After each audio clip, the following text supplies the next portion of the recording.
Fundur settur á Alþingi. Fjarvistarskrá liggur frammi á skrifstofu. Borist hefur bréf frá 11. þingmanni Suðvesturkjördæmis Ólafi Þór Gunnarssyni að hann geti ekki sinnt þingstörfum á næstunni. Einnig hefur borist bréf frá varaformanni þingflokks fólksins að 12. þingmaður Suðvesturkjördæmis Guðmundur Ingi Kristinsson geti ekki sinnt þingstörfum á næstunni. Í dag, miðvikudaginn 7. febrúar, taka því sæti á Alþingi sem varamenn fyrir þá. 1. varamaður á lista Vinstri-hreyfingarinnar græns framboðs í Suðvesturkjördæmi Una Hildardóttir og 1. varamaður á lista Flokks fólksins í Suðvesturkjördæmi Jónína Björk Óskarsdóttir. Þær hafa tekið sæti á Alþingi og eru boðnar velkomnar til starfa að nýju. Forseti lítur svo á að samkomulag sé að þingfundur geti staðið lengur í dag en þingsköp kveða á Það hreyft andmælum við því. Forseti spyr hvort menn óski eftir atkvæðagreiðslu það mál.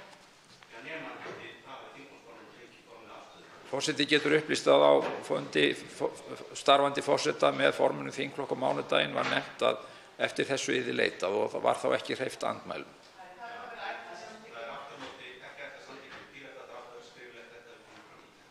Forseti ætlar ekki að eiga samtölum slíkt við þingmenn og spyr óskað atkvæðagreiðslu lengd þingfundar. Fer þá fram atkvæðagreiðsla það og verður hringt til hennar.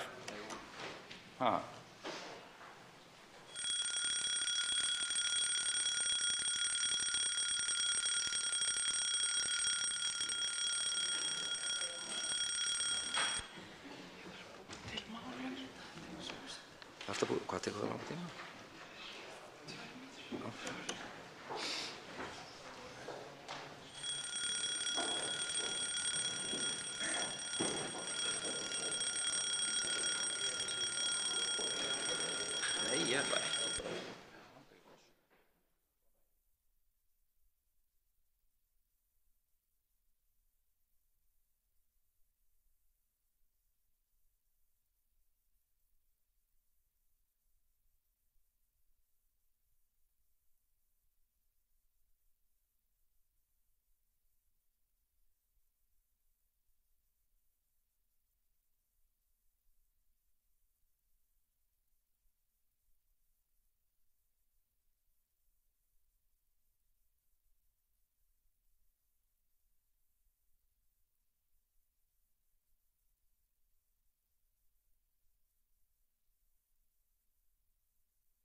Forseti ber þá upp tillögu sína að þingfundur geti staðið lengur í dag en þingsköp gera ráð fyrir, en slík tillaga var kynnt á fundi með formönnum þingflokka síðastliðinn mánudag. Til máls tekur atkvæðagreiðsluna hv. þingmaður Hanna Katrín Friðriksson. En þá rétt að, atkvæðagreiðslan hefst svo eftir. Já, herra forseti, bara til að skýra málið, af því þetta var nú ekki fullt frá gengi á fundi þingflokksformanna, þá óska ég eftir því að fá upplýsingar frá forseta áður en gengið til atkvæðagreiðslu hvort hann á við að fundurinn verði framlengdur eða tillagan snúist að framlengja fund til miðnættis eða lengur. Ég tel að það geti skipt máli varðandi niðurstöðu atkvæðagreiðslunnar. Það liggur fyrir mjög löng mælendaskrá í þessu máli. Upphaflega var gert samkomulag fyrir jól það að ljúka afgreiðslu þessa máls í kringum mánaðamótin janúar febrúar. Það liggur fyrir mjög löng mælendaskrá og forseti hefur auðvitað hug á því að tryggja að allir þingmenn sem hafa áhuga á því að taka til máls geti gert það. En til þess þarf nokkur fundahöld. Og forseta sýnist í ljósi þess hversu seint umræða dagskrármál hefst á degi eins og þessum á miðvikudegi og okkur verði lítið úr verki nema við fundum eitthvað inn í kvöldið.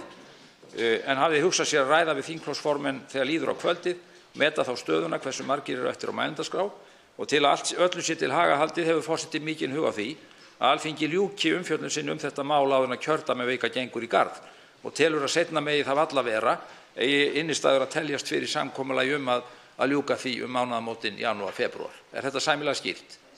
Þetta skýrt. Óska fleiri eftir að taka til máls atkvæðagreiðsluna? Þórhildur Sunna Ævarsdóttir, hv. þingmaður, tekur til máls.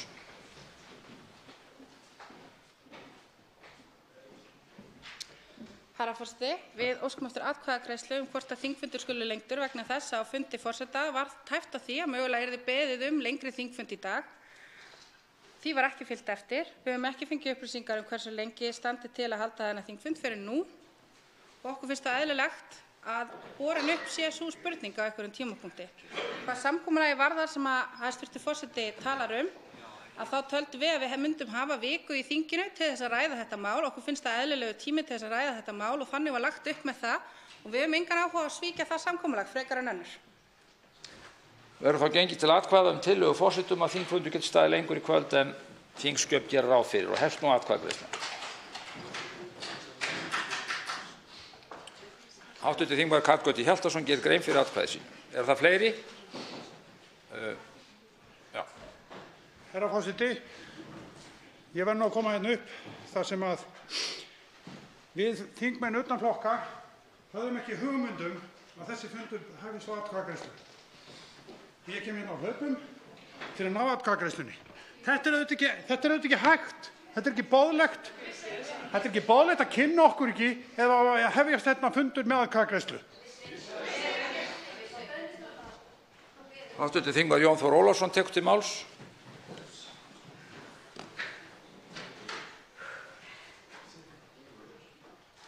Herra forseti, ég ætla bæði að verja þingforseta háttvirtan en líka gagnrýna. Verja á því að það stóð ekki til að vera atkvæðagreiðsla. Nema því leytinu til að ítrekað höfum við Píratar nefnt við þingforseta og náð samningu við hann að það er ekkert ætlað samþykki á Píratum og við verðum að fá það skriflegt. Við fengum það ekki í þetta skipti og áfram mun þetta vera svona ef að þingforseti stendur ekki við að vera með skriflegt samþykki við þingflokk Pírata svona mál. Þá er þetta ekkert vandamál, þá erum við með skriflegt og það þarf ekkert að hlaupa í svona atkvæðagreiðslur eins og við erum núna að lenda í. Þannig að það sé öllum þingmönnum það ljóst hvar ábyrgðin liggur í þessu máli. Atkvæðagreiðslan stendur yfir. Hafa allir hv. þingmenn náð að greiða atkvæði í þessari spennandi atkvæðagreiðslu. Svo virðist vera henni þá lokið. Tillaga forseta er samþykkt með 45 samhljóða atkvæðum og þakka forseta auðvitað fyrir það. Varðandi það að til óvæntrar atkvæðagreiðslu komi í upphafi fundar, þá er það alvenjulegt að lesnar séu upp tilkynningar og þar á meðal tillögur frá forseta sem hann hefur ástæðu til að ætla að ekki sé hreyft með andmælum við. Sé það hins vegar gert eða óskað eftir atkvæðagreiðslu þá fer hún fram þegar eftir hana er beðið. Öðruvísi er tæplega hægt að hafa þetta sem aftur vekur athygli hv. þingmanna á því að það er ákaflega heppilegt að menn séu mættir til fundar þegar hann hefst og er boðaður á tilteknum tíma og hefur lengi legið fyrir að hér myndi hefjast fundur klukkan 15:00 að afloknum þingflokksfundum. Verður þetta mál þá ekki rætt frekar? Forseti vill tilkynna að borist hefur bréf frá utanríkisráðherra þar sem óskað er eftir fresti til þess að veita skriflegt svar við fyrirspurn á þingskjali 748 vernd úthafsvistkerfa frá Snæbirni Brynjarssyni. Útbýtt er á fundinum þingskjali 895 hollustuhættir og mengunarvarnir og fleira stjórnarfrumvarp. Þingskjali 896 almenn hegningarlög stjórnarfrumvarp. Þingskjali 897 jafnlaunavottun stjórnarráðsins skriflegt svar forsætisráðherra. Þingskjali 899 bálfarir og kirkjugarðar skriflegt svar dómsmálaráðherra. Þingskjali 900 eiðstafur dómara skriflegt svar dómsmálaráðherra. Þingskjali 901 störf nefndar dómarastörf skriflegt svar dómsmálaráðherra. Þingskjali 902 tilnefning sérfróða meðdómsmanna og kunnáttumanna skriflegt svar dómsmálaráðherra. Þingskjali 903 kvartanir vegna forstöðumanna dómstóla skriflegt svar dómsmálaráðherra. Þingskjali 904 hagsamningur gagnkvæma innheimtu meðlags skriflegt svar dómsmálaráðherra. Þingskjali 905 skipun dómstjóra skriflegt svar dómsmálaráðherra. Þingskjali 906 seta í stjórn dómstóla sýslunnar skriflegt svar dómsmálaráðherra. Þingskjali 907 útgáfa á ársskýrslum skriflegt svar dómsmálaráðherra. Þingskjali 908 birting upplýsinga fjölda og afgreiðslu mála við dómstóla skriflegt svar dómsmálaráðherra. Þingskjali 990 erindi sem varðar kirkjugarða skriflegt svar dómsmálaráðherra og þingskjali 910 fjöldi starfsmanna sem vinna við gerð lagafrumvarpa skriflegt svar dómsmálaráðherra. Og loks þingskjali 911, breskir ríkisborgarar á Íslandi og útganga Bretlands úr Evrópusambandinu, skriflegt svar dómsmálaráðherra. Tekið er fyrir fyrsta dagskrármál í störf þingsins. Til máls tekur hv. 6. þingmaður Reykjavíkurkjördæmis norður, Steinunn Þóra Árnadóttir.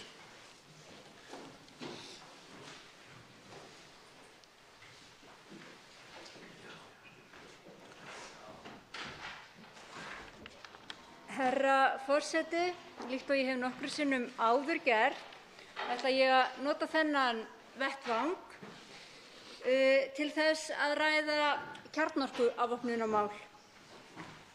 Fregnir hafa nú borist af riftingu Bandaríkjanna á samningi meðaldrægar kjarnaflaugar. Meðal annars á þeim forsendum að Rússar brjóti nú þegar gegn samningnum. Þetta er einhver mikilvægasti afvopnunarsáttmáli sem að gerður hefur verið, en hann var einmitt gerður á milli þessara tveggja þjóða, Rússa og Bandaríkjamanna, og gekk út á það að heilum tegundaflokki kjarnorkuvopna yrði eytt. Og það hefur tekist á umliðnum það bil 30 árum að í skjóli þessa samning hefur það orðið til þess að Bandaríkjamenn hafa eytt það bil 850 flaugum og Rússar það bil 1850 flaugum, og hefur þetta að sjálfsögðu gert heiminn allmikið öruggari. Þeir einu sem auðvitað græða á því að svona samningi sé rift eru þessar stóru kjarnorkuþjóðir sem og framleiðendur kjarnavopna. Á sama tíma og þetta vígbúnaðarkapphlaup er í gangi, þá hafa aðrar þjóðir heims tekið sér saman það að vilja útrýma kjarnorkuvopnum og hafa lagt til ályktun á vettvangi Sameinuðu þjóðanna tillögu þess efnis að kjarnorkuvopn verði bönnuð. Ég lagði fram þingsályktunartillögu sem var útbýtt hér 14. janúar síðastliðið það að Ísland gerist aðili að þessu banni kjarnorkuvopn, og ég vona svo sannarlega að nú fari þetta mál að komast á dagskrá, því ef ekki núna, hvenær er þá tíminn til þess að ræða stöðu kjarnorkuvopna í heiminum? Og þetta er því miður það sem er heitast þessum málum í dag. Til máls tekur hv. 11. þingmaður Suðvesturkjördæmis, Una Hildardóttir.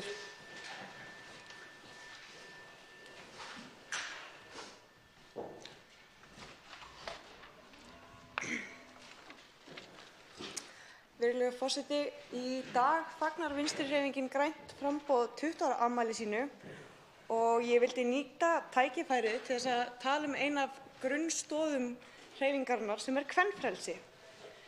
Það hefur kannski ekki farið fram hjá neinum manni að síðustu misseri hafa þolendur hvers kyns kynferðislegrar áreitni og ofbeldis loks fengið að láta rödd sína heyrast undir formerkjum MeToo. Ungar athafnakonur vöktu sömuleiðis nýlega athygli á kynferðislegri áreitni á vinnustöðum undir minnismerkinu Vinnufriður. Þar komu fram enn fleiri sögur af þeirri áreitni sem hefur í áraraðir verið talin sjálfsagður hluti af vinnudegi fólks, og þá sérstaklega ungra kvenna í þjónustustörfum. Sjálf þekki ég vel þær fjandsamlegu aðstæður sem að þar er lýst. Virðulegur forseti, það er engin ein rétt leið til þess að bregðast við áreitni eða ofbeldi. Við bregðumst öll við á ólíkan hátt, hvort sem við erum þolendur, gerendur, atvinnurekendur eða aðstandendur. Við verðum því að læra hvort af öðru, hlusta á þolendur og tryggja öruggt umhverfi þar sem þolendur geta stigið fram og skilað skömminni. Við lifum á tímum þar sem að viðskiptavinurinn hefur alltaf rétt fyrir sér, og þá er sérstaklega erfitt fyrir ungar konur í karllægum stéttum að kvarta undan slíkri hegðun. Þá er allt ósátt stöðu hinna ýmsu minnihlutahópa við sömu aðstæður. Mikilvægt er að stjórnvöld taki þátt í að skýra betur hverjar afleiðingarnar verða af áreitni á vinnustað og vinni náið með verkalýðsfélögum og samtökum atvinnulífsins við að útrýma kynferðislegri áreitni á vinnustöðum. Virðulegi forseti, undirliggjandi í öllum sögum sem hafa komið fram síðustu ár undir formerkjum MeToo og Vinnufriður er ein skýr krafa, krafan að fá að sinna starfi sínu í friði án þess að þurfa að verða fyrir áreitni, fordómum eða ofbeldi, hvort sem það í orði eða á borði, sama hvort sé að ræða starfsfólk í fiskvinnslu eða í æðstu stofnunum landsins. Til máls tekur hv. 8. þingmaður Reykjavíkurkjördæmis suður, Inga Sæland. Virðulegi forseti, það hefur ekki farið fram hjá neinum að við ætlum að eyða deginum og líklega inn í nóttina í það að áfram ræða samgönguáætlun til næstu 5 ára. Mig langar að vísa hérna í pínlítið greinarstúf sem birtist í Morgunblaðinu í morgun þegar ég að hugsa og yfirskriftin á greininni voru skattar og aftur skattar. Breytir engu hvað kallað, veggjöld, vegtolla. Staðreyndin sú að það endalaust leita hér logandi ljósi af auka álögum á almenning sem í rauninni skattlagður í sárri fátækt. Fólkið okkar sem að greiða skatta sem með tekjur langt undir 300.000 krónur útborgað á mánuði. Ég segi á árinu 2019 verður ríkissjóður af 7 milljörðum króna vegna 63% lækkunar á hinu svokallaða bankaskatti. Hér ég að tala forgangsröðun fjármuna, virðulegi forseti.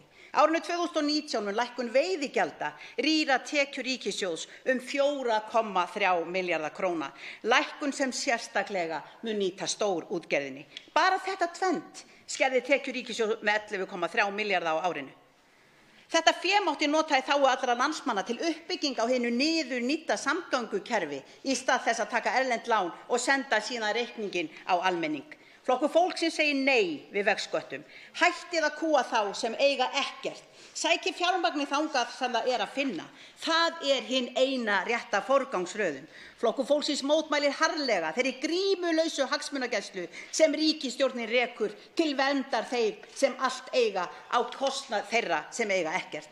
Bankarnir hafa efni á að greiða bankaskattinn, stórútgerðin hefur efni á að borga fullt verð fyrir aðgang að auðlindinni okkar. Fátækt fólk hefur ekki efni á að borga vegskatta, tolla eða fleiri gjöld eða nokkuð annað sem eykur við greiðslubyrði þeirra sem þeim óyfirstíganleg nú þegar. Máls tekur hv. 11. þingmaður Reykjavíkurkjördæmis suður, Björn Leví Gunnarsson. Virðulegi forseti. Á dagskrá þingfundar 19. desember 2017 var sérstök umræða í skugga valdsins MeToo. Þingmenn úr öllum þingflokkum tóku þátt og ræðumenn fordæmdu einróma ríkjandi ástand og áréttuðu mikilvægi þess að karlmenn hefðu frumkvæði að því að stuðla að bættu hugarfari meðal karla og stuðla þannig að betra samfélagi. Var rík samstaða meðal ræðumanna að hafna hvers konar ofríki og ofbeldi í garð kvenna. Í kjölfarið var gerð breyting á siðareglum þingmanna þar sem kemur meðal annars fram í greinargerð, með leyfi forseta. Það því eðlilegt og réttmætt í ljósi þeirra krafna sem fram hafa komið að í siðareglum fyrir alþingismenn komi fram sú meginregla að þingmenn skuldbindi sig til að leggja sitt af mörkum til að skapa heilbrigt starfsumhverfi innan þings sem utan. Sé laust við kynbundna og kynferðislega áreitni, einelti og aðra ótilhlýðilega framkomu. Jafnframt að þessi skylda hvers og eins þingmanns að hafna slíku hátterni. He4C hreyfingunni var ýtt úr vör fyrir 4 árum í Sameinuðu þjóðunum af leikkonunni Emmu Watson sem hvatti karlmenn til að láta til sín taka. Þáverandi utanríkisráðherra Gunnar Bragi Sveinsson tilkynnti 16. mars 2016 að íslenskir menn væru með frumkvæði og væru til eftirbreytni í He4C átakinu. Þar spurt, hvað getur þú gert? Svarið einfalt, gríptu inn í aðstæður sem þú verður vitni af kynbundnu ofbeldi og áreitni. Nýlega þá fékk ég mér húfu, keypti ég húfu frá UN Women og þar stendur með húfunni. Vissir þú að 3. hver kona í heiminum beitt kynbundnu ofbeldi? UN Women á Íslandi kynni nýja fokk ofbeldi húfu. Með því að ganga með fokk ofbeldi húfuna lofa ég að rísa upp gegn kynbundnu ofbeldi alltaf, allstaðar. Til máls tekur hv. 7. þingmaður Suðvesturkjördæmis Þorgerður Katrín Gunnarsdóttir.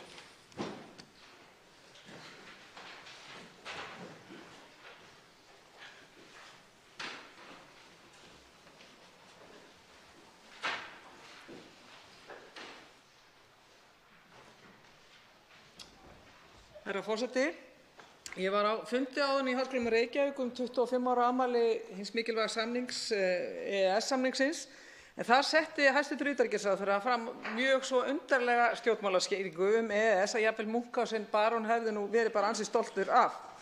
Því meir sem að ráðherrann, og það alvarlegt, því meir sem ráðherrann talar, því betur og betur kemur í ljós að stefna hans í utanríkismálum ekki mörkuð af íslenskum hagsmunum, heldur nú fyrst og fremst ætluð til heimabrúks í Sjálfstæðisflokknum. Og það grafalvarlegt, eins og ástand alþjóðamála nú stundir allan heim. Ef það raunverulegur vilji ráðherra til þess að gæta að mikilvægasta viðskipta- og alþjóðasamningi sem Ísland hefur gert, þá ætti hann að sjá sóma sinn í því, til dæmis að koma hingað inn frekar vígreifur til þess að fylgja eftir 3. orkupakkanum. Hann ætti að geta þórað það til þess að fylgja eftir EES-samningnum. Nú eða að hvetja til dæmis sjávarútvegs- og landbúnaðarráðherra og aðra að fylgja eftir niðurstöðum EFTA-dómstólsins, hvort sem það innflutninga á ferskvöru eða á öðrum sviðum. Nei, það auðvitað ekki gert. Því þessa dagana þá hentar það einmitt ekki að hljóð og mynd fari saman. Það hentar ekki inn í grasrót hans eigin flokks. En þetta líka alvarlegt þegar kemur að því að gæta íslenskra hagsmuna vegna Brexit. En þegar kemur að því, þá virðast ráðherrar ríkisstjórnarinnar eins og utanríkisráðherra hæstv. Og menntamálaráðherra reyna að vera meiri Brexit-herrarnir heldur Brexit-sinnarnir sjálfir í Bretlandi. Í Brexit átti að fylgja ótal tækifæri að sögn utanríkisráðherra. Samt engu svarað, engu fyrirspurnir frá Viðreisnarþingmönnum eða öðrum, ekki né nefnd, hvað þá af hálfu hæstv. Forsætisráðherra. Það sem við blasir, herra forseti, að það ekkert plan fyrir hendi hjá ríkisstjórninni og það bara 50 dagar til stefnu þar til að Bretar hugsanlega yfirgefi ESB. Hvað með íslenska hagsmuni á sviði sjávarútvegs og aukins flutnings þá inn í Evrópu? Hvað með það að menntamálaráðherra hann setur enga fyrirvara fyrir hönd íslenskra nemenda eða stúdenta í Bretlandi með að kollegar hennar í Danmörku og Noregi þeir hvetja stúdentana áfram en gera það áfram á grundvelli varkárni. Hvar verið að gæta íslenskra hagsmuni í tengslum við Brexit? Ekki hjá ríkisstjórninni. Til máls tekur hv. 8. þingmaður Suðvesturkjördæmis Jón Þór Ólafsson.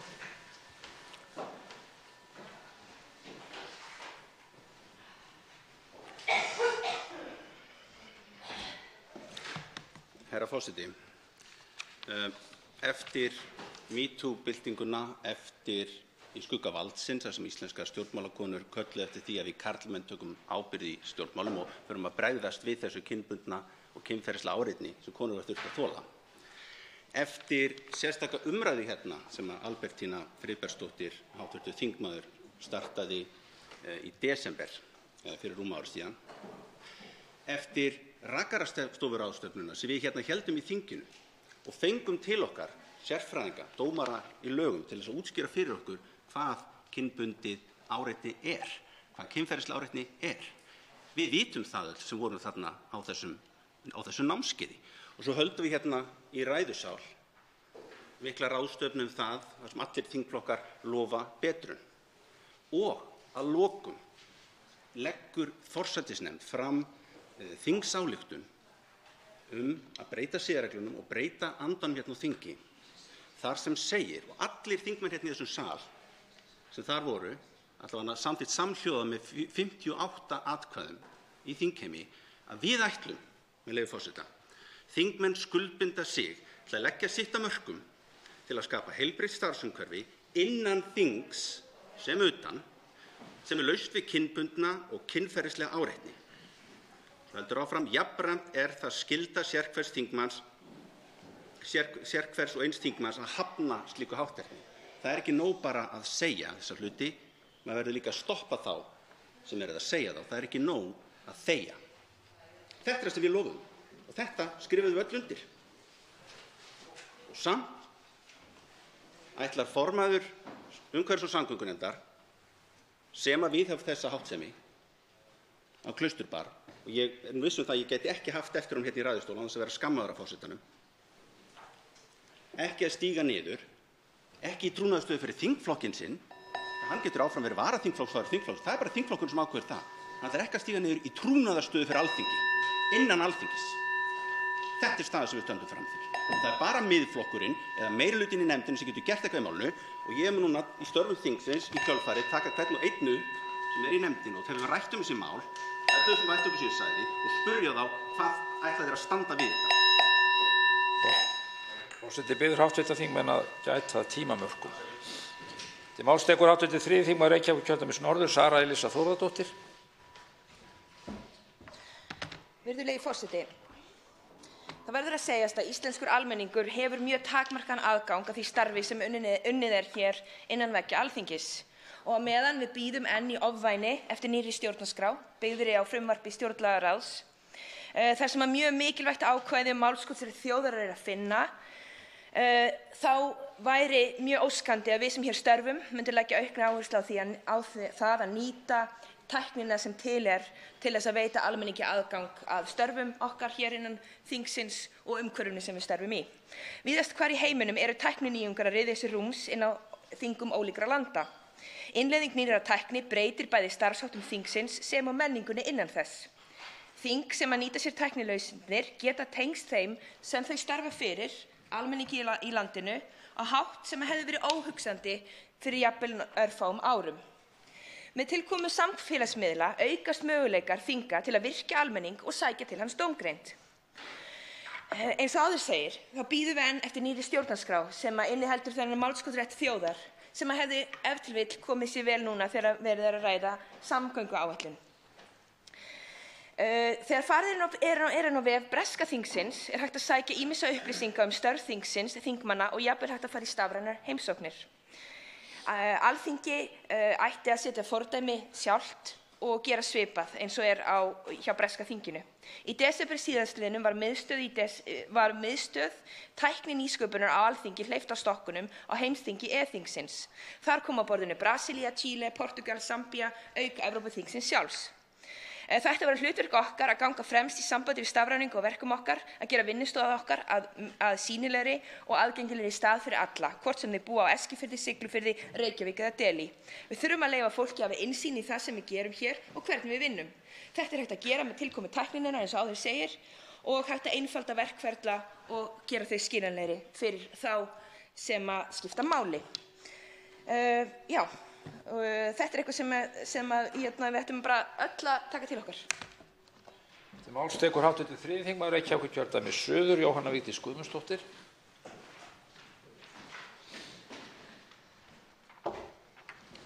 Virðulegi forseti. Í 5. grein siðareglna Alþingis segir, með leyfi forseta lít ég, Alþingismenn skulu sem þjóðkjörnir fulltrúar leggja sig fram að skapa í störfum sínum heilbrigt starfsumhverfi innan þings sem utan og hvarvetna þar sem þeir sinna störfum sínum, þar sem hafnað er hvers konar kynferðislegri eða kynbundinni áreitni, einelti eða annarri vanvirðandi framkomu. Kynbundið ofbeldi kemur fram með ýmsum hætti. Hatursorðræðu er ekki hægt að smætta niður í slæma hegðun, vegna þess að þá tökum við ábyrgðina og afleiðingarnar af gerendunum.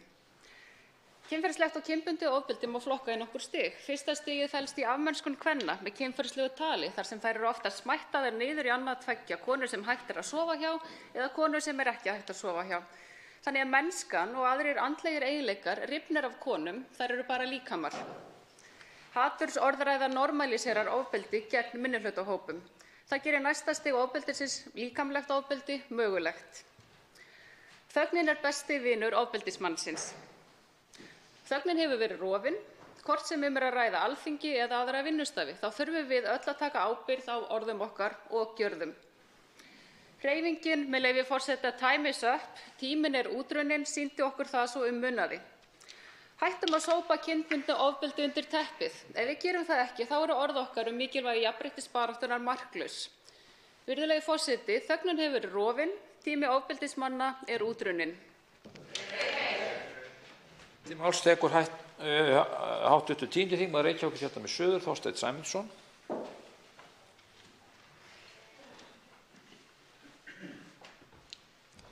Hæstvirtur forseti. Nú standa yfir kjaraviðræður í landinu. Þær eru á viðkvæmum stigi og það er kallað eftir aðkomu stjórnvalda til þess að hægt sé að leysa kjaraviðræðurnar með þeim hætti að bæði launþegar geti við unað og að þjóðfélagið standi undir þeim hækkunum sem umsamdar verða. Og það hefur verið kallað eftir því í þessari umræðu að ríkisvaldið, stjórnvöld, komi með innspil eða útspil í þessar umræður sem að gætu orðið til þess að leysa málin. Seðlabanki Íslands lagði sitt til málanna í dag með því að halda óbreyttum stýrivöxtum inn í kólnandi hagkerfi og leið lét seðlabankastjóri í það skína að Seðlabankinn hefði bæði meðul og markmið til þess að hækka vexti ef að kjaraviðræður þróuðust ekki eins og Seðlabankanum væri hugleikið. Og það segir hér í Morgunblaðinu í morgun, það vitnað til formanns VR með leyfi hæstv. Forseta þar sem hann segir, það liggur fyrir að þessar sífelldu hótanir vaxtahækkanir og í rauninni það að halda hér uppi þessu gríðarlega háa vaxtastigi ákveðinn þrýstingur á kaupgjaldi vegna þess að fólk þarf einhvern veginn að standa undir því að búa við þessu lífskjör, þessa fáránlegu vaxtastefnu. Herra forseti, Seðlabankinn ekki að taka þátt í því að laga þetta ástand. Ríkisstjórnin virðist ekki vera að gera neitt til þess að taka hér af til dæmis verðtryggingu af húsnæðislið. Þannig að ríkisstjórnin og Seðlabankinn ekki bara að skila auðu í þessari baráttu, þau að kasta sprekum á eldinn. Og litli seðlabankastjóri með eldspýturnar, þetta ekki fyrsta skipti sem hann kemur fram með bombur eða bensínsprengjur inn í kjaraviðræður. Nú væri rétti tíminn að lækka stýrivexti duglega til þess að liðka til fyrir að hér verði hagfelldir kjarasamningar. Máls tekur hv. 10. þingmaður Norðausturkjördæmis, Albertína Friðbjörg Elíasdóttir. Herra forseti, mig langar að vekja athygli á þeim kerfislega vanda sem virðist vera til staðar varðandi aðstöðumun þeirra sem að búa utan höfuðborgarsvæðisins þegar kemur að ýmsum styrkjum og úthlutunum í ólíkum greinum. Eins og kom fram í svörum við fyrirspurnum mínum á síðasta ári til ráðuneytanna þá hallar nokkuð á hlut landsbyggðanna. Þetta kemur meðal annars fram í úthlutunum Tækniþróunarsjóðs og eins og kom fram í ritstjórnargrein Starafugls fyrr í vikunni þá kemur þetta meira að segja fram í úthlutun listamannalauna. Eða með leyfi forseta, þetta þýðir í sem styðstu máli að annaðhvort eru umsóknir sem berast á landsbyggðinni almennt ekki nógu góðar eða að ekki mikið tillit tekið til búsetu og kyns þegar valið Að umsóknir á landsbyggðinni séu hlutfallslega færri en umsóknir í höfuðborginni miðað við íbúafjölda þýðir líka að annaðhvort eru aðstæður til listsköpunar á landsbyggðinni ekki nógu góðar, listamenn á landsbyggðinni telja af einhverjum orsökum ekki að þeir eigi neitt erindi við sjóðinn eða að þeir hrekjast allir suður áður en þeir sækja Sé lögheimili á höfuðborgarsvæðinu forsenda fyrir löngun til listsköpunar, fellur líka kenningin að það sé fyrst og fremst hin óhamda náttúra sem að blæs Íslendingum listrænu hamsleysi í brjóst. Kannski það bara svifrykið eftir allt saman eða listaháskólinn. Sömuleiðis skrifa þá konur annaðhvort betri myndlistarumsóknir og karlar betri ritlaunaumsóknir eða meira tillit tekið til fyrirframgefinna hugmynda hver kunni hvað.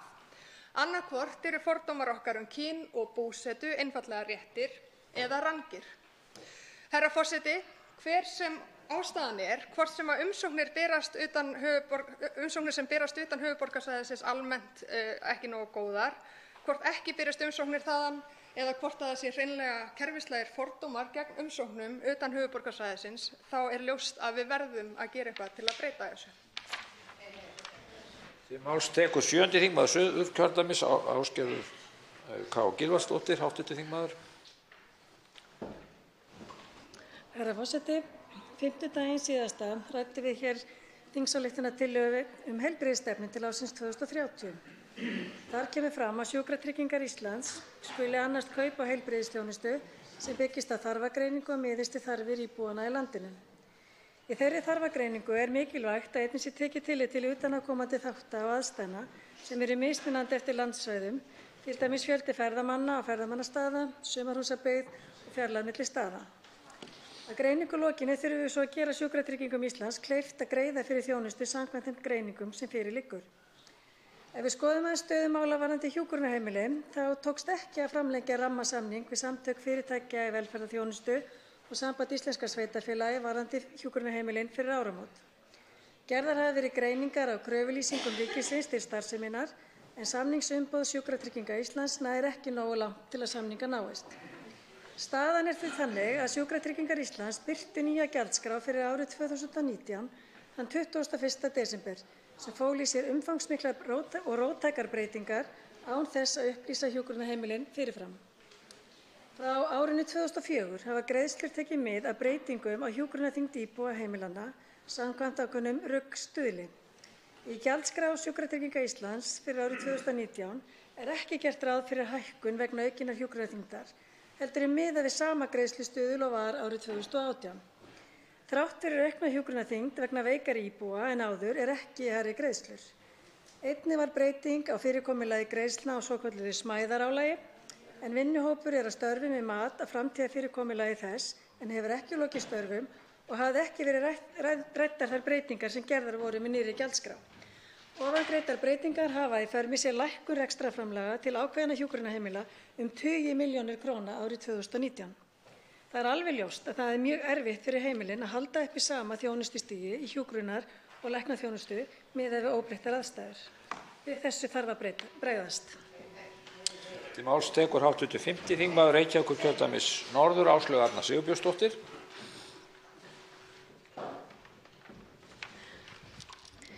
Virðulegi forseti, mig langar að nýta tækifærið hér til að fagna ákvörðun íslenskra stjórnvalda að styðja tímabundið Guaidó sem lýðræðislega réttkjörinn forseta valdalaust þjóðþings Venesúela.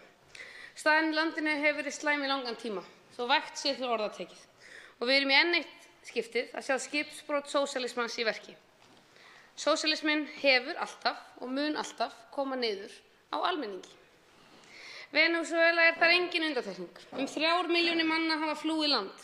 Lyf og matvæli fást ekki nema fyrir útvalda vini stjórnvalda. Skólar og heilsugæslur geta ekki starfað. Pólitískir andstæðingar stjórnvalda eru fangelsaðir og pyntaðir og þeir sem hafa það gott vinir og ættingjar þeirra sem fara með völdin. Í landinu ríkir algjör upplausn. Og til að bæta grá ofan á svart hafa stjórnvald hunsað réttmætar kröfur almennings lýðræðislegar kosningar og núverandi forseti sem haga sér eins og einræðisherra líkt og hann hefur gert á undanförnum árum. Þessi þróun á sér langan aðdraganda og þrátt fyrir miklar náttúruauðlindir eins og olíu og frjósamt land fyrir matvælaframleiðslu ríkir hungursneyð í landinu og hungur sem í boði þessarar hugmyndafræði sem hefur alltaf haft slæmar afleiðingar fyrir almenning. Virðulegi forseti, það ánægjulegt að íslensk stjórnvöld hafi skipað sér í raðir vestrænna ríkja og lýst yfir stuðningi við sitjandi forseta þingsins sem forseta til bráðabirgða. Í framhaldinu síðan rétt að fram fari kosningar í landinu og það okkar von að þær kosningar fari fram með eðlilegum hætti og endurspegli loksins vilja fólksins í landinu. Til máls tekur hv. 8. þingmaður Norðausturkjördæmis Anna Kolbrún Árnadóttir.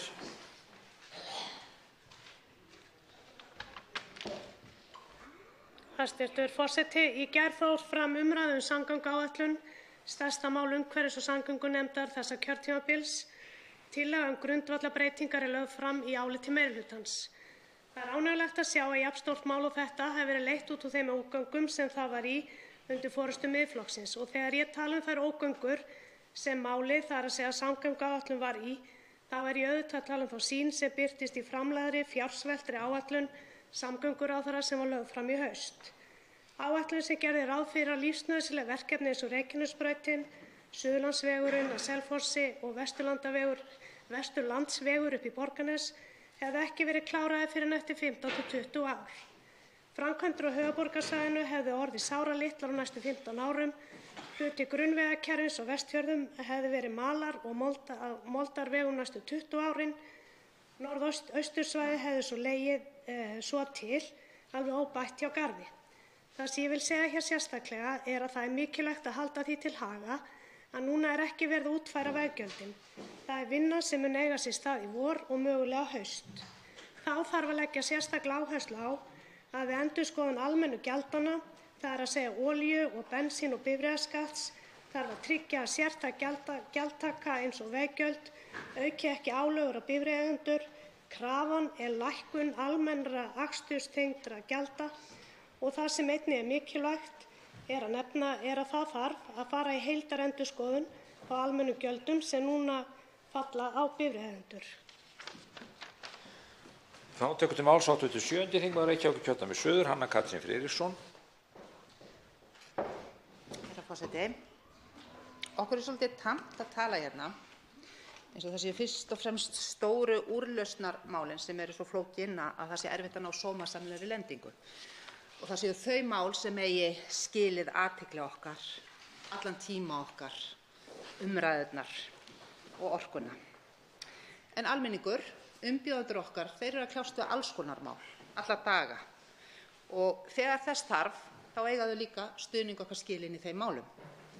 Ég hef undanfarið fylgst með baráttu fatlaðs manns fyrir því að fá að njóta sjálfsagðrar akstursþjónustu. Viðkomandi hefur nokkurt skeið búið á hjúkrunarheimili vegna fötlunar sinnar og notið akstursþjónustu fatlaðra. Síðan rennur 67. afmælisdagurinn upp. Og þá, eins og fyrir töfra, á þessi einstaklingur ekki rétt á akstursþjónustu fatlaðra. Þar er vísað á hjúkrunarheimilið. Hjúkrunarheimilið segir nei, við borgum þetta ekki og getið þið hvað? Vísa á akstursþjónustu fatlaðra. Þannig að til viðbótar við skerta þjónustu, ómögulegar og óboðlegar aðstæður, þá þarf viðkomandi maður að búa við það að fá misvísandi, ónýt svör þegar hann leitar lausna. Vandamálið er þar með komið í fangi á þeim sem kerfið á að hjálpa. Nú er það svo að við getum aldrei búið til kerfi sem bregst við öllum aðstæðum og mannlegum fjölbreytileika alltaf og allstaðar og það er fínt. En við getum gert betur og meðan við erum að laga þennan kerfislega galla þá getum við búið til samfélag sem tekur málstað manneskjunnar fram fyrir það þegar kerfið segir nei. Þetta þarf einfaldlega að laga. Síðustu tekur til máls og ræðismaður þingsins, 84. þingmaður Suðvesturkjördæmis, Guðmundur Andri Thorsson.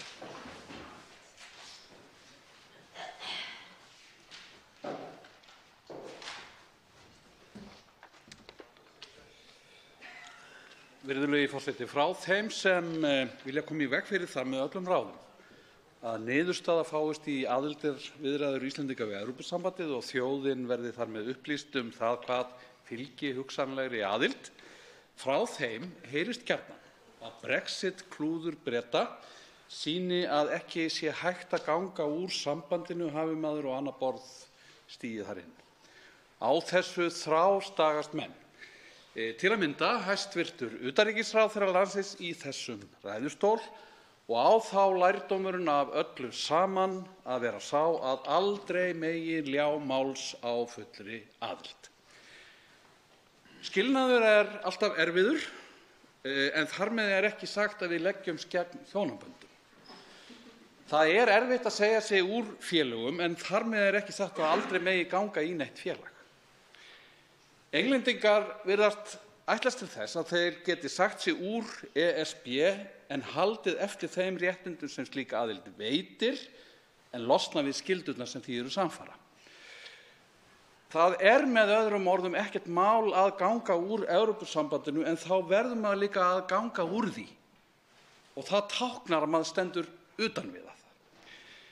Við þetta bætast svo sérstakir erfiðleikar Englendinga vegna nágranna sinna í Skotlandi og Írlandi sem sjá enga ástæðu til þess að ganga úr sambandinu og Evrópusambandið hefur gætt hagsmuna Íra gagnvart Englendingum sem hinum gömlu heimsvaldasinnum finnst náttúrulega alveg fráleitt.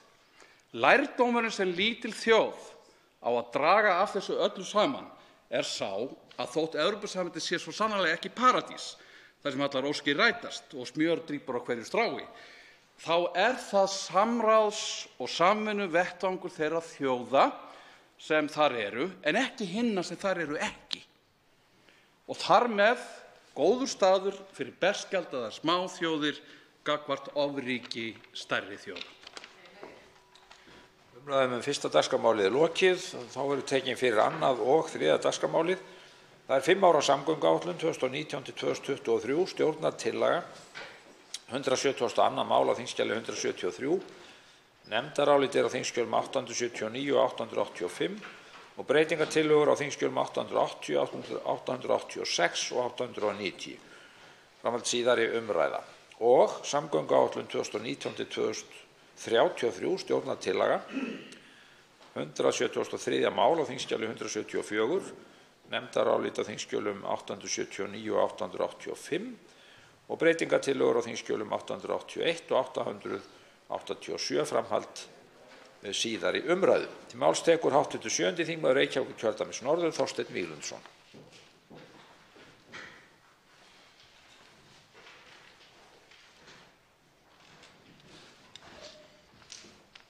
Virðulegur forseti, við ræðum hér samgönguáætlun ríkisstjórnar og það er dálítið kostulegt að fylgjast með umræðunni eins og hún hefur verið hingað til. Það er búið að þvæla hér mjög mikið alls konar tæknilegar útfærslur og hvað þetta sé raun og veru alveg frábær samgönguáætlun.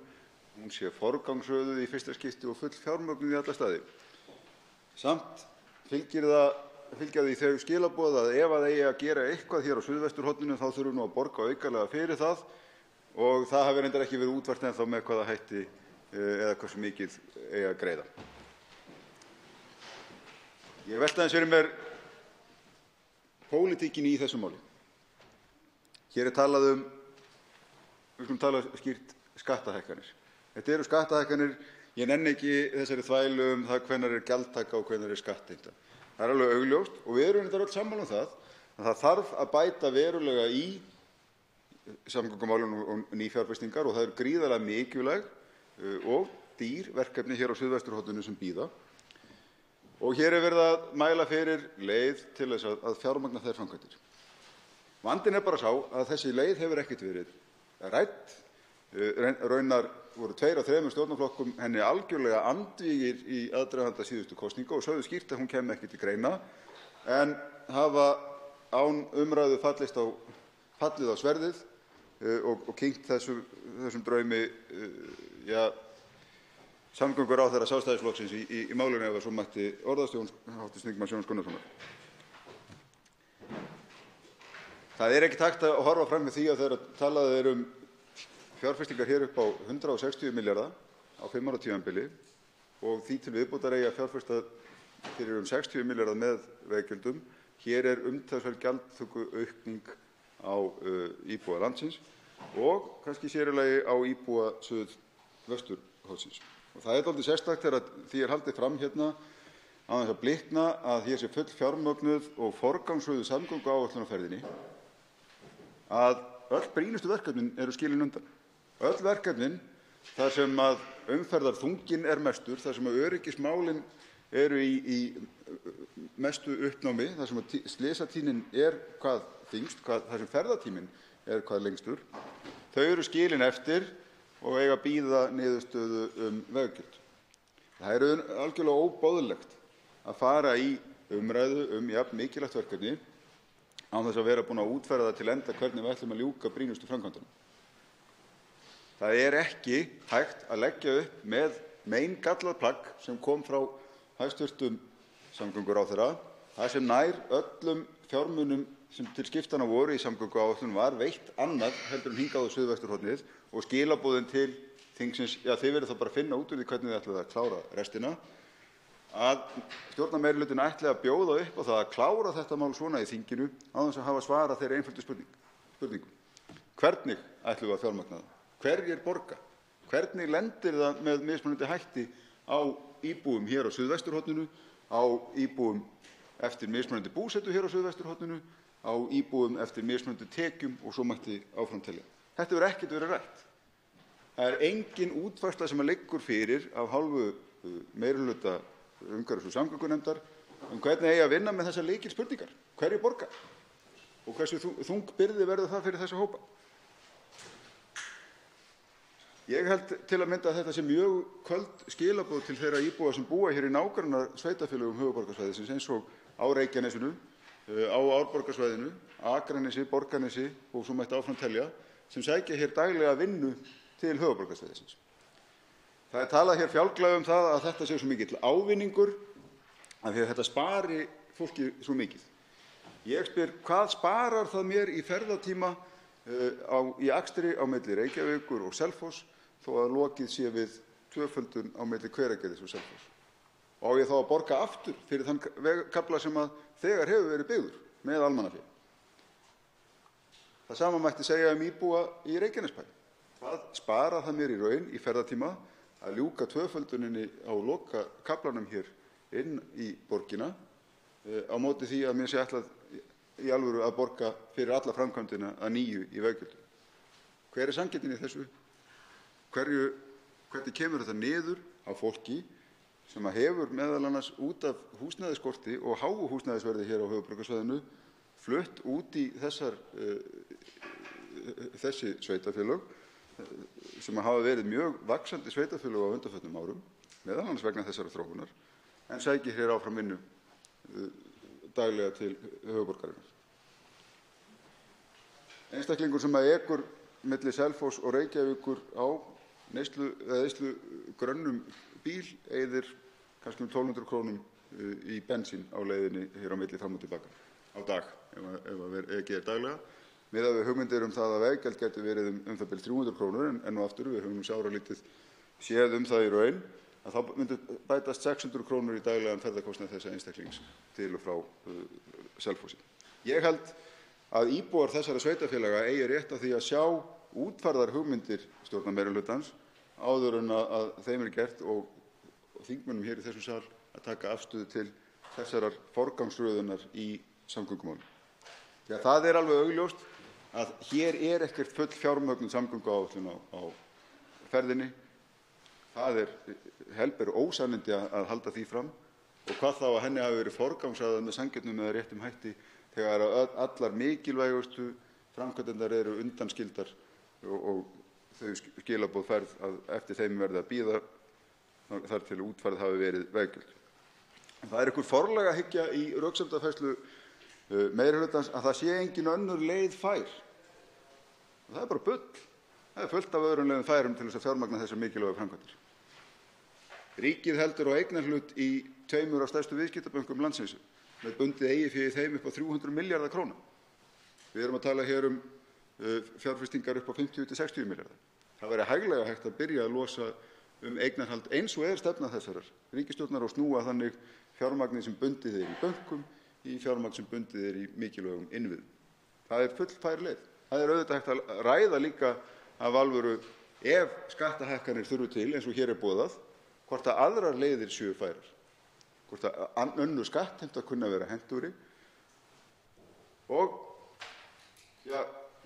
Guð forði okkur frá þeirri umræðu, það væri kannski hægt að tala hér skynsamlega forgangsröðun fjármuna. Þegar ríkisstjórnin að boða hér útgjaldaaukningu á 4 ára tímabili, á sínu kjörtímabili, upp á 190 milljarða króna í árlegum útgjöldum ríkissjóðs. Við gætum kannski fundið þar pláss fyrir þá 5 til 10 milljarða á ári sem vantar til þess að geta fjármagna þessar framkvæmdir með góðu móti. Og það ágætt að hafa það í huga að vegagerð í landinu ein af grunnskildum ríkisins. Þetta bara með sama hætti og það þetta grunnskylda ríkisins að reka hér gott og öflugt heilbrigðiskerfi, gott og öflugt menntakerfi. Og erum við að færa íbúum þessa lands þau skilaboð að það sé ekkert hægt að gera í uppbyggingu heilbrigðiskerfisins nema að hækka notendagjöldin? Nei. Erum við að færa nemendum þau skilaboð að það sé ekki hægt að fjárfesta í menntakerfinu nema að tilkomi stórhækkuð skólagjöld? Nei. Við erum að forgangsraða fjármunum inn í þessar mikilvægu stoðir samfélagsins og vegakerfið þar ekkert undanskilið. Og það kannski leiðir hugann aðeins að einmitt þessum grundvallaratriðum það hvenær eiga veggjöld við. Því að sá sem hér stendur ekkert í grundvallaratriðum andvígur veggjöld. Þau geta átt við í fjölmörgum tilvikum og við höfum góð og vel heppnuð dæmi veggjöld. Hvalfjarðargöngin voru framkvæmd sem ekki stóð til að fara í, styttu verulega leið íbúa og spöruðu þeim mun meiri fjármuni heldur en sem nam veggjöldunum sem rukkuð voru. Í alla staði mjög vel heppnuð framkvæmd. Það voru greidd upp á réttum tíma, skilað til ríkisins á réttum tíma, reyndar á undan áætlun og voru gríðarlegt framfaraskref í samgöngumálum þjóðarinnar. Við erum með annað dæmi eins og Vaðlaheiði sem uppfyllir mörgu leyti sömu grunnskilyrði, styttir leið, sparar íbúum fjármagnaða kostnað við akstur. Ekki kannski sérlega vel heppnuð framkvæmd. En við sjáum hvernig til tekst þeirra upp verður staðið og hvort það takist að greiða þá framkvæmd upp með þeim veggjöldum sem nú er verið að innheimta. En aftur uppfyllir kannski þessa grundvallarkröfu. Framkvæmd sem ekki stóð til að ráðast í, ekki var verið að heita neinu fé til af samgönguáætlun, var flýtt með þessum hætti og íbúar greiddu fyrir með veggjöldum en spöruðu sér umtalsverða fjármuni á móti. Sundabraut gæti verið dæmi slíka framkvæmd horft fram á veginn sem gæti uppfyllt þessu skilyrði að samanskapi. Framkvæmd sem ekki og hefur ekki verið á áætlunum okkar hingað til. Reyndar liggur ekki ljóst fyrir hvort að samstæður að ráðast í, en ef sú ákvörðun verður tekin, geti passað mjög vel inn í þetta líkan veggjöld. Ef við erum að horfa á Reykjanesbrautina, Suðurlandsveginn að Selfoss og austur fyrir Selfoss, Ölfusárbrúna og að greiða fyrir samgöngum frá höfuðborgarsvæðinu á Vesturland. Þetta allt saman framkvæmdir sem hafa verið á áætlunum hér árum saman.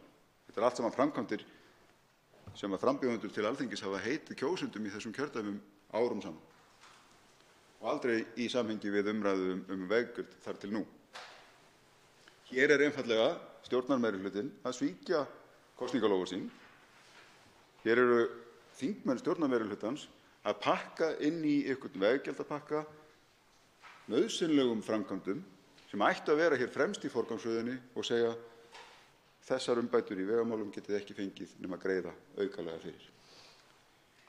Og það finnst mér full ástæða til, herra forseti, að við tökum okkur tíma til þess að ræða. Og ættum kannski ekki að vera að ræða í þeirri tímapressu sem hér sett að hér verði að ljúka samgönguáætlun með þeim hætti sem lagt upp með núna og bíða svo og vona að okkur takist að ljúka einhverju skynsamlegri niðurstöðu fjármögnun þessara mikilvægustu framkvæmda sem að samgönguáætlun ætti að vera að taka á og sem hæstv. Samgönguráðherra hefði auðvitað átt að finna viðunandi lausn á áður en samgönguáætlun var lögð fram. En meirihluti samgöngunefndar hefði þá í það minnsta átt að grípa þann bolta og ljúka þeirri vinnu, en tókst ekki. Það eru fleiri þættir sem vert að huga hér að og það auðvitað snýr einmitt að hversu vandvirk erum við í raun þegar kemur að miklum breytingum í þá lagasetningu hjá okkur eða fyrirkomulagi mála hér inn á þingi. Ég óttast ekki breytingar, ég tel alltaf felast tækifæri í breytingum, en það þarf að vanda til umræðunnar, það þarf að vanda til verka þegar það á að ráðast í grundvallarbreytingar í samfélaginu og hér verið að tala nýja fjármögnunarleið á vegsamgöngur sem full ástæða til að taka alvarlega umræðu. Það nefnilega, þegar öll á botninn hvolft, nauðsynlegt að stokka upp gjaldtökukerfið okkar á umferð. Það augljóst eftir því sem okkur miðar betur í orkuskiptum og eftir því sem að bensín- og díselbílum fækkar hér í umferðinni að eldsneytisgjöld og kolefnisgjöld munu ekki standa undir nauðsynlegum framkvæmdum í vegakerfinu. Og það gefur auðvitað þá þurfum við að ræða með hvaða hætti við ætlum að hafa framtíðarfjármögnun. En það væri þá kannski vel við hæfi að við hefðum þá framtíðarfjármögnun vegakerfisins einfalda, skilvirka og sanngjarna fyrir alla landsmenn. Að við værum öll að greiða með sama hætti. Að ekki væri verið að segja við íbúa Suðvesturhornsins, já þið, þar sem þorri umferðarinnar hér, borgið bæði þorra eldsneytisgjaldana, þorra kolefnisgjaldana, en eigi líka að borga veggjöldin. Eða þorra þeirra í það minnsta. Það auðvitað mun bitna harðast á íbúunum hér á þessu svæði. Tökum umræðuna og vöndum til hennar framtíðarfyrirkomulag gjaldtöku á umferð. Og það meira en líklegt, og við horfum til annarra landa með fordæmi það, að slík gjaldtaka muni fela í sér einhvers konar kílómetragjöld, að notendur greiði í samræmi við notkun sína á vegakerfinu. Og ofan að það bætist til að mynda einhvers konar kolefnisgjöld til þess að vera með áframhaldandi hvata til orkuskipta í umhverfinu hjá okkur, eða í samgöngum. En það þarf einmitt að tala saman í áherslum hvað varðar orkuskipti, orkustefnu og áherslum okkar og metnaði í loftslagsmálum og að þetta mikilvæga plagg sem samgönguáætlun og fjármögnun eða gjaldtaka á umferð tali saman við markmið okkar þar. Og veggjöld gera það ekki. Þau leggjast með sama hætti á eyðslufrekan bíl og eyðslugrannan bíl eða rafmagnsbíl. Þau leggjast með sama hætti á dýran fólksbíl eða ódýran fólksbíl. Þau skila okkur engu til viðbótar í metnað okkar varðandi orkuskipti, í metnað okkar til þess að vera með jákvæða hvata í gjaldtöku og umferð til að fólk skipti hér yfir í umhverfisvænni eldsneytisgjafa eða orkugjafa. Þannig að ég held að við ættum að gefa okkur betri tíma til þeirrar umræðu. Það er auðvitað líka mjög áhugavert í þessu samhengi öllu saman að almenningssamgöngur, að það er stærsta einstaka verkefnið þegar kemur almenningssamgöngum, borgarlínan, skilin eftir meira og minna ókláruð. Það er varið 800 milljónum til undirbúnings á þessum mikilvægasta verkefni varðandi samgöngumál hér á höfuðborgarsvæðinu, en metnaðarleysi meirihlutans, metnaðarleysi ríkisstjórnarinnar í þeim efnum algjört. Og ef við horfum á heildarumfangið á þeim framkvæmdum sem þar þarf að ráðast í, það hefur verið metið á, ef við horfum á stofnvegina hér til og frá höfuðborgarsvæðinu og að auki þær nauðsynlegu vegabætur sem þurfa að eiga sér stað innan höfuðborgarsvæðisins og fjárfestingar í kringum borgarlínu, að þá erum við sjálfsagt að tala heildarfjárfestingu upp á stærðargráðuna 100 til 110 milljarða. Eigum við ekki að taka bara einfaldlega utan það verkefni af einhverju metnaði og ljúka fjármögnun og fá skýra línur í vilja ríkisstjórnarinnar til þess að taka þátt í þessari langmikilvægustu samgöngubót hér á suðvesturhorninu, langmikilvægustu og stærsta skrefun okkar til að draga úr losun frá umferð hér á höfuðborgarsvæðinu. Þetta, í því fælist metnaður, í því fælist einhver framsýni. Og við getum þá í leiðinni tekið utan vandaða umræðu framtíðar gjaldtökufyrirkomulag á umferð á landinu öllu, þannig að við greiðum öll með sanngjörnum og eðlilegum hætti fyrir notkun okkar á vegakerfinu. Ég geri engar athugasemdir við það að stærri hluta og stærstum hluta þess fjármagns sem hér í samgönguáætlun sem varið til vegauppbyggingar á landsbyggðinni. Það gefur augaleið að í stóru víðfeðmu landi fáa íbúa, það mun það alltaf vera svo. Það mun alltaf fara hlutfallslega mjög hátt hlutfall af okkar vegafé til nauðsynlegrar uppbyggingar víða landið. Ég geri eins og verulega athugasemd við það hvernig suðvesturhornið hér skilið eftir algjörlega óbætt hjá garði, í algjöru óvissu það hvort og þá með hvaða hætti hægt verið að ráðast hér í þessar nauðsynlegu vegabætur, samgöngubætur hérna á suðvesturhorni landsins. Og ég geri verulega athugasemd við það að við ráðumst í svona grundvallarbreytingar án þess að kanna með nokkrum hætti hvaða áhrif það hefur, hvaða áhrif þetta hefur á íbúa landsins, hvort að þau séu misjöfn eftir búsetu, hvort að þau skili árangri í öðrum markmiðum okkar eins og þegar kemur einmitt, eins og ég nefndi hér, varðandi umhverfismál, varðandi orkuskipti. Þetta ótrúleg óvandvirkni í opinberri stefnumótun. Við getum ekkert verið að taka svona puttasmella ákvarðanir bara þegar okkur datta í hug í nóvember að leysa málið svona. Þetta ekki boðleg vinnubrögð. Það ekki boðleg vinnubrögð að segja sem, já, hingriði bara róleg, það að koma hérna frumvarp í mars eða apríl eða maí, skiptir ekki öllu máli, þar sem við fáum að ræða veggjöldin. Aðrar þjóðir taka sér ár í að undirbúa svona grundvallarbreytingar, þannig að virkilega sé vanda til þeirra. Og það má meðal annars nefna það að í Noregi ekkert óumdeilt hvernig staðið að gjaldtöku á umferð þar, og Norðmenn, eins og hefur komið fram, eru í óðaðin að endurskoða með hvaða hætti þeir hyggist standa að framtíðar gjaldtöku. Gætum við ekki, eins og nefnt hefur verið hér til dæmis í tengslum við fiskeldi, jafnvel lært eitthvað af reynslu Norðmanna en ekki bara taka upp gamla fyrirkomulagið þeirra. Hefur við ekki að prófa einu sinni að vera metnaðarfull vandvirk, horfa til lengri framtíðar og byggja eða búa þannig hluti að þau geti staðið hér þá nokkuð stabílir og óbreyttir árabil, áratugaskeið jafnvel ef að vel tengist til. Það væri nú þá nýbreytni í íslenskum stjórnmálum ef við þyrftum ekki alltaf að vera að stagbæta mistök fyrri ára. Það full ástæða til þess að vanda hér til verks og staðreyndin auðvitað sú að það þarf ekki að gaumgæfa þetta mál mjög lengi til að átta sig á því að auðvitað eru til aðra leiðir til þess að fjármagna þessar nauðsynlegu framkvæmdir. Við höfum tímann fyrir okkur til þess að ljúka þeirri umræðu, til dæmis með þá söluferli á bönkunum, en vandinn auðvitað að það ekki pólitísk samstaða í þessari ríkisstjórn. Og þrátt fyrir einhver fyrirheitum að hafist verið handa við það að skoða og setja jafnvel í nefnd að vinda ofan af fordæmalausu eignarhaldi ríkisins á bankakerfinu hér á landi, þá vitum við að það stendur ekki til að gera neitt í þeim efnum hjá þessari ríkisstjórn. Ég held að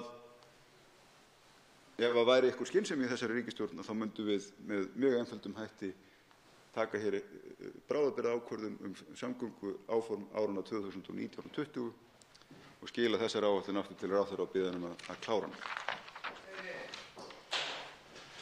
3 hv. þingmenn hafa óskað eftir að veita andsvar og hafa því 1 mínútu til ráðstöfunar í seinna andsvari. Fyrstu veitir andsvar hv. 11. þingmaður Reykjavíkurkjördæmis suður, Björn Leví Gunnarsson. Virðulegi forseti, þakka hv. þingmanni fyrir greinargóða ræðu. Það var fjallað vegaframkvæmdirnar sem eru alveg brýnasta nauðsyn í rauninni bara varðandi öryggi og umferðarþunga og ýmislegt svoleiðis. En það hefur komið fram í greiningum til dæmis fyrir borgarlínuna að þrátt fyrir að við förum í 100 milljarða króna framkvæmd, vegaframkvæmdir hérna á höfuðborgarsvæðinu, þó með borgarlínunni, að þá umferðarþungi og meðalferðatími samt að fara að aukast. Það hefur líka komið fram hérna í umræðinni að undirstaða veggjaldanna sú að það verði stytting á ferðatíma sem að veldur einhverjum ágóða fyrir þá sem að keyra og að það að borga veggjöldin mun ekki kosta eins mikið eins og það hefði kostað ef að það hefði ekki verið farið út í framkvæmdirnar. En eins og hefur verið bent á að þá eru þessar framkvæmdir algjörlega nauðsynlegar. Það er ekkert hægt að tala það að gera ekki neitt.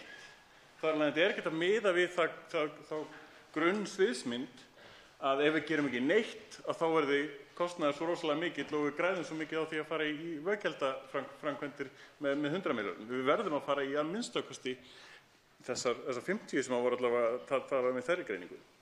Aðeins einmitt varðandi veggjöldin, hv. þingmaður nefndi hérna 600 krónur til og frá Selfossi. Og þá býst ég við að hv. þingmaður sé að vísa í meðalgjaldi sem var notað í skýrslu sem var skilað til samgönguráðherra, þar sem var talað meðalgjald upp á 300 til 600 krónur. Þetta er meðalgjald fyrir hverja einstaka ferð. Og af því að umfang framkvæmdana svona 2/3 minna heldur en í þeirri skýrslu, og þá er ekki 300 til 600 krónur, þá er 200 til 400 krónur fyrir hverja ferð, 300 krónur að meðaltali hverja ferð. Þannig að meira segja af því það sagt að það er að taka upp gjaldið í lok tímans, þá miðað við greininguna þá ætti það að vera 400. Þannig að það getur verið allt upp í 800 krónur til og frá Selfossi báðaleið. Svarar andsvari hv. 7. þingmaður Reykjavíkurkjördæmis norður, Þorsteinn Víglundsson. Herra forseti, ég þakka hv. þingmanni andsvarið. Það er alveg rétt og það er ekki deilt hér að þetta eru bráðnauðsynlegar framkvæmdir og vegabætur sem við þurfum að ráðast í. Fyrst og síðast út frá öryggismálum og eins og rættum með Reykjanesbrautina og Suðurlandsveginn, mikilvægi þess til dæmis að aðgreina akstursstefnur, mikilvægi þess að ljúka gerð mislægra gatnamóta á lykilgatnamótum á leið og svo framvegis. Og þetta eru dýrar framkvæmdir en þær eru algjörlega bráðnauðsynlegar, en þær stytta ekkert verulega ferðatíma okkar. Það stytta ekki leið, þetta er sama leiðin sem ekið er, þannig að það dregur ekkert verulega úr eldsneytisnotkun. Það verður ekkert sá sparnaður fyrir íbúa þessara svæða sem að til dæmis íbúar á Akranesi eða Borgarnesi upplifðu við það að fá Hvalfjarðargöngin og þurfa ekki að keyra fyrir Hvalfjörð. Það gefur alveg augaleið. Þannig að beinn fjárhagslegur ávinningur er ekkert í líkingu við það sem þar var, en auðvitað er framkvæmdin engu að síður algjörlega lífsnauðsynleg, enda stórkostlegt öryggismál. Varðandi vangaveltur hv. þingmanns kostnaðinn,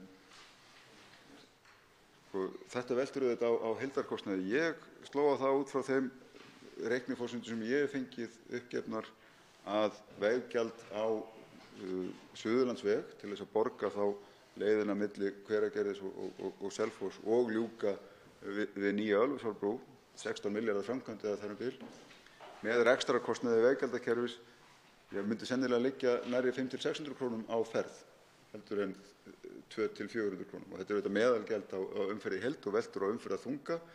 Hann er auðvitað langmestur til dæmis hér á Reykjanesbrautinni. sem ætti auðveldast með að kljúfa við að mikla framkvæmdir út frá gjaldinu á þeirri braut einn og sér. En þetta eru ennþá mjög lítt mótaðar hugmyndir af hálfu meirihlutans og þess vegna tel ég brýnt þetta sé rætt til enda og íbúum á þessu svæði sé það ljóst áður en þingið ákveður að ráðast í þetta með þessum hætti. Hvað mun þetta kosta? Hverju munu borga?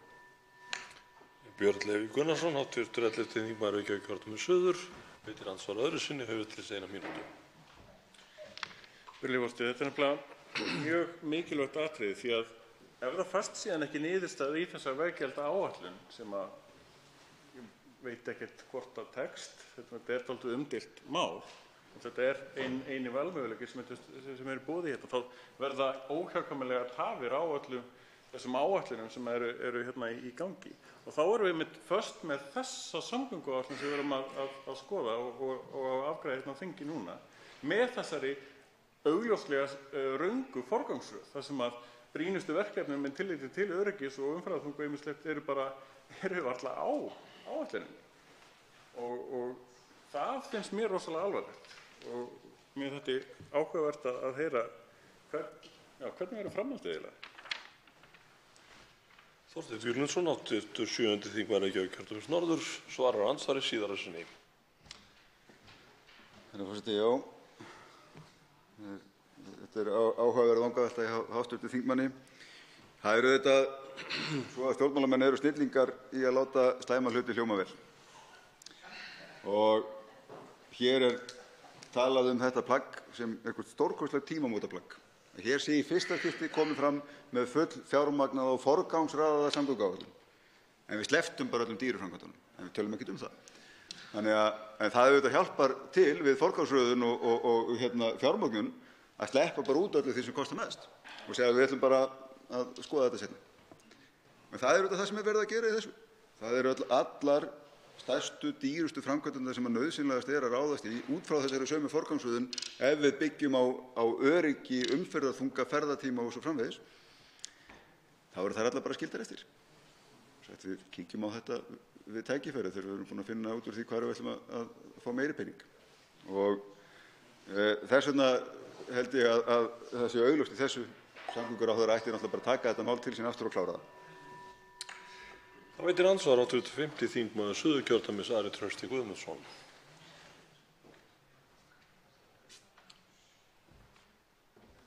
Herra forseti, það er áhugavert að heyra þessa ræðu og það er nú svo að þessi 12.000 kílómetrar af vegakerfi sem hér er, það hefur ekki tekist að halda því almennilega eftir þessum hefðbundnu leiðum og þá tekið tillit til hrunsins og alls þess. Ef að hér væru 1 til 2 milljónir bíla í landi að þessari stærð þá væri þetta sennilega öðruvísi með skatta og bifreiðagjöld.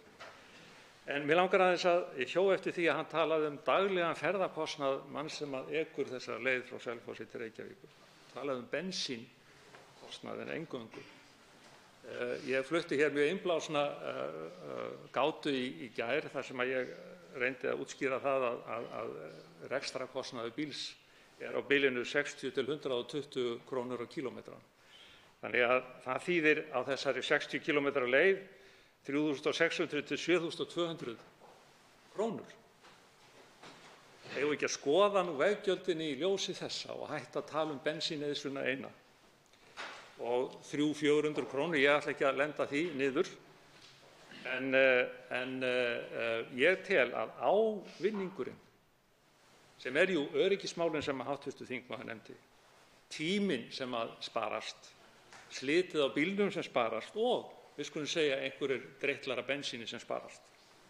Gerir það að verkum, og þetta jú hugmyndafræði þessara leiðar í hnotskurn, það er ávinningurinn miðað við það sem að menn leggja til í ljósi þess hvað kostar í raun og veru að leggja bíla sem menn keyra þessa leið, þessi háttvirtur maður sem að keyra þarna, hann keyrir þessa leið hvort sem það eru veggjöld eða ekki veggjöld.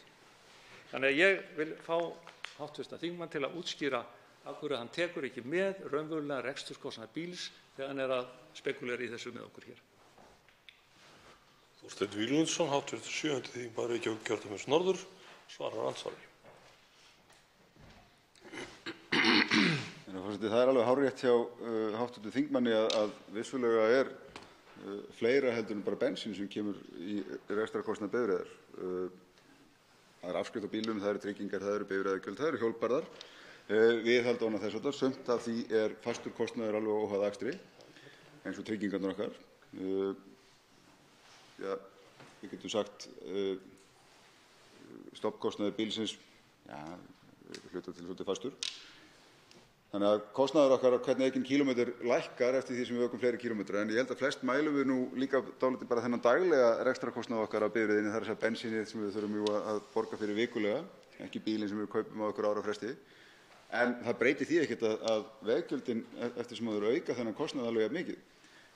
Þessi einstaklingur sem að ekur þá milli Selfoss og Reykjavíkur daglega til vinnu, segjum að það séu 220 dagar á ári að þannig bil sem að ekið til höfuðborgarinnar fyrir utan einhver önnur tilfelli. Fljótt að litið sýnist mér það að auka ferðakostnað þessa einstaklings 150 til 200.000 krónur og ég sé hann einhver bættari hvort sem ég tel tryggingarnar með eða ekki í þeirri upptalningu.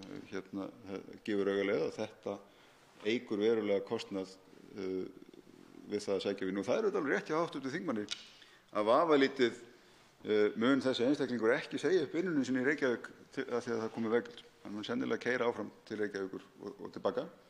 Það verður bara dýrara. Það verður bara minna til skiptana fyrir viðkomandi einstaklinga fjölskyldu eftir ferðakostnaði. Og það er auðvitað það sem að við þurfum að horfa til af fullri sanngirni, að það er ekkert sjálfgefið til dæmis að fólk sem er að aka þetta langan veg daglega til og frá vinnu muni auðveldlega geta nýtt sér aðra samgöngukosti út frá þeim sveigjanleika sem það þarf mögulega að halda. Og við eigum að lágmarki að gefa okkur tíma til þess að skoða með heildstæðum hætti hver áhrif á þennan hóp yrðu. Þetta er augljóslega sá hópur sem að hlutfallslega mun greiða mestan hluta af þessum kostnaði. Og svo því sé til haga haldið, vegalengdin styttist ekkit við það að hún sé tvöfölduð. Forseti biður þingmenn að virða ræðutíma, en nú veitir andsvar öðru sinni hv. 5. þingmaður Suðurkjördæmis, það er Trausti Guðmundsson, og hefur til þess 1 mínútu. Herra forseti, þetta styttist ekki leiðin, en það er eitt og annað sem breytist til tvöföldunina. Kannski alla leið inn í Reykjavík, kannski bæjarhálsinn líka og svo framvegis. Og hvers virði er öryggið? Og við erum jú að tala um að það kostar þúsundir króna að keyra þessa leið. Og við erum að tala um veggjöld sem eru af stærðargráðu 100 króna. Og álögurnar í viðmiði við ábatan. Ég skil ekki þetta svar og þar við situr. Loftslagsávinningurinn, minni mengun, greiðari almenningssamgöngur á tvöfölduðum vegi, hvatinn sem felst í því að bensínbílaeigendur borga jú tvöfalt gjald ef við orðum þannig með veggjöldum og bensíngjöldum, það gerir rafbílaeigendur ekki. Það er ákveðin hvatning þarna og kolefnisgjaldið heldur áfram að virka. Þannig að segja að hér sé engin sérstök loftslagsáhrif, það er bara rangt. Og auðvitað verður framtíðin sú að það verður borga per kílómetr, einhverjum kílómetra af rafbíl eða vistvænum bílum þegar fram í sækir. Hv. 7. þingmaður Reykjavíkurkjördæmis norður, Þorsteinn Víglundsson, svarar andsvari síðara sinni og hefur til þess 1 mínútu.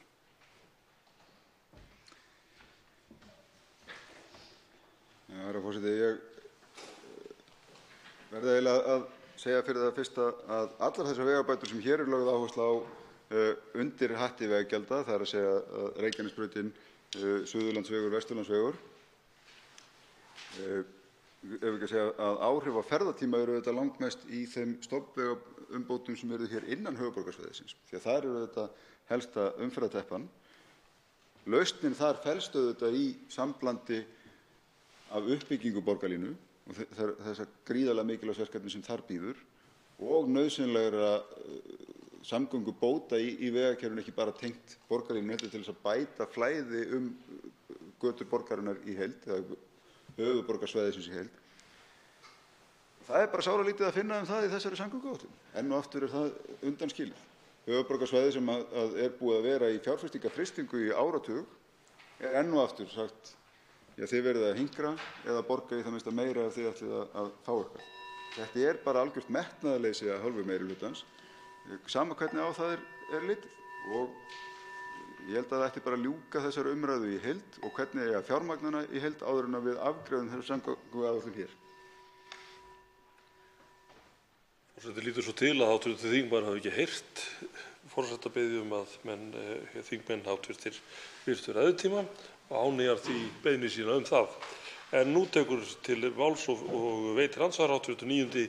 þingmaður Norðausturkjördæmis Líneik Anna Sævarsdóttir.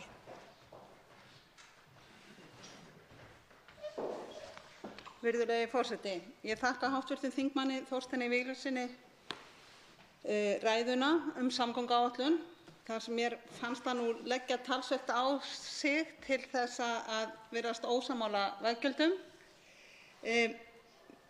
En hér var að ræða nefndarálit þar sem að meginniðurstaðan er sú að gestir sem komu fyrir nefndina voru sammála þeim markmiðum sem sett eru forgangsröðun, en hins vegar var skýr krafa úr öllum landshlutum allar tegundir vega að það þyrfti að fara í meiri framkvæmdir.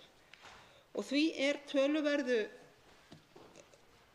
púðri, getum við sagt, eitt í nefndarálitinu, töluverð mikil umfjöllun nýjar leiðir við fjármögnun og stærstum hlutanum varið í að fjalla veggjöld, einmitt til að hvetja til umræðu þar Í breytingartillögu við samgönguáætlun stendur svo, með leyfi forseta: unnið verði að útfærslu nýrra fjármögnunarleiða og nauðsynlegri frumvarpsgerð með það að markmiði að flýta framkvæmdum á áætluninni og skapa fjárhagslegt rými fyrir nýjar framkvæmdir. Hv. þingmaður ósammála þessu markmiði? Og svo langar mig að spyrja, hversu langan tíma þarf til umræðu veggjöld í samfélaginu? Nú hefur umræðan staðið í töluverðan tíma. Við getum rakið hugmyndir nokkuð langt aftur ef út í það farið, alltaf áratug, en kannski verið vaxandi síðustu 2 árin. Og hversu langan tíma þarf síðan í að undirbúa útfærsluna? Og að lokum lagði þingmaðurinn fram tillögur aukin útgjöld til samgöngumála í umræðu fjármálaáætlun. Hv. 7. þingmaður Reykjavíkurkjördæmis norður, Þorsteinn Víglundsson, svarar andsvari.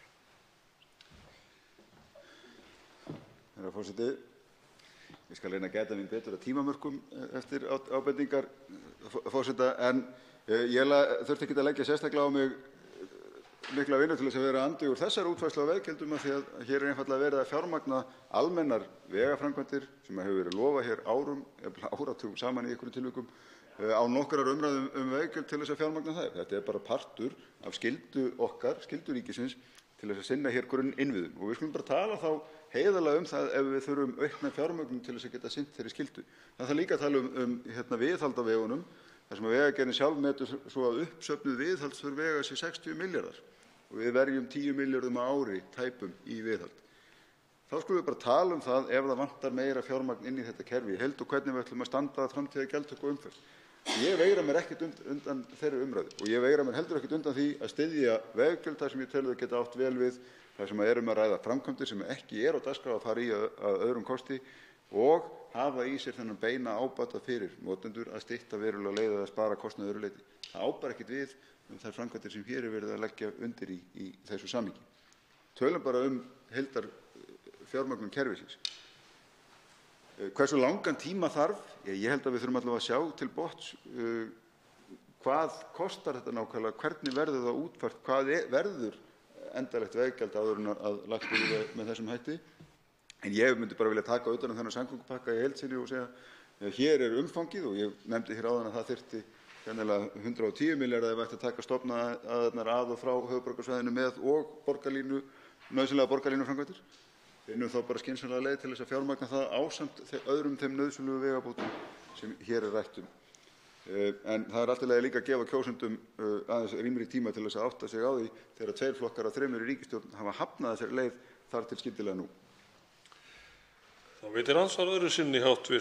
9. þingmaður Norðausturkjördæmis Líneik Anna Sævarsdóttir og hefur til þess 1 mínútu. Virðulegur forseti, þakka hv. þingmanni svarið og auðvitað snýst þetta allt þörfina fyrir viðbótarfjármagn og þess vegna vil ég ítreka aftur, hefur hv. þingmaður lagt fram hugmyndir eða tillögur viðbótarfjármagn til samgöngumála í fjármálaáætlun. Ég heyrði í hans ræðu að hann ræddi sölu ríkiseigna, enda það eitt af því sem talið upp í nefndarálitinu að sé mögulegt ef til þess kemur og aðstæður eru til þess. En það heldur ekki nóg ef við förum út í það. Í andsvari sem hv. þingmaður veitti hér í gær, þá gat ég ekki annað skilið en hann væri að túlka það svo að verkefnum í samgönguáætlun væri endurraðað frá því að hún var lögð fyrir þingið. Það var ekki alveg ljóst af ræðu hans í dag hvort að hann væri að túlka áætlunina þannig, en mig langar bara að fá úr því skorið hvað þingmaðurinn átti við. Hv. 7. þingmaður Reykjavíkurkjördæmis norður, Þorsteinn Víglundsson, svarar andsvari síðara sinni. Forseti, ég þakka hv. þingmanni andsvarið síðara sinni.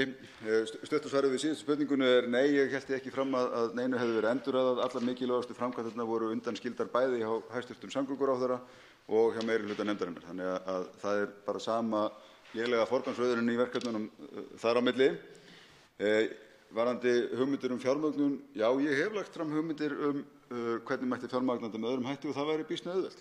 Ef við seldum þriðjunginn af því hlutafé sem ríkissjóður á bundið í þessum 2 viðskiptabönkum, Íslandsbanka og Landsbanka, þá mætti ætla að það væri 100 milljarðar hið minnsta. Það myndi duga fyrir öllum þeim framkvæmdum sem hér eru nefndar og að ljúka borgarlínu fjármögnun með viðunandi hætti. Það tekur ekki svo langan tíma að byrja að hreyfa sig í þessum bönkum af því að við erum að tala hér framkvæmdir sem munu standa yfir næstu 5 árin hið minnsta ef ekki lengri tíma. Svo má auðvitað ræða þetta í tengslum við fjármálaáætlunina að auðvitað á að gera ráð fyrir þessum framkvæmdum í umræðum fjármálaáætlun og það hefur ekki verið gert til þessa. Andsvarinu er lokið. Til máls tekur hv. 8. þingmaður Reykjavíkurkjördæmis suður, Inga Sæland. Já, virðulegi forseti.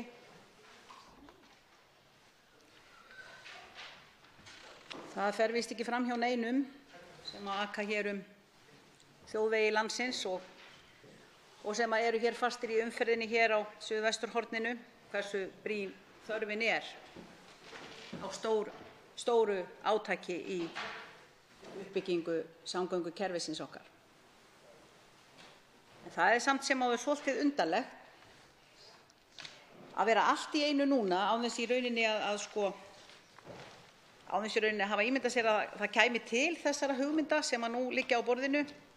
Jú, frábært að flýta framkvæmdum, allt í lagi að segja að áætlanir til 15 ára hefðu verið full fjármagnaðar, en þær eru það sannarlega ekki núna þegar kemur að því að við viljum flýta, við þörfnumst þess að flýta framkvæmdum og það í rauninni nauðsynlegt að flýta framkvæmdum.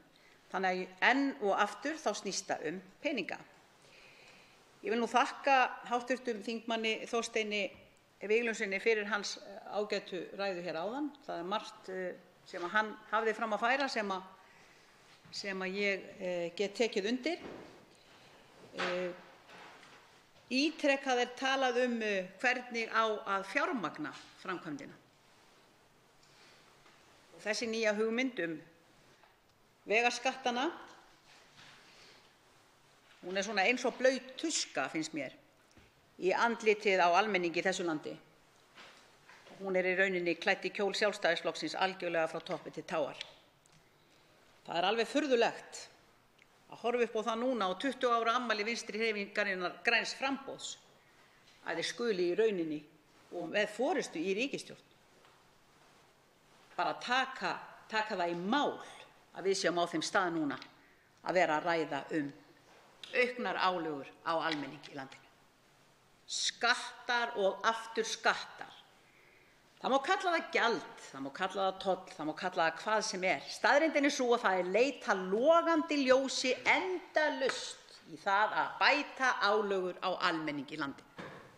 Almenning sem þegar býr við fátækt, almenning sem hefur ekki efni á því að kaupa fína rafmagnsbílinn, almenning sem keyrir á gömlu bensíndollunni, sem mengar þó ekki brot á við þau 66.000 tonn af kolum sem verið að brenna á Bakka á hverju einasta ári, eða þeim 45.000 tonnum af viði sem þarf að flytja hér inn af skógum heimsins til að brenna í þessu gæluverkefni á Bakka. Það er allt í lagi að tala um kolefnisgjaldið sem gaf og gefur okkur nú ansi marga milljarða á hverju einasta ári. Það er nú búið að hækka það ansi ríflega, af því það er alltaf verið að tala um að draga úr mengun. En í hvað er allt þetta fjármagn að fara, kolefnisgjaldið? Nú eins og ég hef vísað í áður þegar við erum að tala um hvar eigum við að fá peningana, bankaskatturinn upp á 7 milljarða, veiðigjöldin lækkun 4,3 milljarða, samtals 11,3 milljarða króna. Nú hefur forstjóri Landsvirkjunar gefið það út, Hörður Arnarsson, sá ágæti maður, að hann geti ekki betur séð en á árunum 2020 til 2026 þá geti Landsvirkjun hæglega greitt arð í ríkissjóð upp á 110 milljarða króna. 110 milljarða króna. Ég spyr, þegar við erum að hugsa um forgangsröðun fjármuna og vera hagsýn í ríkisbúskapnum, hvers vegna verið að tala um að taka lán til að flýta framkvæmdum? Af hverju nýtum við ekki og forgangsröðum þeim fjármunum sem við eigum nú þegar? Af hverju færum við ekki fjármagni frá þeim sem eiga yfir á þá sem ekkert eiga? En það besta við það núna þegar við erum að tala um að taka erlend lán til að framkvæma þessa nauðsynlegu vegabætur okkar, þá er ekki hægt. Það er ekki hægt að afnema krónu á móti krónu skerðingar og öryrkja. Það kostar of mikið. Þrátt fyrir að það sé náttúrulega heimsmet. Engin þjóðfélagshópur í öllum heiminum sæti slíkum skerðingum og mannréttindabrotum eins og íslenskir öryrkjar gera. En það er nú önnur saga. En við skulum hugsa um, það er líka talað um, það kostar okkur mikið, öll slysin og öll ógnin sem á sér stað á hverju einasta ári hérna út í umferðinni. Kostar okkur 50 milljarða króna á ári. Það ríður á, virðulegi forseti, að auka öryggi, að efla samgöngurnar. Það breytir ekki þeirri staðreynd að mig langar að nefna til dæmis, fyrst ég var nú að tala um Landsvirkjun, fyrst ég var nú að tala um 110 milljarðana sem verið að tala um að sé hægt að greiða í arð frá árinu 2020 til 2026. Og Landsvirkjun hefur jú verið að greiða arð og hún hafði til dæmis hagnaði sem 11,2 milljarða fyrir rúmu ári síðan. Ríkissjóður hefur notið arðgreiðslna frá Landsvirkjun sem og frá bönkunum sem við eigum saman. Ég tel það almenningur í þessu landi, þjóðin, vilji fá að nýta það sem við eigum sameiginlega nú þegar og að skapa arð. Hún er ekki að hugsa um eitthvað fyrsta stig á einkavæðingu samgangna í landinu. Hún er ekki að hugsa um einkavæðingu. Hún er ekki að gera það. Hverjir skyldu nú eiga að maka krókinn á öllu saman? Það er ástæða til þess að taka þetta traustum tökum. Við fengum þetta upp í nóvember síðastliðinn. Allt í einu poppa upp eitthvað sem hugsanlega verður vegskattur. Ég mun aldrei kalla þetta annað en vegaskatt. En ég er algjörlega sammála því sem háttvirtur þingmaður Þorsteinn Sæmundsson Vignisson nefndi hér áðan, eins og til dæmis hina ágætu framkvæmd Hvalfjarðargöng sem stóð svo sannarlega undir væntingum, enda ein ákveðin framkvæmd sem var virkilega þörf og nauðsyn að gera. En það breytir ekki þeirri staðreynd að almenningur var ekkert sáttur við það að fara að borga í Hvalfjarðargöngin. En það var nú eins og með það, eins og er núna með hina ágætu Vaðlaheiðargöng. Það kostar ekki nema nokkur 100 krónur að fara í gegnum göngin ef þú kaupir 100 ferðir í einu eða 1000 ferðir í einu eða hvernig sem það er. En hverjir geta borgað það? Hverjir geta borgað það að fá að vera með ódýrari ferð gegnum göngin? Þeir sem að eiga peningana, ekki þeir sem þá skortir. Það er alveg ljóst. Það er alltaf dýrt að vera fátækur. Sérstaklega dýrt á Íslandi að vera fátækur í einu skattpíndasta landi á jörðinni. Og það á að finna til fleiri skatta nú, þrátt fyrir að við eigum sameiginlega eignir sem gera miklu betur en að standa undir því að byggja upp vegakerfi sem hefur legið hér í láginni í áraraðir í boði fyrri ríkisstjórna. Við skulum ekki gleyma því að við erum að fá milljónir, hátt í 3 milljónir ferðamanna sem koma hér á ári sem aka þessa vegi. Við skulum ekki gleyma heldur hvernig vegirnir hafa hrunið undan stórum flutningabifreiðum sem hefur fjölgað gríðarlega á vegunum eðli málsins samkvæmt þar sem að strandsiglingar hafa lagst af. En hvar eru komugjöldin, háttvirtur forseti? Hvar eru komugjöldin til dæmis af 2 milljónum ferðamanna? Þó það væri ekki nema 2.000 krónur á hvern, þá er það 4 milljarðar. Ef það væru 2,5 milljónir ferðamanna og það væri 2.000 krónur, 5 milljarðar. Hvað þá 3.000 krónur fyrir 2,5 milljón ferðamanna, 7,5 milljarður króna. Hvers vegna alltaf að leita í vasa almennings?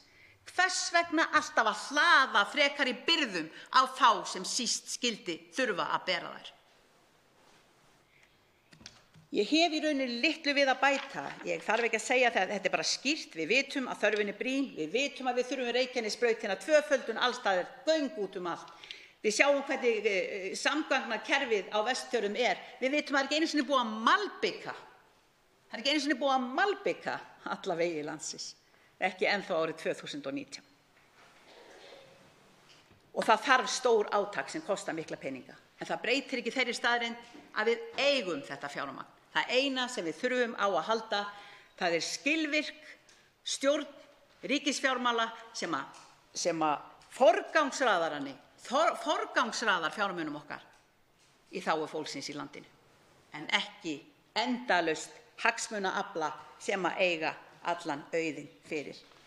Ég segi, virðulegi forseti, áður en að við í Flokki fólksins munum á nokkrum einasta tímapunkti samþykkja það að ræða auknar álögur og frekari skatta á landsmenn.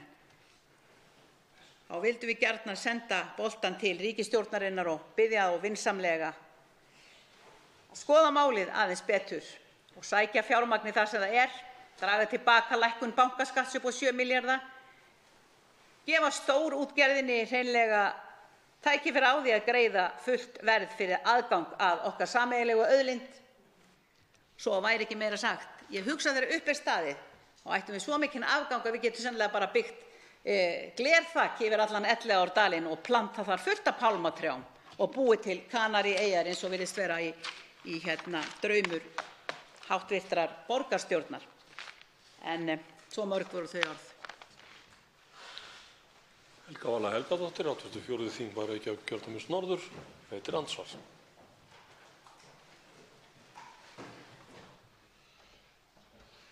Herra forseti, ég vil þakka hv. þingmanni Ingu Sæland kærlega fyrir þessa yfirferð og hennar ræðu hér þessa samgönguáætlun. Mig langaði aðeins að spyrja hv. þingmann sem er mjög umhugað kjör þeirra sem hafa hvað lakast í samfélaginu og það hefur nú heldur betur verið áberandi í hennar störfum hér á þingi, vegna þess að í umræðunni þessi veggjöld hefur verið talað það að meðalkostnaður í Hvalfjarðargöngin hafi verið 600 krónur ferðin. Það er meðalkostnaður, sumir borga 1000 og þeir sem eru á afsláttarkorti borga minna, en að meðalkostnaðurinn hafi verið 600 krónur. Nú er talað að meðalkostnaðurinn áætlaður meðalkostnaður, nú vitum við auðvitað að þetta er áður en framkvæmdir hefjast, þannig að við vitum nú hvernig er með framkvæmdir á vegum hins opinbera. Það eiga það til að hafa tilhneigingu til þess að verða mun dýrari en áætlað í byrjun. En allavega þá, miðað við það reiknilíkan sem við erum með núna, þá er áætlað að kostnaðurinn frá Reykjavík og austur á Selfoss Hveragerði muni vera 400 krónur. Þessi meðalkostnaður. Einhverju borga þess minna og einhverju borga þá meira. fyrir þá sem að þurfa að komast þessa leið daglega, úr þessum hópi sem að hv. þingmaður Inga Sæland talar sérstaklega telur Inga Sæland, hv. þingmaður, að þessi kostnaður, 400 kr. á ferðina, 800 kr. á dag fram og tilbaka, muni hafa skerðandi áhrif á lífsgæði þeirra einstaklinga sem búa á þessum svæðum og þurfa daglega að sækja heilbrigðisþjónustu á höfuðborgarsvæðið, nám eða starf? Hv. 8. þingmaður Reykjavíkurkjördæmis suður, Inga Sæland, svarar andsvari. Virðulegi forseti, ég þakka hv. þingmanni Helgu Völu fyrir andsvarið.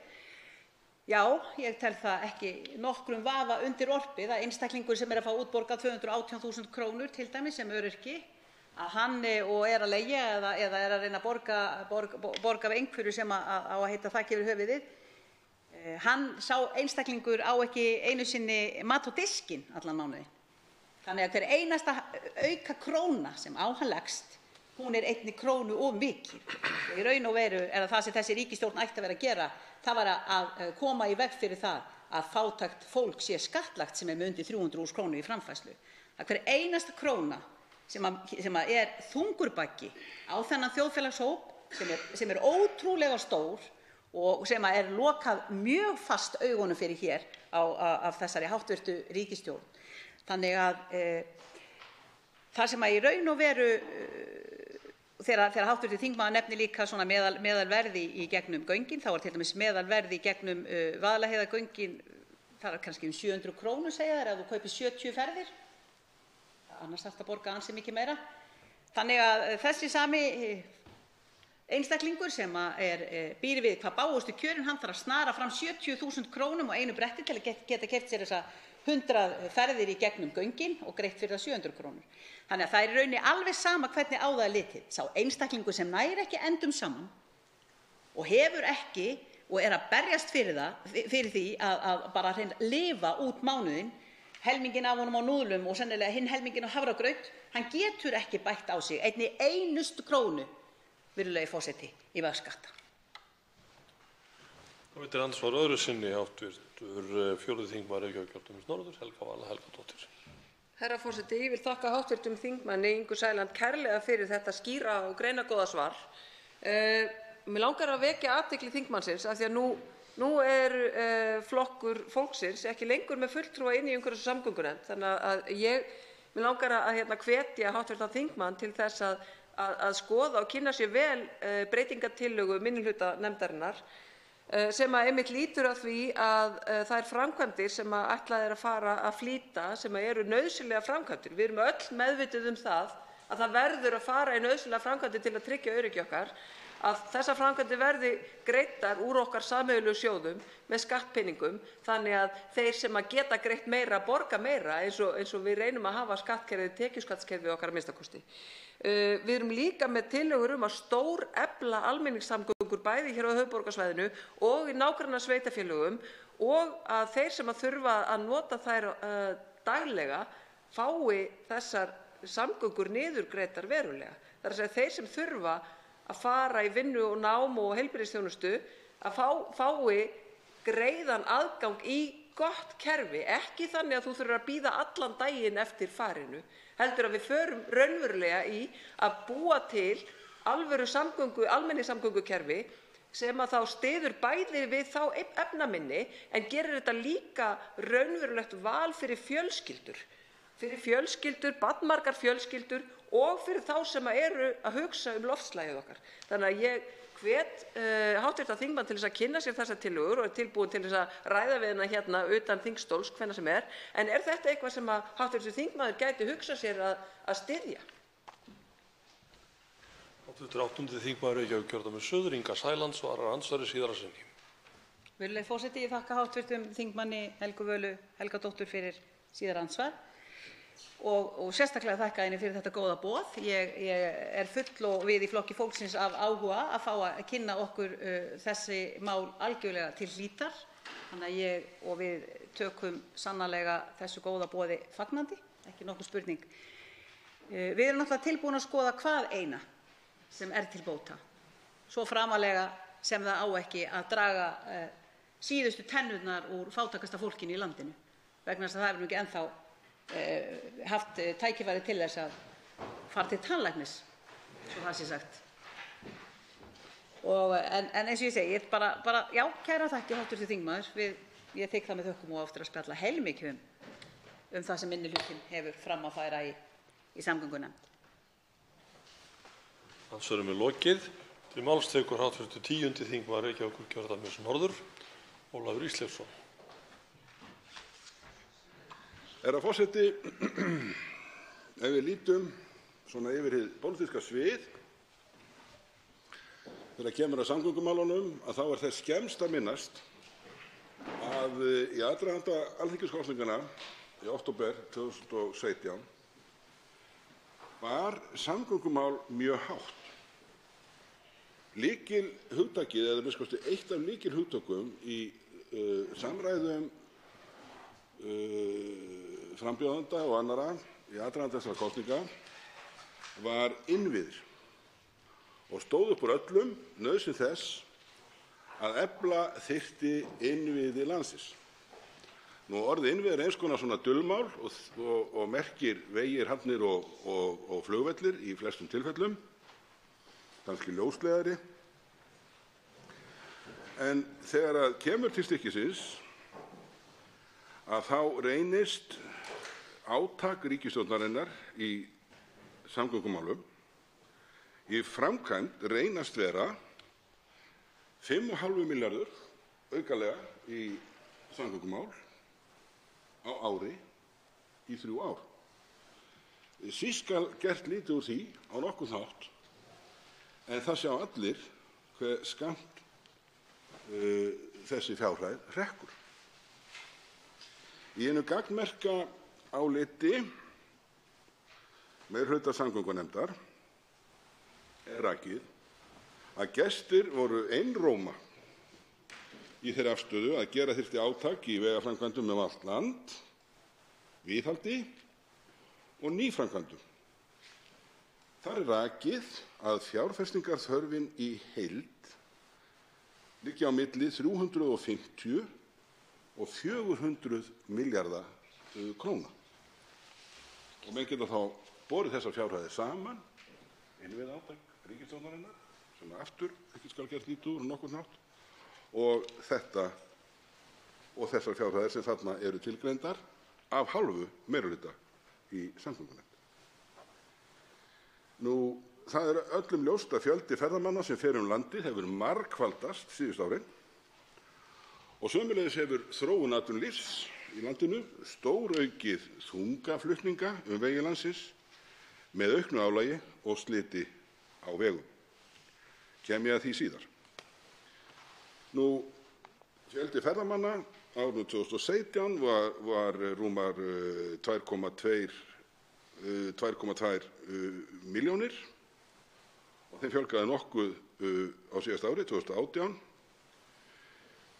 Vitaskuld er það svo að allur þessi mikli fjöldi hefur gríðarleg áhrif á samgöngukerfið, eykur náttúrulega álagið á það, og er það ekki skrítið til þess að hugsa þegar rúmar 2,5 milljón manna fara vegi landsins á ári hverju. Nú, atvinnusvæði hafa stækkað í landinu og það eru ákveðnir þjóðfélagshættir sem að taka breytingum. Fólk sem býr í dreifbýli og vinnur í þéttbýli fer fjölgandi. Ég tek undir með meirihlutanum í sínu áliti að brýnt er að brugðist verði hratt við þeim vanda sem safnast hefur upp síðustu ár. Nú hefur leyft mér að geta þess áður að þessi vandi er að sumu leyti eitthvað sem að kalla mætti vanrækslusyndir, en að sumu leyti eðlilegar eða á sér eðlilegar skýringar vegna þess efnahagsáfalls sem þjóðin var fyrir áratug síðan. Það þarf þess vegna að vinna markvisst að því að bæta vegakerfið og samgöngur almennt eins hratt og kostur er, og þar ber að leggja til grundvallar hagkvæmni. Nú, markmiði í loftslagsmálum, það er orðið viðurkennt og viðtekið sjónarmið. jafnræði íbúa landsins og síðast en ekki síst öryggissjónarmiða. Og það er auðvitað mikilvægt að leita leiða til að flýta brýnustu samgöngubótum sem allra mest. Eins og háttar nú til í íslensku þjóðarbúskap má gera ráð fyrir að nokkuð hægist hjá aðilum sem koma að verklegum framkvæmdum, til að mynda eins og verkfræðistofum og verktökum, og þess vegna má líta þannig á að heppilegar aðstæður séu í landinu til þess að ráðast í uppbyggingu innviðanna. Og eins og menn þekkja, bættar samgöngur eru vel fallnar til þess að stuðla að framförum í íslensku samfélagi og íslensku atvinnulífi og þar með efnahagsmálunum í heild sinni. Ég vil leyfa mér að taka hér undir með meirihlutanum sem leggur sérstaka áherslu á að leita með raunsæjum hætti eftir nýjum fjármögnunarleiðum til að greiða fyrir samgöngubótum, bæta öryggi og flýta fyrir orkuskiptum. Við endurskoðun hinna almennu gjalda sem falla á umferðina, það er að segja olíu- og bensíngjalds og bifreiðaskatts, þar undir náttúrulega fleiri undirskattar, þetta er mikil frumskoðun sem þekkja, þarf að tryggja að sértæk gjaldtaka eins og veggjöld auki ekki álögur á bifreiðendur umfram þann ábata sem fæst af greiðara og öruggara flæði umferðarinnar og bættu umhverfi. Þannig er ýtt undir orkuskipti í bráð og lengd. Meirihluti minnir einnig á að fyrirkomulag almennra gjalda af umferð þarfnast heildarendurskoðunar þegar fram í sækir og orkuskiptum hefur fleygt fram. Við þetta verkefni þarf að takast á við í náinni framtíð. Herra forseti, ég vek athygli á fyrirvara félaga míns utan flokka sem höfum með okkur samstarf, hv. þingmanns Karls Gauta Hjaltasonar, þar sem hann segir að grípa verði til raunhæfra aðgerða til að flýta brýnum úrbótum í samgöngumálum. Hann segir í sínu fyrirvara sem er hluti af áliti meirihlutans að nauðsynlegt sé að kveða skýrt á fjárhæð veggjalda og útfærslu afsláttarkjara og leggja þurfi sérstaka áherslu á lækkun gjalda á bifreiðaeigendur samhliða upptöku veggjalda. Þá eigi að nota fjármagn sem fyrirhugað er að renna í væntanlegan þjóðarsjóð að hluta til að minnsta kosti til að kosta framkvæmdir í samgönguáætlun, meðal annars nefnir hann Sundabraut. Og loks segir hann forðast beri margfeldis innheimtu veggjalda af þeim sem þurfa að fara mörg veggjaldalið til að sækja þjónustu til höfuðborgarinnar. Herra forseti, mig langar til að staldra aðeins við og nefna örlítið nánar tvö atriði sem þarna er getið Í fyrsta lagi víkur hv. þingmaður í sínu fyrirvara að þjóðarsjóði og ég geri mér alveg fulla grein fyrir því að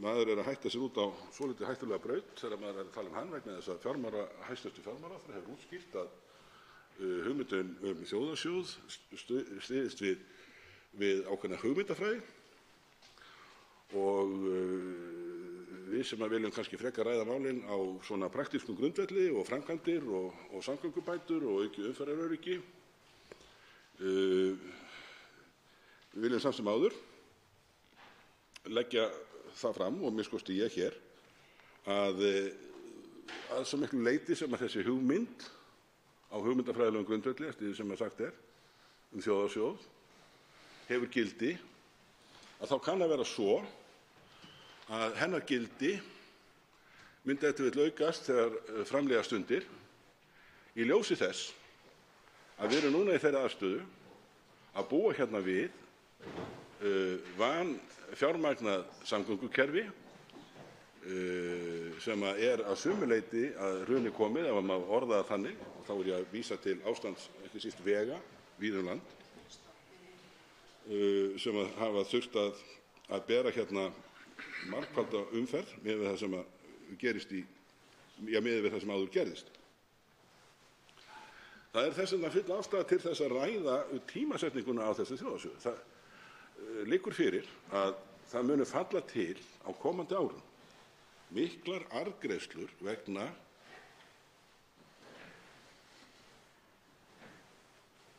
þess hluta orkumálanna sem snýr að vinnslu raforku, og það hefur komið fram að Landsvirkjun telur sig geta greitt mjög svo aukinn arð af sinni starfsemi, og þessar auknu tekjur eiga að verða uppistaðan í hinum væntanlega þjóðarsjóði.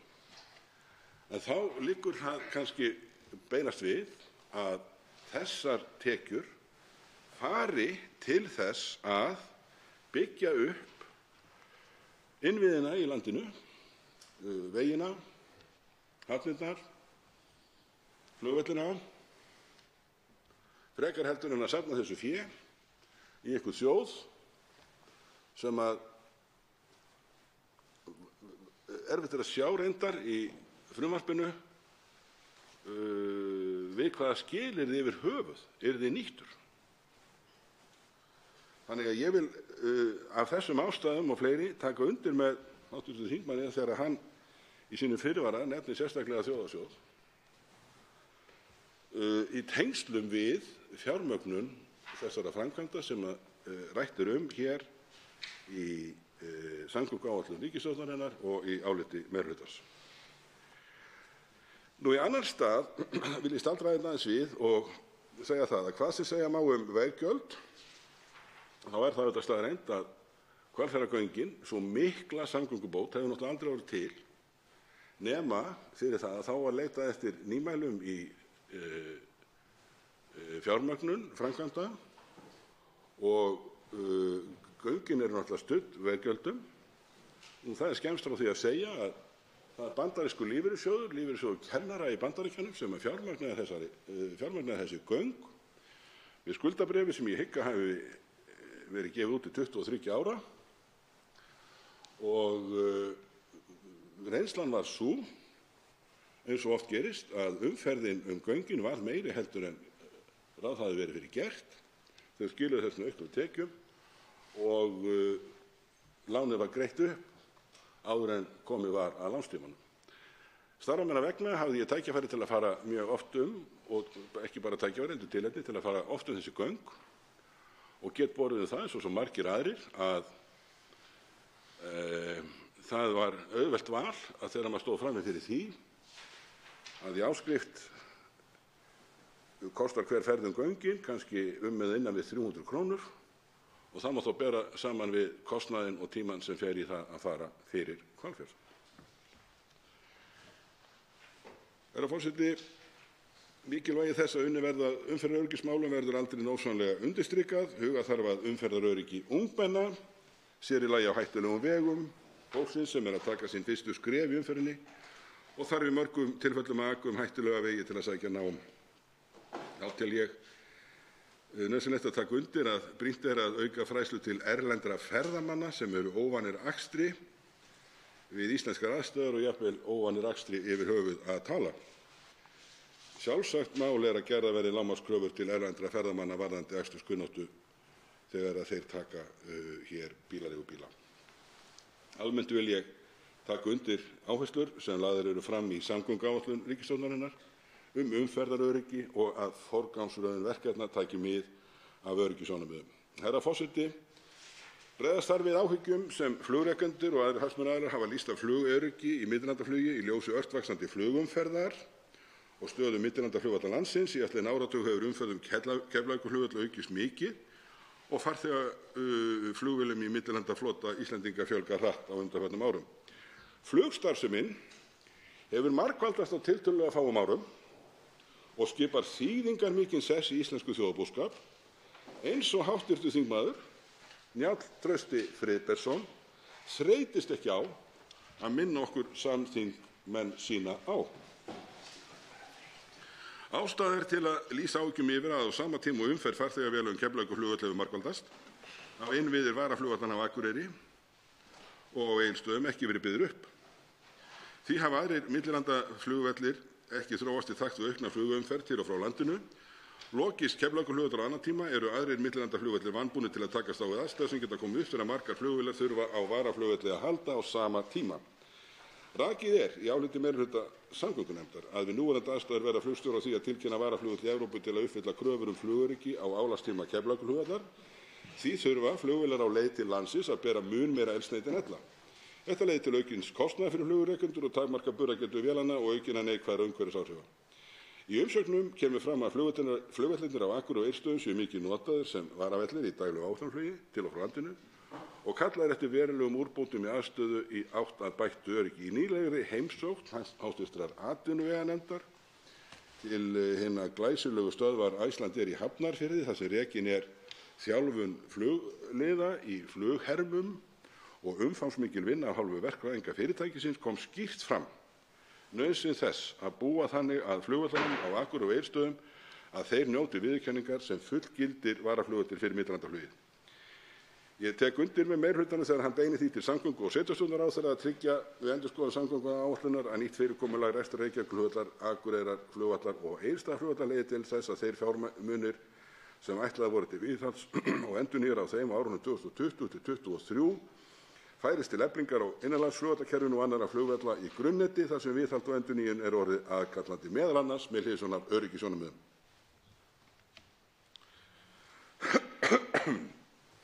Ef við lítum okkur nær þá vil ég sérstaklega geta tvær samgönguframkvæmdir hér í Reykjavík og í næsta nágrenni borgarinnar. Í fyrsta lagi nefna veginn Kjalarnes sem stórhættulegur, mjór, einbreiður, óupplýstur og verður að telja hann afar viðsjárverðan, sérstaklega vegna djúpra hjólfara sem hafa mælst langt yfir útgefnum öryggismörkum. Slys og óhöpp eru því miður allt og algeng á Kjalarnesi. Þessi vegur Kjalarnes þriðji fjölfarnasti vegur landsins en samt eina stofnaðin út frá Reykjavík sem ekki hefur verið breikkuð. Hann hefur setið eftir svo áratugum skiptir hvað varðar eðlilegt viðhald og nauðsynlega endurnýjun í ljósi stóraukinnar umferðar. Ekki þarf að nefna veðrið sem ákaflega vindasamt þarna á Kjalarnesinu og það liggur þess vegna fyrir, herra forseti, að framkvæmdir á Kjalarnesi þola enga bið. Varðandi Sundabraut þá virðist sem að hún hafi ekki fengið þá athygli sem að hún þyrfti af hálfu yfirvalda hér í borginni og það afar miður og ýmsar aðgerðir af hennar hálfu, meðal annars sala á lóðum og lendum í Vogahverfinu sýnast geta valdið alvarlegum truflunum varðandi þetta verkefni og auknum kostnaði og þess vegna nauðsynlegt að það verði unnið kappsamlega því á vegum yfirvalda samgöngumála að finna leiðir til þess að ýta á eftir þessu mikilvæga verkefni sem hefur mikla þýðingu fyrir samgöngur og öryggismál á höfuðborgarsvæðinu. Herra forseti, þegar við tölum samgöngumál og erum að ræða þetta í samhengi við mjög háar fjárhæðir, þá verður mér hugsað til ábendingar sem kom fram á fundi þar sem ég sat í háttvirtri fjárlaganefnd þar sem mættir voru fulltrúar Vegagerðarinnar og fjölluðu þann mikla kostnað og slit sem verður á þjóðvegum landsins vegna þungra flutningabifreiða. Á þessum fundi þá kynntu þessir ágætu fulltrúar Vegagerðarinnar hugmyndir sem ég tel allrar athygli verðar og væru fallnar til þess að minnka slit á vegum vegna þessarar umferðar og koma fram umtalsverðum sparnaði þannig að það fé sem fer til þess að endurnýja vegi vegna þessa slits að það geti þá nýst í annað. Hér ræðir öxulþunga flutningabifreiða, dekkjabreidd og loftþrýsting í hjólbörðum. Og þessar ábendingar eru studdar verkfræðilegri reglu sem kennd við fjórðaveldið þegar kemur að öxulþunganum. Það má áætla svona fyrirfram að aðgerðir þessa veru gætu leitt af sér svo umtalsverðan sparnað að það væri tilefni til þess að setja upp sérstaka hvata til þess að fá þá aðila sem að standa að þessum flutningum til þess að gæta þessum sjónarmiðum sem þarna eru, og ég vil leyfa mér að ljúka máli mínu með því að varpa því hér til hæstvirts ráðherra og annarra sem að málinu koma að það verði gefinn gaumur að þessum möguleika til þess að spara fé til vegamála og skilja þannig eftir fé sem að getur þá nýst í hinar brýnu framkvæmdir sem að bíða. Tveir hv. þingmenn hafa óskað eftir að veita andsvar við ræðu þingmannsins hv. og fyrstur veitir andsvar hv. 3. þingmaður Suðurkjördæmis, Birgir Þórarinsson.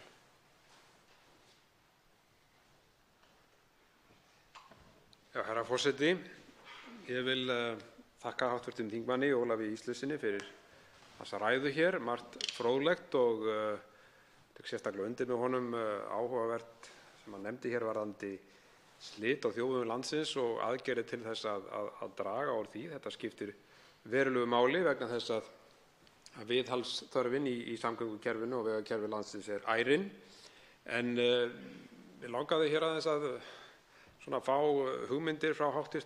þingmanni vegna þess að ég veit að hann hefur afar góða þekkingu á ákveðnu sviði. Hann er jú doktor í hagfræði og varðandi fjármögnun í þessu mikla verkefni sem framundan er við að byggja hér upp samgöngukerfið, vegakerfi landsins. Hér hefur verið rætt veggjöld og sitt sýnist hverjum þá hugmynd og þá aðferðafræði. En mig langar að fá kannski álit hv. þingmanns á því hvernig sér hann fyrir sér að hvort að það gæti verið skynsamlegri leið, að nú hefur það komið fram hér að ríkisbankarnir tveir, Íslandsbanki og Landsbanki, að í þeim liggur mikið eigið fé. Og ég held í Íslandsbanka 180 milljarðar og rúmir 200 eða hátt í 220 milljarðar í Landsbankanum. Þetta gera tæplega það bil 400 milljarðar króna. Og það má kannski orða það þannig að þetta fé sé í raun og veru engum til gagns, ef svo má orði komast. Skynsamlegra væri að nýta þá í innviða uppbyggingu með einhverjum hætti þegar kemur þá að sölu þessara banka. En telur hv. þingmaður jafnvel skynsamlegra að fara þá leiðina að nota þetta fé til þess að fara í þessa uppbyggingu og falla þá frá áformum ríkisstjórnarinnar gjaldtöku? Það væri ágætt að fá hugmyndir þingmannsins hvað þetta varðar. Hv. 10. þingmaður Reykjavíkurkjördæmis norður, Ólafur Ísleifsson, svarar andsvari. Herra forseti, ég þakka hv. þingmanni Birgi Þórarinssyni fyrir andsvarið. Ég vil leyfa mér að lýsa þeirri skoðun hér að við fjármögnun þeirra framkvæmda sem að standa fyrir dyrum og eru óumflýjanlegar og verður að ráðast í hið snarasta, að minnsta kosti svo fljótt sem auðið verður, að þá þarf að hugsa dálítið vítt og svolítið stórt varðandi fjármögnun og hugsanlega í því tilliti að blanda saman ólíkum kostum. Ég gat það í minni ræðu að forsendan fyrir Hvalfjarðargöngunum var innheimta veggjalda þau. Ég gat sömuleiðis það að þau voru fjármögnuð með láni frá einum bandarískum aðila og þannig að þetta var náttúrulega ákveðin nýmæli á sínum tíma. Reynslan sýnir okkur að þetta var afar vel heppnuð framkvæmd, algjör lyftistöng fyrir Vesturland og hefur náttúrulega þýðingu langt út fyrir það. Leyfðu mér nú að segja það að þér eru ágætir fulltrúar landsbyggðarinnar í salnum og þetta hefur líka þýðingu fyrir Akureyri og þess vegna Össurina að menn fara þá leiðina. Þannig að ég vildi leyfa mér að segja það að auðvitað er það náttúrulega kostur í stöðunni, eins og hv. þingmaður bendir á, að eitthvað af því fé sem er núna bundið í umfangsmikilli bankastarfsemi sem að ríkið hefur með höndum gæti nýst í þessu skyni. En þá erum við líka komin að mjög flóknu og vandasömu verkefni sem er að selja eignarhlut ríkisins í bönkunum.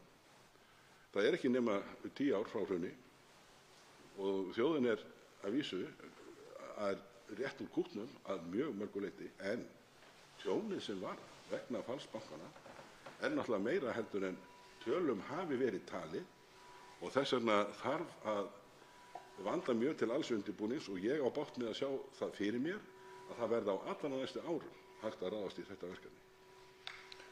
Hv. 3. þingmaður Suðurkjördæmis Birgir Þórarinsson veitir andsvar öðru sinni.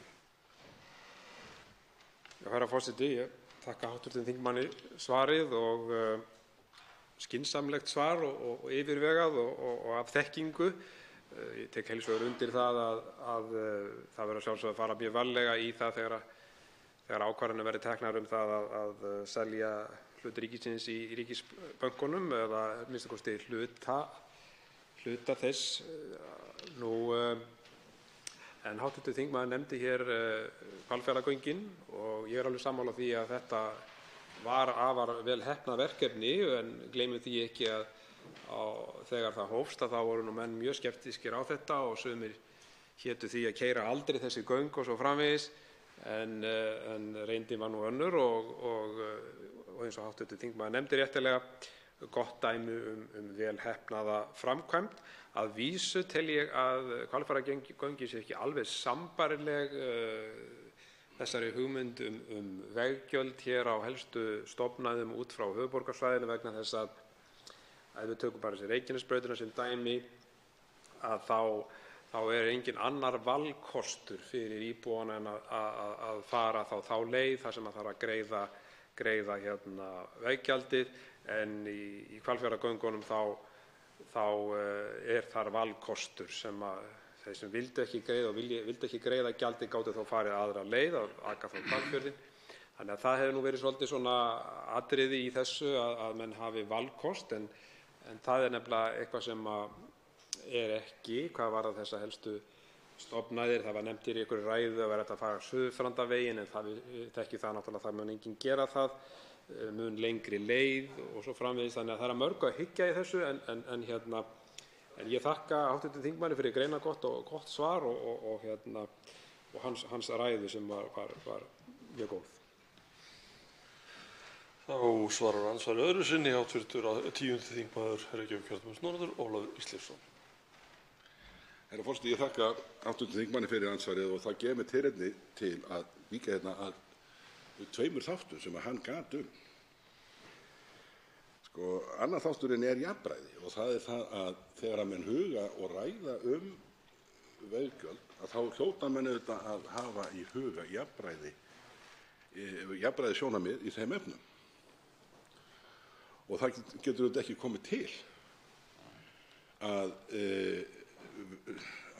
veggjöld muni hér verða reist á því að þau eigi að leggja sérstaklega sem viðbótarskattur ofan á íbúa höfuðborgarsvæðisins.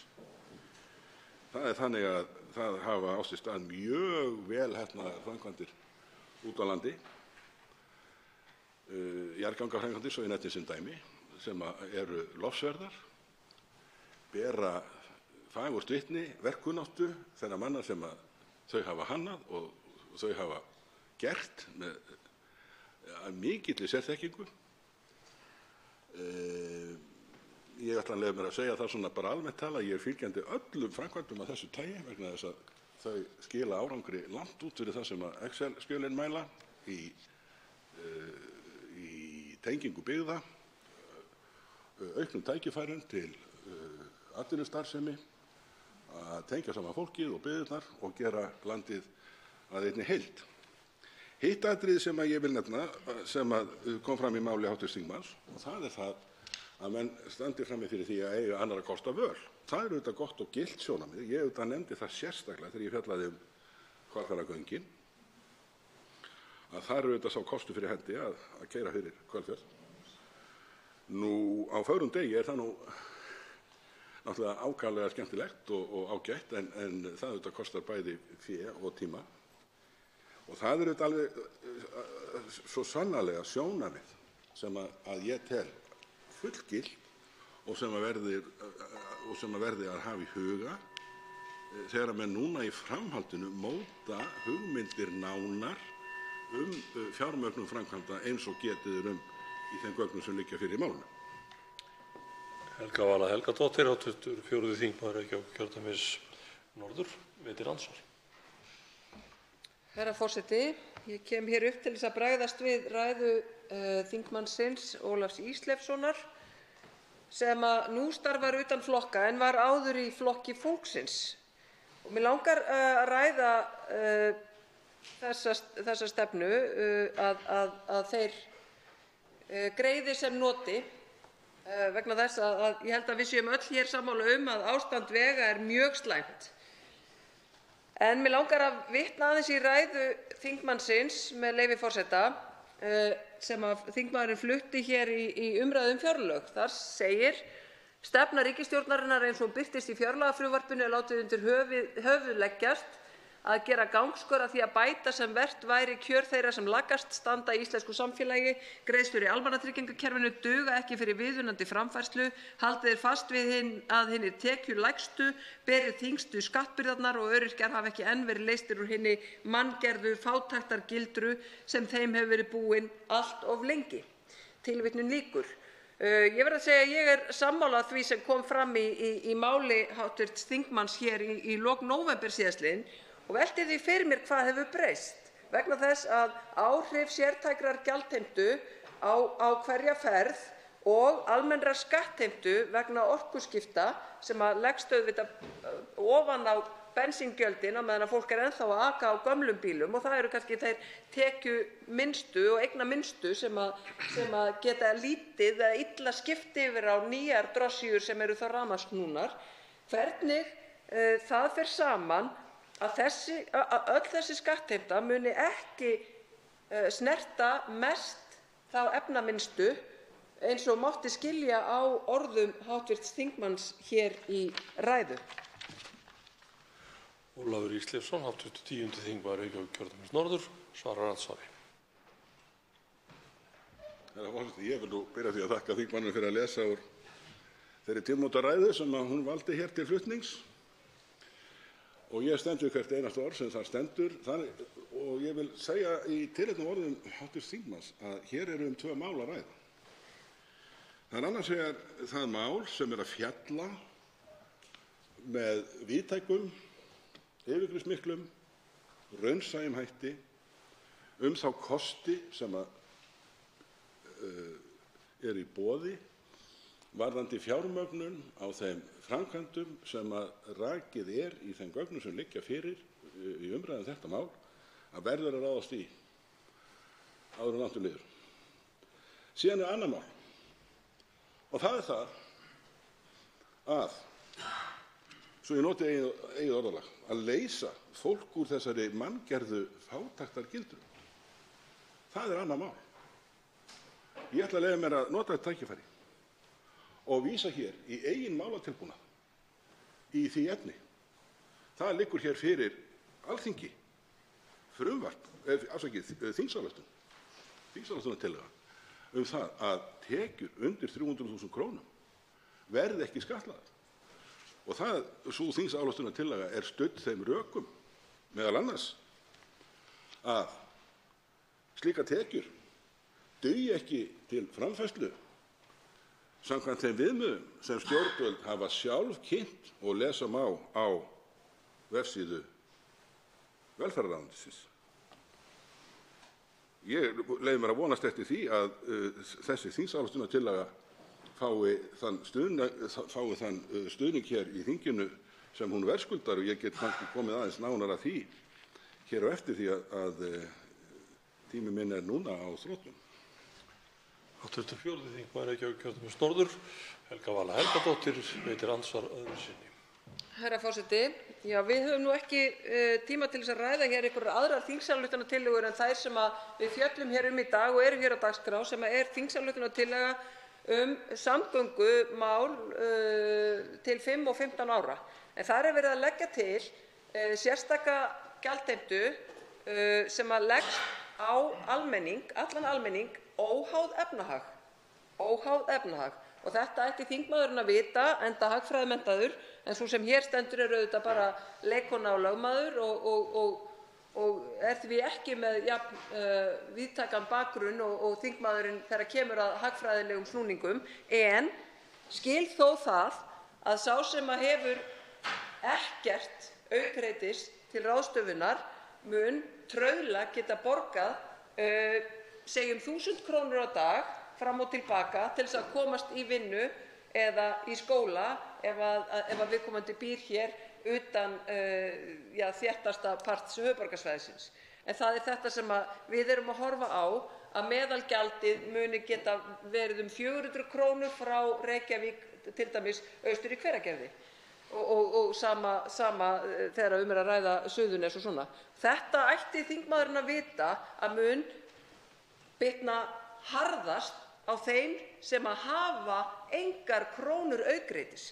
Og þess vegna vekur það furðu mína að þingmaðurinn sem áður, á meðan hann var í Flokki fólksins, talaði gjarnan fyrir þá sem hafa það hvað verst, þá sem eiga ekkert aukreitis, talaði gjarnan fallega þá sem við ættum að vera að efla og passa upp á, að sá sami þingmaður skuli í dag styðja álögur sem bitna harðast á þeim sem verst hafa kjörin eða lökust hafa kjörin. Það þetta sem ég fæ ekki alveg til þess að ég skil það ekki, vegna þess að áður var gagnrýnt harðlega greiðsluþátttaka einstaklinga í heilbrigðiskerfinu og talaði að afnema virðisaukaskatt á lyf þeirra sem eru langveikir. Hv. 10. þingmaður Reykjavíkurkjördæmis norður, Ólafur Ísleifsson, svarar andsvari síðara sinn. Herra forseti, það í þessu máli alveg óþarfi að leggja fólki orð í munn. Ég lagði áherslu í minni ræðu á þann fyrirvara sem minn góði félagi utan flokka, hv. þingmaður Karl Gauti Hjaltason, gerði einmitt veggjöldin og ég hafði einmitt í minni ræðu fyrirvara veggjöldin. Menn mega treysta því að ég hef ekki látið af baráttu í þágu þeirra Íslendinga sem lökust hafa kjörin hér. Og það ekki úr vegi, herra forseti, fyrst rætt sérstaklega hérna þá sem lökust hafa kjörin þegar verið að tala þá fjármögnunarkosti sem fyrir að vísa til hinnar umfangsmiklu tillögu sem ég hef hér lagt fram í félagi við aðra hv. þingmenn. Og ég ætla að leyfa mér að bæta því við sem ég sagði hér áður þá tillögu að hún ekki bara studd þessum sjónarmiðum sem ég gat að tekjur af þessu tagi liggja undir framfærslumörkum eins og þau eru kynnt, framfærsluviðmiðum eins og þau eru kynnt af hálfu stjórnvalda sjálfra, heldur í greinargerð borinn saman kostnaður af þessari tillögu. Hann borinn saman við tillögu sem Sjálfstæðisflokkurinn sem núna ber ábyrgð á ríkisfjármálunum með sinn formann sem fjármálaráðherra. Og niðurstaðan af þeim samanburði sá að tillaga Sjálfstæðisflokksins í aðdraganda kosninganna 2017, hún það að lækka neðra þrep tekjuskattsins 2% niður í 35%. En þessi tillaga sem ég að fjalla hún fjallar tilflutning innan kerfisins til þess að sérstaklega að rétta hlut þeirra sem lökust hafa kjörin. Samt kostar sú tillaga sem ég ábyrgur fyrir hér og hef lagt fram ekki nema nokkru meira, vissulega að sönnu meira, en kostnaðurinn minni heldur en ætla mætti. Andsvari lokið. Og til máls tekur hv. 7. þingmaður Norðausturkjördæmis, Njáll Trausti Friðbertsson. Herra forseti, ég vil byrja kannski að þakka hér hv. þingmanni Óla Ísleifssyni fyrir að minnast aðeins að flugi hér áðan og hann hefur verið dyggur í þeirri umræðu að taka hana með mér hérna í þinginu og hefur sýnt þessu áhuga. Ég ætla nú að reyna að fjalla svolítið þennan fyrst og fremst, það ekki kannski allt of margir fjallað það í löngu máli hér í umræðunni, og þess vegna þakka ég hv. þingmann sérstaklega fyrir. Ég vil hins vegar rétt byrja á því, þegar mér og hv. þingmenn Ólafur Ísleifsson og Karl Gauti Hjaltason, í umræðu hér í þinginu í gær, töluðu þetta sem tímamótaplagg, þetta nefndarálit meirihluta umhverfis- og samgöngunefndar sem hér liggur fyrir. Og ég sammála því. Þetta tímamótaplagg Það eru miklar kerfisbreytingar í þessu og þetta mun styrkja og það verður að bregðast við. Það verður að bregðast við mjög slæmu ástandi sem hefur skapast hér á undanförnum árum, þar sem menn hafa verið að svelta fjárveitingar til samgöngukerfisins en sjálfsagt veitt þeim fjármagni í aðra góða hluti eins og velferðarmál og heilbrigðismál, fyrst og fremst, og menntamál. Þetta er orðið svolítið út undan. Rétt í byrjun, talandi fyrir mér er þessi mál sem við erum kannski fyrst og fremst að fjalla í þessu samgönguáætlun eru öryggismálin sem bæði varðandi flugöryggismálin og síðan umferðaröryggi. Það er nefnilega svolítið að skoða gögn og tölfræði varðandi umferðaröryggi í landinu síðustu 40 ára að það tók ég saman ákveðin gögn sem voru í skýrslu sem kom úr samgöngu- og sveitarstjórnarráðuneytinu framkvæmd samgönguáætlunar 2016 þar sem hægt að meta með milljarð ekna kílómetra á Íslandi. Það voru tölur frá 1977 þar sem miðað við milljarð ekna kílómetra á Íslandi þá urðu 41 banaslys. Og ef við förum sinni gegnum og til 2016 þá var sama hlutfall með milljarð ekna kílómetra 4,5. Það þýðir það að banaslysum á ekna kílómetra á Íslandi hefur fækkað 8-falt, 9-falt á 40 árum. Þetta hafa á sínum tíma bara verið hamfarir í umferðinni. Það verður öryggi hefur vaxið og breyst mikið til bóta. Og við erum að ná þeim markmiðum í umferðaröryggi sem við viljum meta að við séum með bestu eða öruggustu þjóðum í ekna kílómetra og við erum að ná því. En við viljum gera ennþá betur. Og fyrir mér, það sem snýr að vegamálum í þessu plaggi meirihluta umhverfis- og samgöngunefndar og við erum að ræða hér samgönguáætlun, er að þetta er stórt skref í þessa átt. En þá að meirihluta og nefndaráliti meirihluta í umhverfis- og samgöngunefnd sem snýr að fluginu, að þá ætla ég bara að fara, sjá hvað gerst færi og fara í gegnum efni álit sem snýr að flugi. Á fundum nefndarinnar lýstu flugrekendur og aðrir hagsmunaaðilar yfir áhyggjum af flugöryggi í millilandaflugi í ljósi ört vaxandi flugumferðar og stöðu millilandaflugvalla landsins. Þar kemur fram að síðastliðinn áratug hefur umferð Keflavíkurflugvöll aukist mikið og farþegaflugvélum í millilandaflugflota Íslendinga fjölgar hratt á undanförnum árum.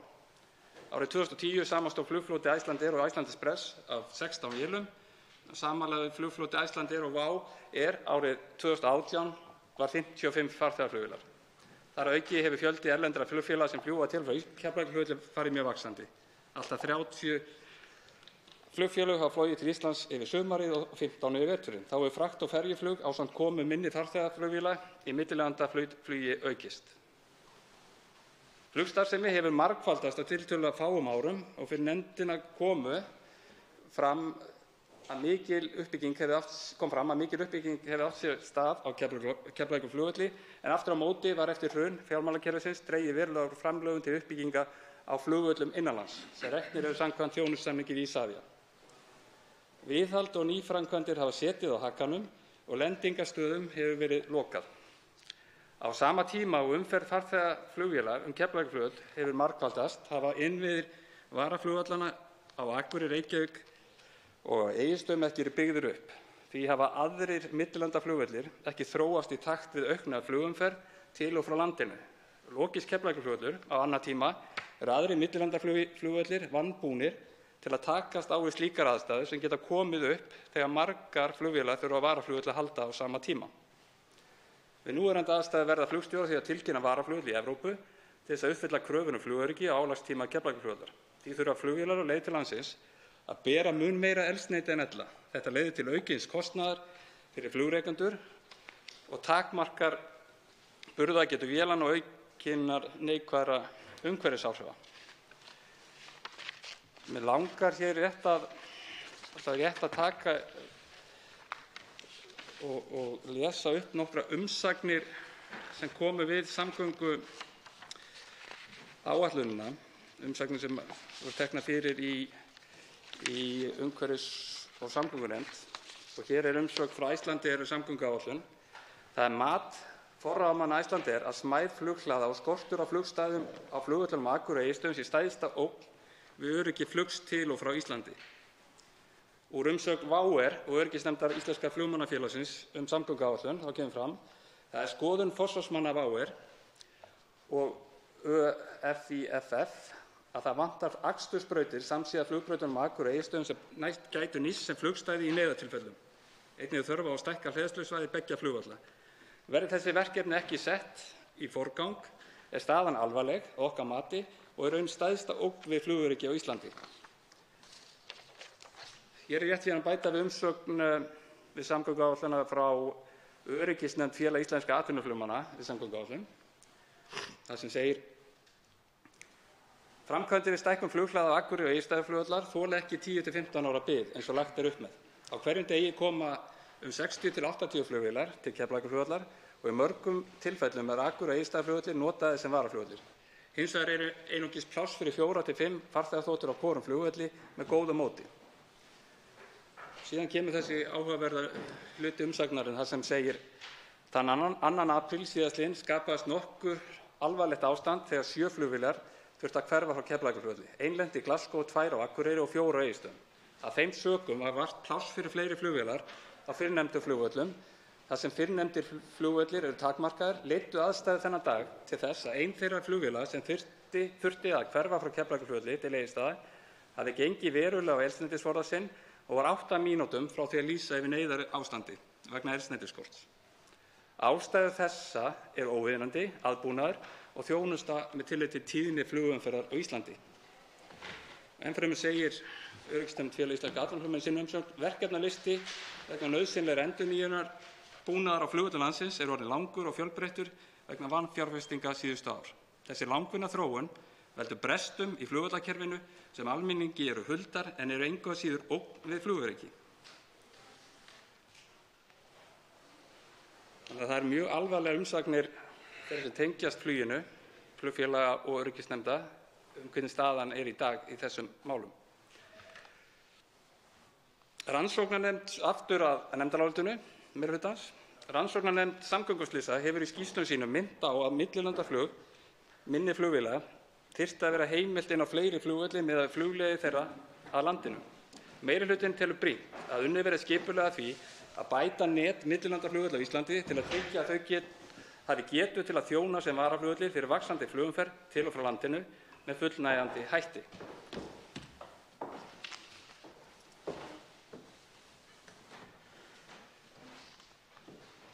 Í ágúst 2017 skipaði þáverandi samgöngu- og sveitarstjórnarráðherra starfshóp sem var falið að setja fram tillögur að breyttu rekstrarformi flugvalla innan lands með það að markmiði að ná fram hagkvæmari rekstri af innanlandsflugi og skilvirkari rekstri flugvalla sem skila sér til neytenda.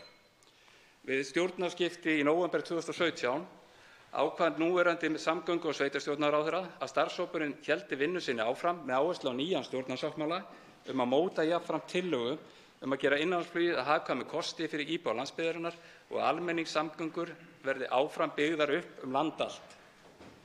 Starfshópurinn skilaði tillögum sínum í byrjun desember 2018 og ein af tillögum starfshópsins er að frá og með 1. janúar 2020 verði millilandaflugvellirnir Keflavíkurflugvöllur, Reykjavíkurflugvöllur, Akureyrarflugvöllur og Egilsstaðaflugvöllur skilgreindir sem kerfi flugvalla með sameiginlegum kostnaðargrunni og Isavia falin fjárhagsleg ábyrgð á rekstri, viðhaldi og uppbyggingu þeirra.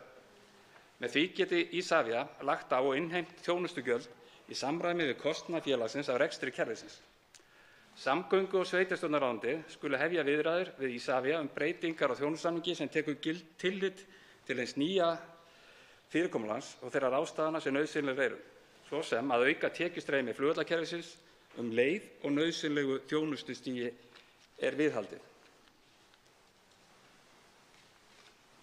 Ég er kannski rétt að koma inn í að í sömu skýrslu við vitna áðurvarandi umferðaröryggi þá er þess getið hér að varaflugvallarskattar voru teknir af 2011 og á síðasta ári þar sem að þeir voru lagðir á að fullu og myndu nú verið það til dagsins í dag þá bæði varaflugvallargjaldið og flugvallarskatta utanlandsflugs og innanlandsflugs sem voru lagðir á þá væri þetta 1.044 milljónir. Það var hafði 1 milljarður út úr kerfinu þarna 2011 sem náttúrulega er að mörgu leyti að útskýra þessa slæmu stöðu sem er á öllu kerfinu í dag. Samhliða, svo aftur í nefndarálitið, samhliða verði hafnar viðræður á milli samgöngu- og sveitarstjórnarráðuneytisins og fjármála- og efnahagsráðuneytisins mótun eigendastefnu Isavia eins og stjórnarsáttmálinn kveður á Í viðræðunum verði sett upp áætlun uppbyggingu flugvallanna sem til þess fallin að styrkja millilandaflug og öryggi þess fyrir landið í heild. Í vinnunni verði einnig farið yfir hvort og hvaða lögum þarf að breyta til þess að koma nýju fyrirkomulagi til leiðar. Meirihlutinn tekur undir þessi sjónarmið kemur fram og telur mikilvægt að innanlandsflugvellir verði efldir og leggur til að nýr töluliður bætist við inn í samgönguáætlun sem kemur að þessu máli. Meirihlutinn beinir því einnig til samgöngu- og sveitarstjórnarráðherra að tryggja við endurskoðun samgönguáætlunar að nýtt fyrirkomulag rekstrar Reykjavíkurflugvallar, Akureyrarflugvallar og Egilsstaðaflugvallar leiði til þess að þeir fjármunir sem ætlaðir voru til viðhalds og endurnýjunar á þeim árunum 2020 til 2023 færist til eflingar á innanlandsflugvallarkerfinu og annarra flugvalla í grunnneti, þar sem viðhald og endurnýjun orðið aðkallandi, meðal annars með hliðsjón af öryggissjónarmiðum. Kerfið grunnnetið í heild sinni fyrir utan Keflavíkurflugvöll hefur verið mjög vanfjármagnað eins og ég komið að og þess vegna vil ég kannski benda hv. þingmönnum á að skoða umsögn Isavia frá 29. nóvember við samgönguáætlunina sem snýr að þessari slæmu stöðu sem í grunnneti flugvalla landsins, það sem talin upp þessi slæma staða. Það kemur fram að fjöldi alla völlum vítt og breitt um landið komið að því að það styttist í að það þarf að loka þeim, til dæmis vegna yfirborðs flugbrautanna.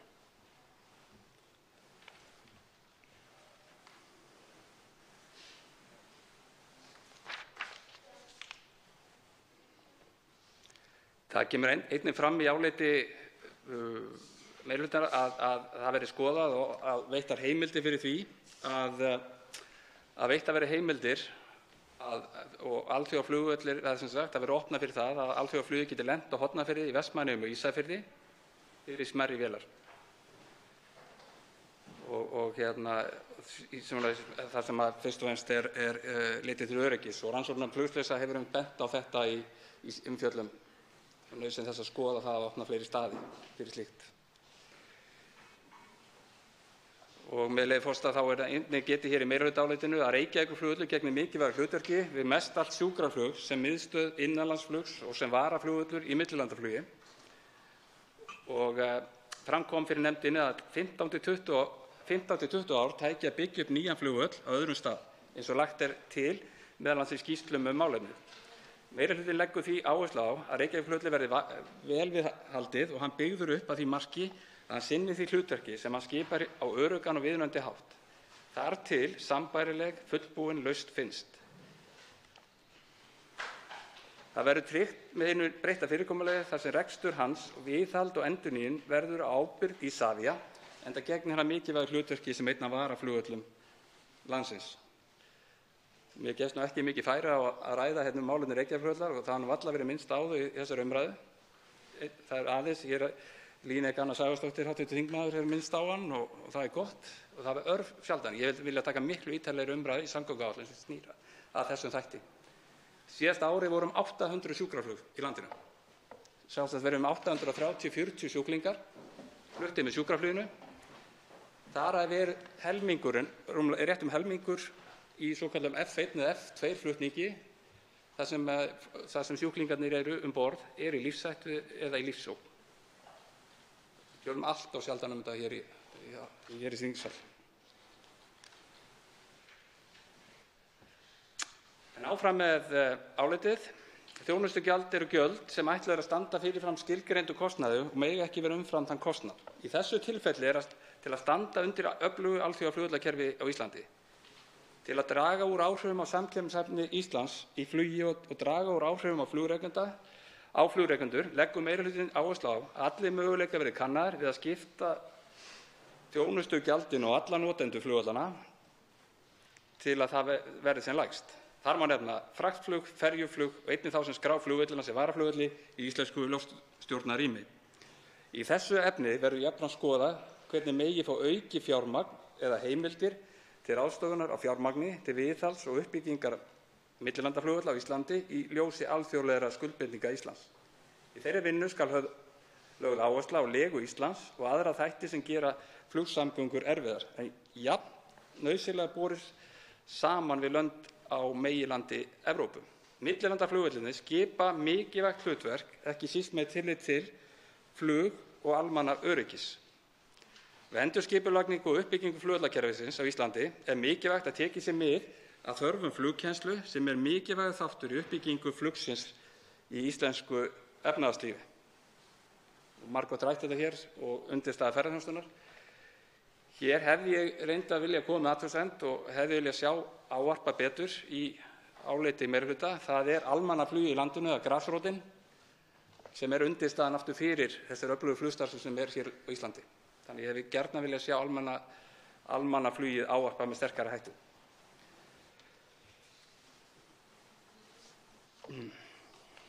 Hér kemur síðan fram í meirihlutaálitinu að meirihluti umhverfis- og samgöngunarnefndar beini því til ráðherra að hefja viðræður við Isavia að finna leiðir innan þjónustusamnings til að bregðast við þörf á yfirborðsviðhaldi sem fyrirhugað var á árinu 2018 á flugvellinum í Vestmannaeyjum og Ísafirði ásamt því að finna leiðir til að greiða fyrir móttöku aukins fjölda farþega í millilandaflugi til Akureyrar.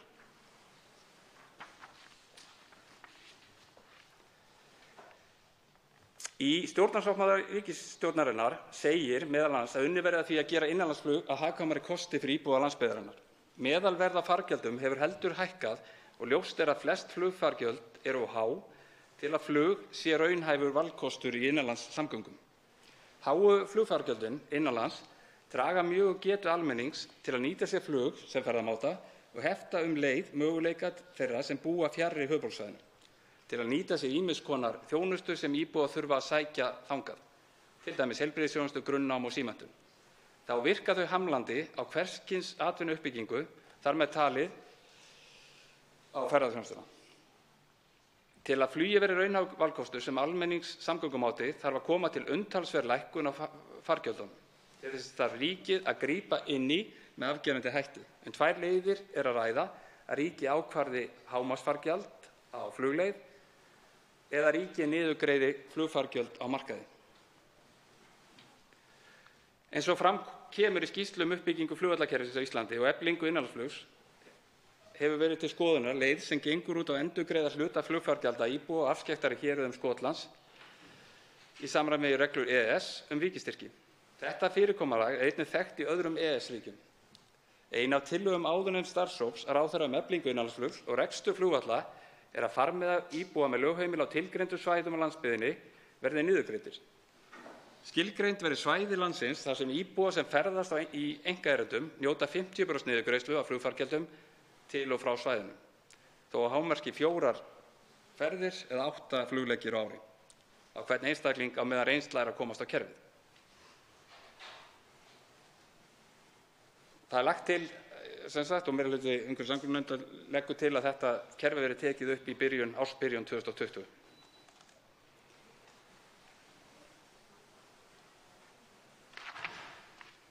Með breyttu rekstrarfyrirkomulagi innanlandsflugvallanna er framangreindri endurskipulagningu má ætla að hægt verði að fjármagna nýtt fyrirkomulag og hagkvæmari hátt fyrir íbúa landsbyggðarinnar. Meirihlutinn bendir á að með þessu verði greitt fyrir aðgengi íbúa landsbyggðarinnar að þjónustu sem eingöngu er veitt á höfuðborgarsvæðinu. Þá leggur meirihlutinn áherslu á að vanda þarf til verka við útfærslu tillögunnar, svo sem að taka tillit til umhverfisáhrifa og jafnvægis á milli samgöngumáta í almenningssamgöngum.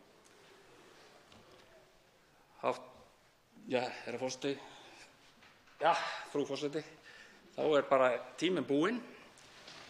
En eins og ég sagði áðan, þá vil ég bara leggja áherslu á í þessu tímamótaplaggi, eins og við kalla það, þetta er kerfisbreyting sem snúa að þessu máli, sem fyrst og fremst gagnar öryggismálum í umferðinni og fluginu og fagna því sem hér er lagt fram.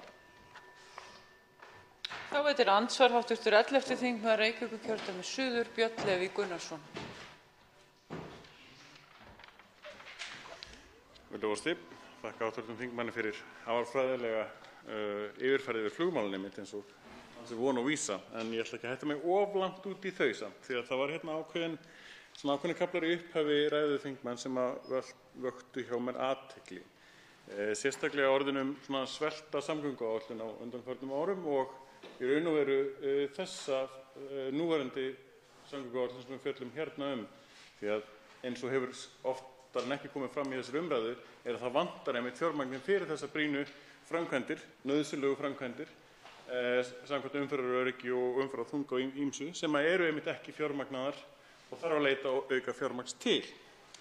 Þetta einmitt þrátt fyrir þessa stórsókn sem átt að vera í samgöngumálum sem eftir sem allt eftir stórsóknar viðbótina innan 5,5 milljarða samt undir meðaltali framlaga til samgöngumála á þessari öld.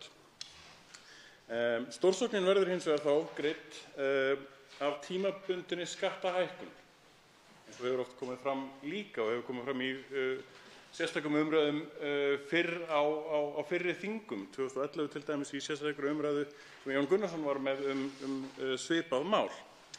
En þessa skattheimtu veggjöld sóru allir flokkar af sér fyrir kosningar og ég legg til að fólk hlusti á ræðu hv. þingmanns Smára McCarthy hérna á eftir til þess að fylgjast með því. Þá langar mig til að spyrja hv. þingmann hvað lagt til mikil auka skattlagning á hverju ári til þess að fjármagna þá það sem vantar upp á í rauninni til þess að samgönguáætlun sé eins og fólk á skilið. Svarar hv. 7. þingmaður Norðausturkjördæmis Njáll Trausti Friðbertsson andsvari. Frú forseti, það svolítið farið vítt þarna.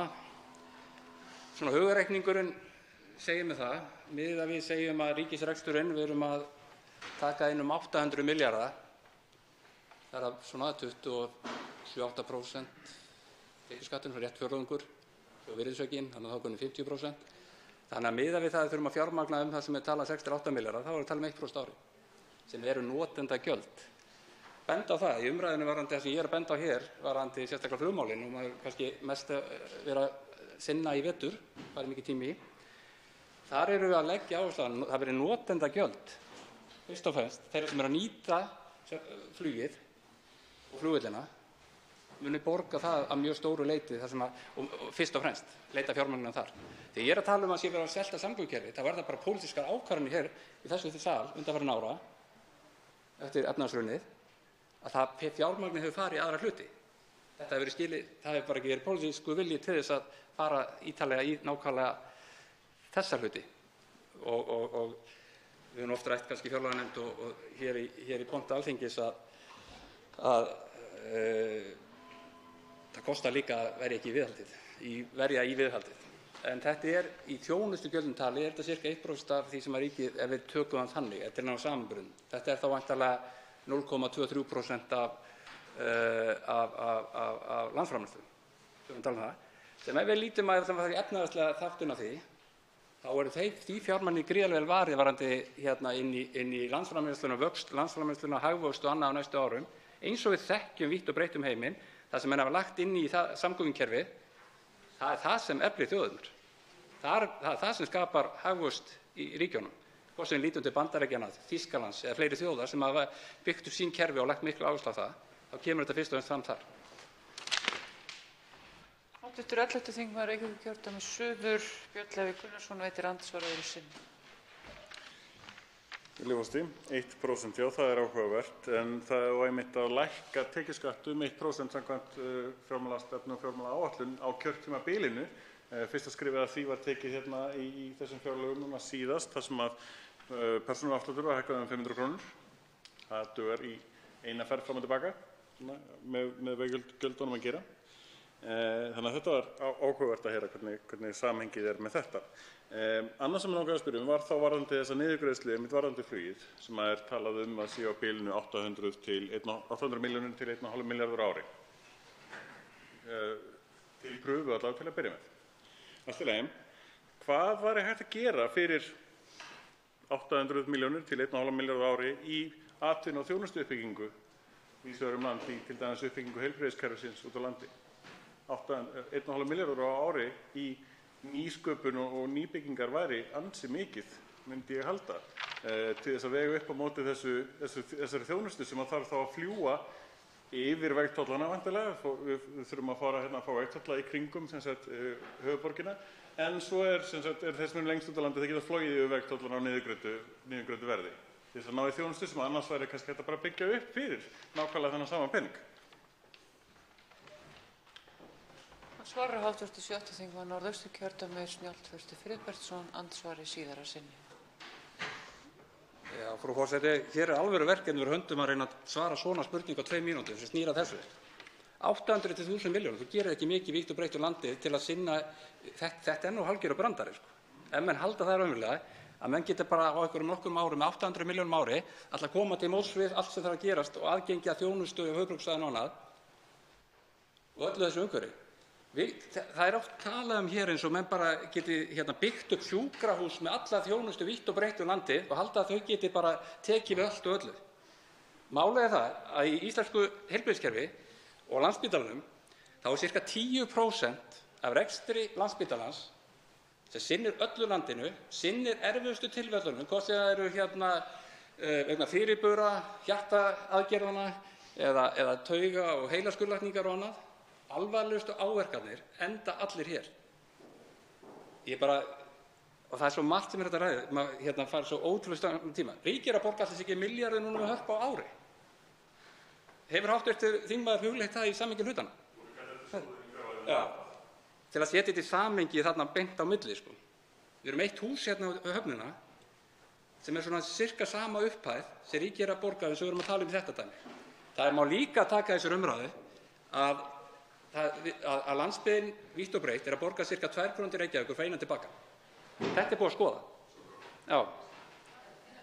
Þannig að það er bara mjög eðlileg krafa þessara 60.000 einstaklinga sem búa á landsbyggðinni í dag, ef við tökum fyrir utan Hvítá, þetta er nú ekki meira en það, að þeir hafi aðgengi, sem best aðgengi að þeirri þjónustu sem er sköpuð fyrir allt þetta land hér á höfuðborgarsvæðinu. Ég las Skúla Fógeta hérna jólin og það er bara áhugavert sjálfs fyrir hv. þingmannum að skoða þá bók, þar sem við sjáum grunninn að því þar sem menn leggja raunverulega og í framhaldi af því árinu eftir þegar menn taka allt til Reykjavíkur og raunverulega verður til Reykjavík, það er bara ákvörðun sem er tekið fyrir 250 árum, hvernig að standa að málum. Þessu viljum við jafna aðeins með þessari aðferð. Andsvörum er lokið og næstur tekur til máls hv. 7. þingmaður Norðvesturkjördæmis Guðjón S. Brjánsson.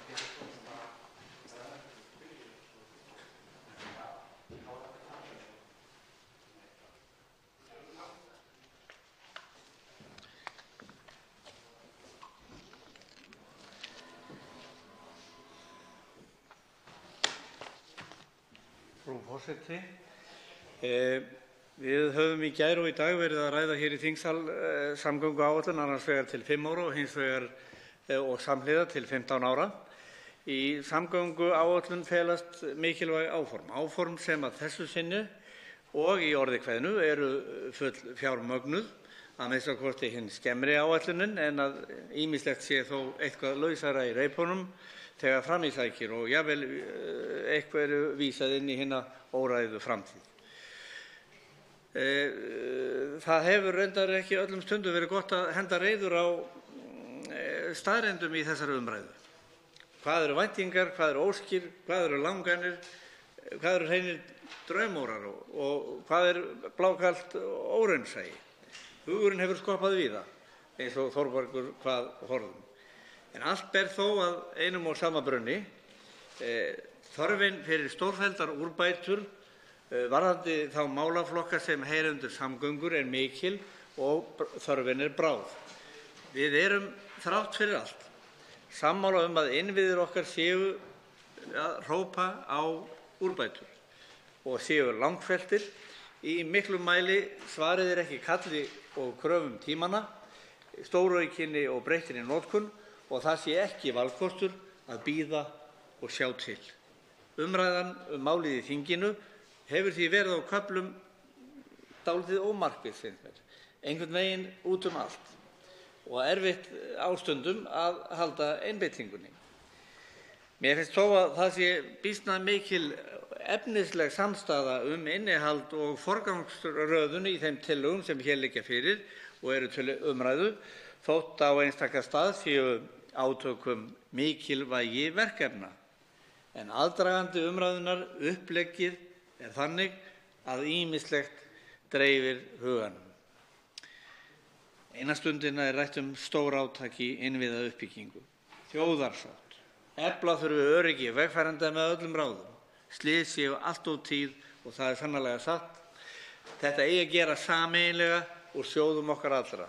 Hina stundina er svo rætt af miklum tilfinningaþunga að til þess að gera þetta allt hratt og vel þurfa að skattleggja vegfarendur sérstaklega. Veggjöld hér og veggjöld þar, annaðhvort alls staðar eða sums staðar, út landið allt og jafnvel innan bæja og borgar. En frú forseti, látum þetta liggja á milli hluta í bili. Við þurfum og munum ræða þetta innan fárra mánaða á ný, meðal annars breytta leiðir til að fjármagna umferðarmannvirki. Þetta atriði og þessi atriði öll þurfum við að ná raunhæfri sátt, en ekki með því að leggja ofurkapp á að þrýsta í gegn einhverjum illa upplýstum og að því virðist íþyngjandi ákvæðum í átakafarvegi. Það er engin ástæða til að gefa sér harða andstöðu við breytingar á gjaldtöku í umferðinni. En er ekki rétt að gera það á skynsamlegan og yfirvegaðan hátt, velta fyrir sér margvíslegum valkostum og kalla eftir reynslu annarra þjóða sem hafa hana.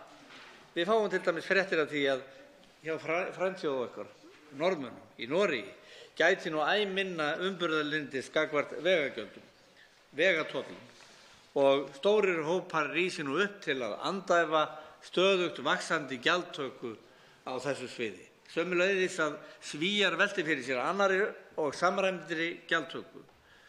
Tökum okkur sæmilegan tíma í þessa umræðu og yfirvegum og veljum skynsamar leiðir, bæði þá sem er efnahagslega hagkvæm, tæknilega viðráðanleg og sæmileg sátt ríkir um. Frú forseti, sem landsbyggðarþingmanni langar mig að drepa niður fæti í mínu víðfeðma Norðvesturkjördæmi, sem er að vitaskuld langfallegasta kjördæmi landsins, segi ég, og það segja líka menn sem ég treysti vel, og þangað til að annað sannast þá fullyrði ég þetta.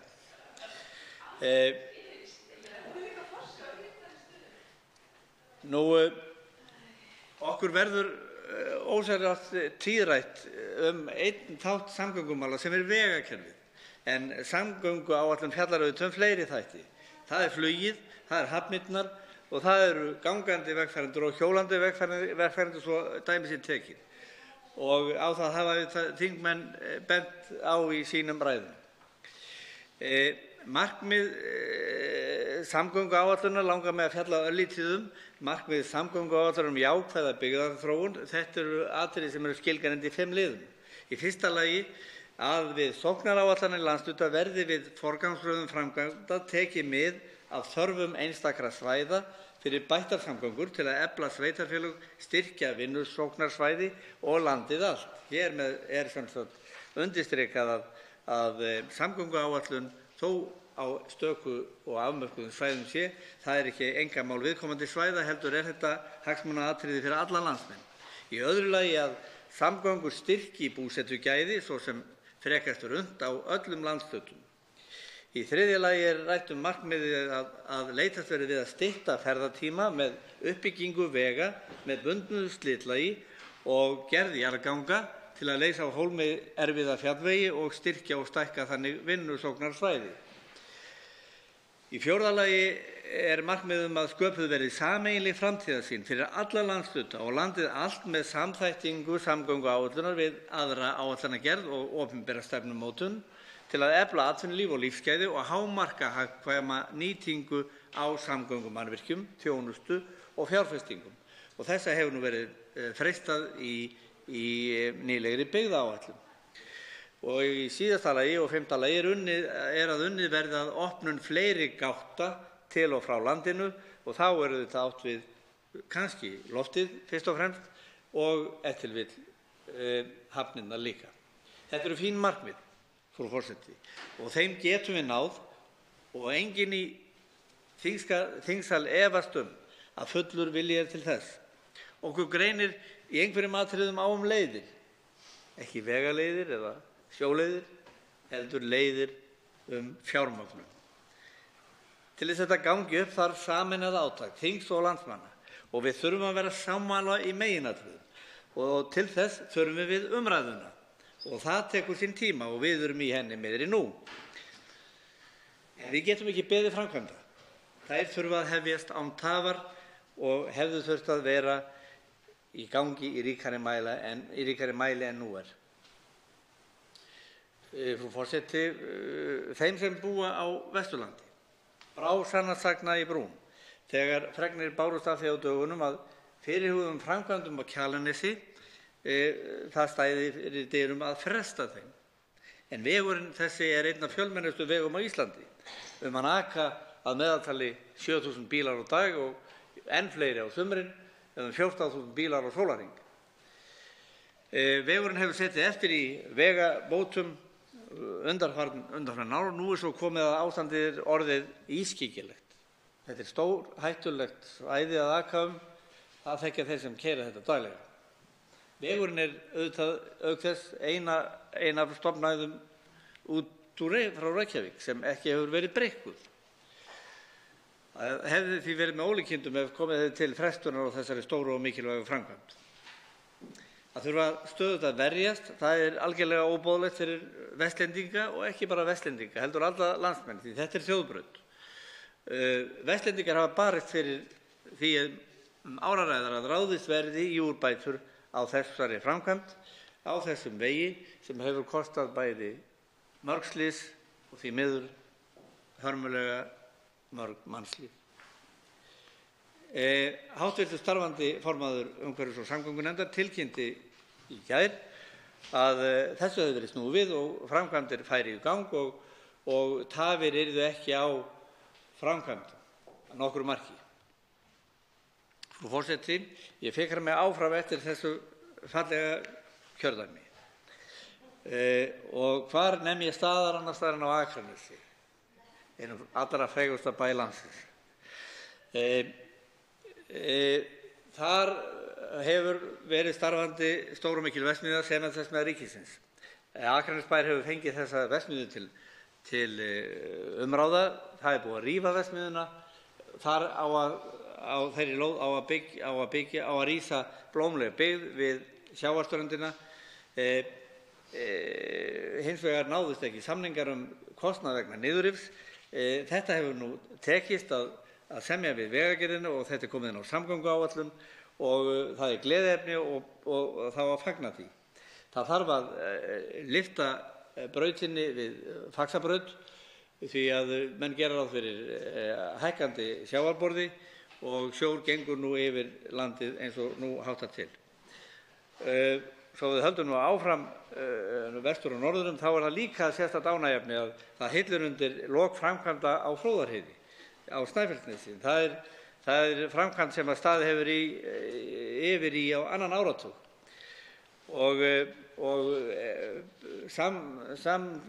samgönguáætlun Vesturlands hefur verið samin í mörg ár eða nokkur ár og þetta hefur verið forgangsverkefni sveitarstjórnarmanna þessi tvö verkefni, Kjalarnes og Fróðárheiði og það er ánægjulegt að það er slagkraftur í samgönguáætlunum landshlutasamtakanna. Það sem hins vegar veldur miklum vonbrigðum er að einungis er áætlað að verja 550 milljónum til almennra nýframkvæmda við vegi á Vesturlandi á næstu 5 árum, eða mun lægri upphæð en í nokkrum öðrum landshluta.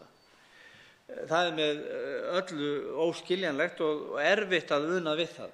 Á Vesturlandi er 14% af vegakerfi landsins og þar er 60% vega án slitlags. 3 sveitarfélög á Vesturlandi eru í hópi þeirra 10 sveitarfélög á landsvísu.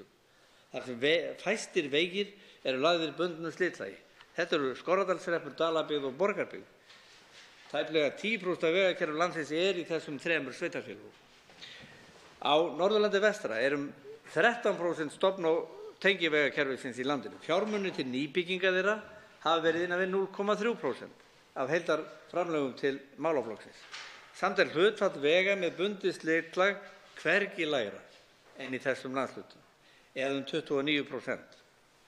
Umferð svæðið mikil, þarna blómleg byggð og þarna öflugur landbúnaður, eitt alöflugasta sauðfjárræktarsvæði og sauðfjárbúskaparsvæði landsins.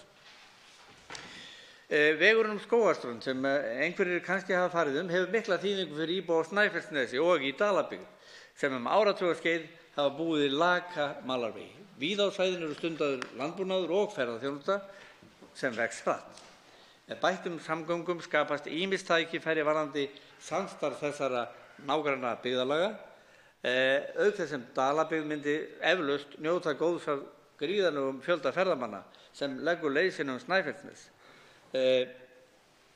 En eins og nú háttar til þá eru ferðamenn á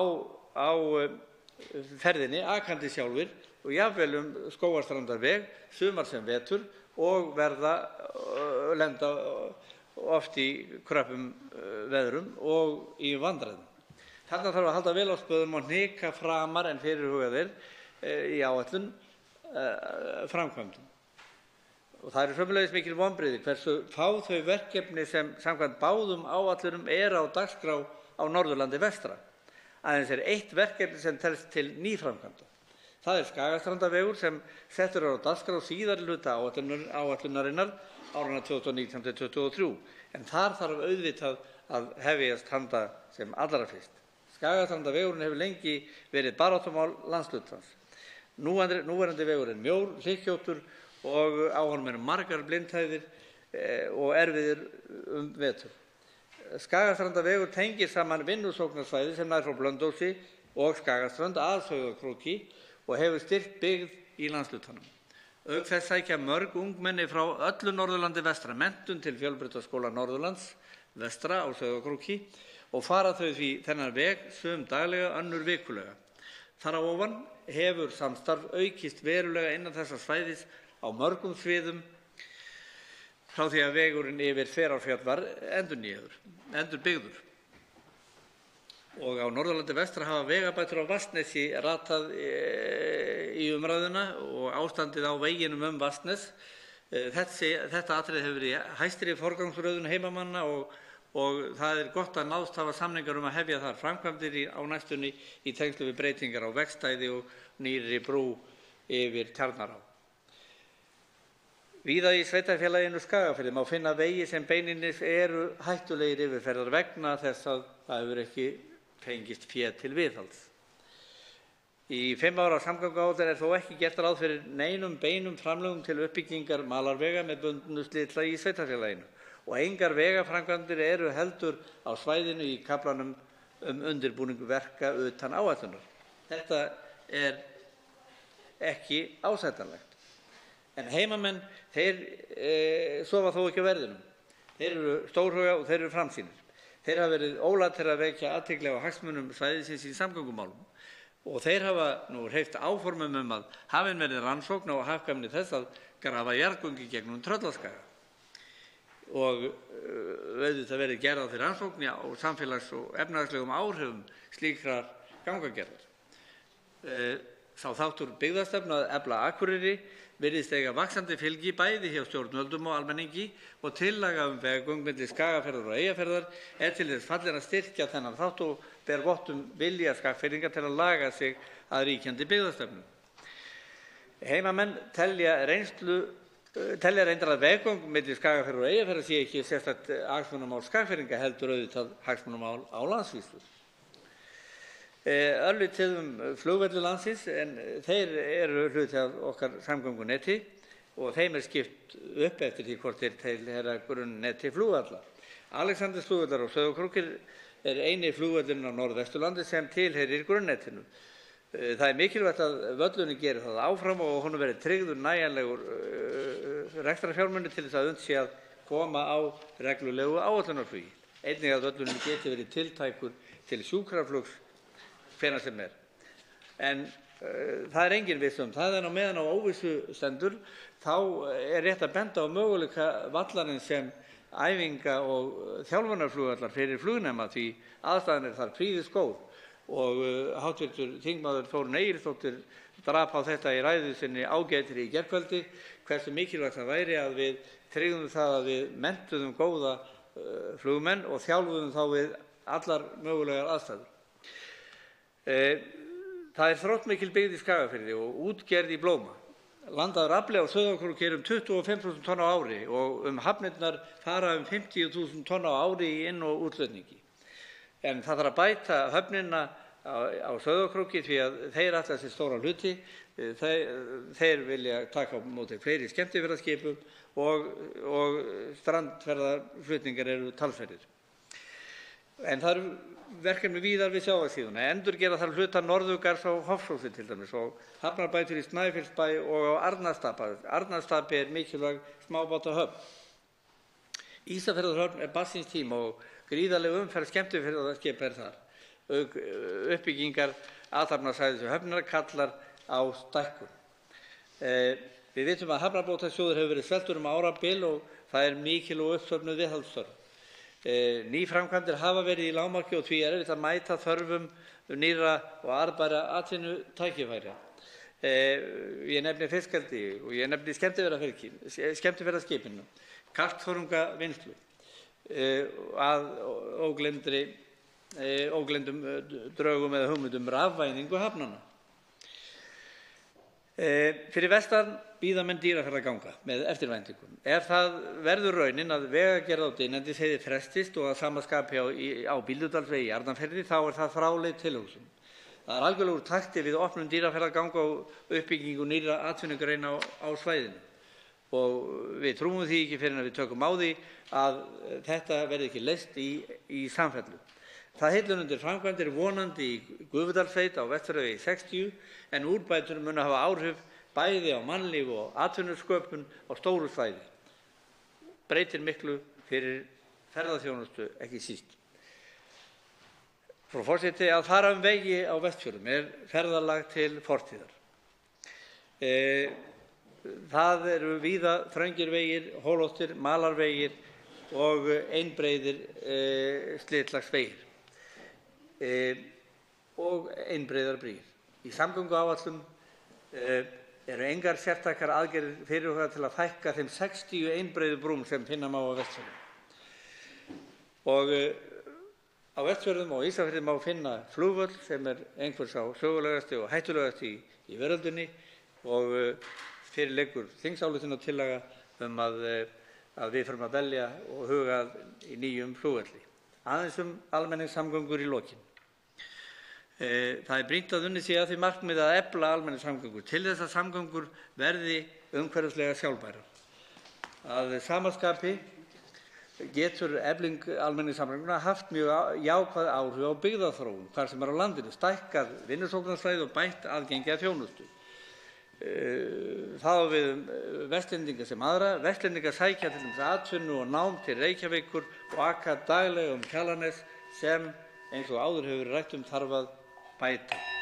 Virðulegur forseti, ég hef nú farið með hraði nokkur atriði samgönguáætlunar.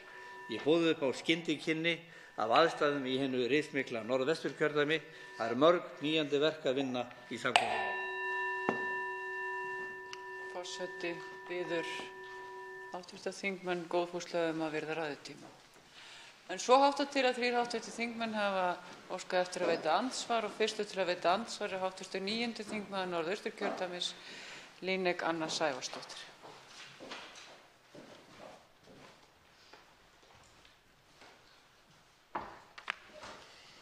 Virðulegi forseti, ég vil þakka hv. þingmanni Guðjóni Brjánssyni fyrir ljómandi góða ræðu og góða yfirferð yfir Vesturland og Norðvesturkjördæmi þar sem að sjálfsögðu er fallegt eins og svo víða á Íslandi. En það er nú það svæði sem nú nýtur hæstra framlaga í þessari samgönguáætlun að þessu sinni. Það hefur ekki alltaf verið svo og það eru mörg brýn verkefni sem eru að koma til framkvæmda. Og ég vil sérstaklega að hrósa hv. þingmanni fyrir að ræða samgöngukerfið sem eina heild, því að það er auðvitað lykilatriði í allri okkar nálgun. Og eins held ég það mikilvægt sem háttvirtur þingmaður kom inn á, að það mikilvægt að sækja fyrirmyndir gjaldtöku í vegakerfinu til nágrannalanda, og það hefur komið fram einmitt fyrir háttvirtri umhverfis- og samgöngunefnd að það einmitt það sem að vinnuhópur sveitarstjórnar og samgönguráðherra að gera þessa dagana. Og það hafa komið hér gestir meðal annars frá Noregi til þess að fara yfir reynsluna þaðan, þannig að við getum nýtt okkur þá reynslu. Og hv. þingmaður nefndi líka Svíþjóð, en mig langaði að vita hvort hann þekkti til víðar í Evrópu, því að það hefur komið fram að það mjög víða í Evrópu sem verið að nota veggjöld, og hvort hann þekki til hvað reynslan hefur verið best. En auk þess langar mig að spyrja hvaða vegir það eru sem að þingmaðurinn telur hafi áhrif á alla landsmenn frá degi til dags. Hvaða leiðir það eru þar sem að alla daga fara flutningar til og frá landsbyggðinni, ferðamenn sem koma eða fara út á land, og auk þess sem að íbúar landsins þurfa að fara Svarar hv. 7. þingmaður Norðvesturkjördæmis Guðjónas Brjánsson andsvari. Virðulegur forseti, ég þakka hv. þingmanni fyrir andsvarið. Ég nú ekki sérfróður veggjöld og þekki nú raunar ekki mikið til þeirra mála í Evrópu en við nema sem neytandi stöku sinnum. Norðmenn þeir eru orðnir langþreyttir í stórum hópum á þessari gjaldtöku, en þetta hefur haft áhrif á uppbyggingu almenningssamgangna, hef ég trú á, þó ég hef ekki staðfestingar það. Ég held að þetta hafi ýtt undir það að menn nýti sér almenningssamgöngur. Svíar að fara, eins og komið hefur fram hér í ræðu hv. þingmanns Loga Einarssonar, að þeir leggja meiri eða eru farnir að gefa gaum að svona samræmdri innheimtu samkvæmt kílómetramælingum, og við auðvitað köllum eftir því.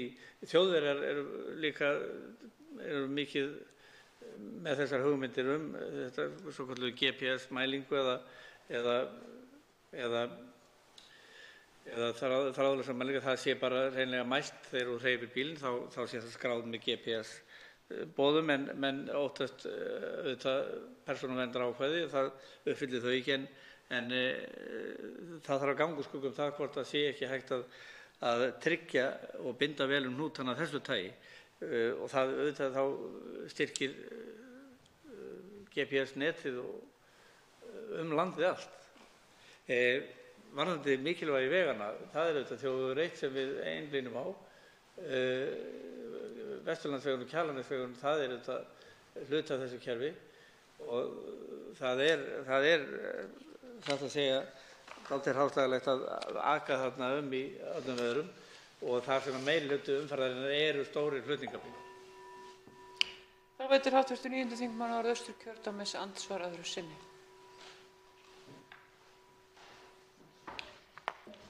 Virðulegi forseti, ég þakka hv. þingmanni fyrir svarið, og þetta einmitt mjög mikilvæg mál sem að hann kom inn á, og mál sem eru rakin í nefndaráliti meirihluta umhverfis- og samgöngunefndar. Það skiptir máli að horfa einmitt til persónuverndarsjónarmiða við útfærslu á gjaldtöku.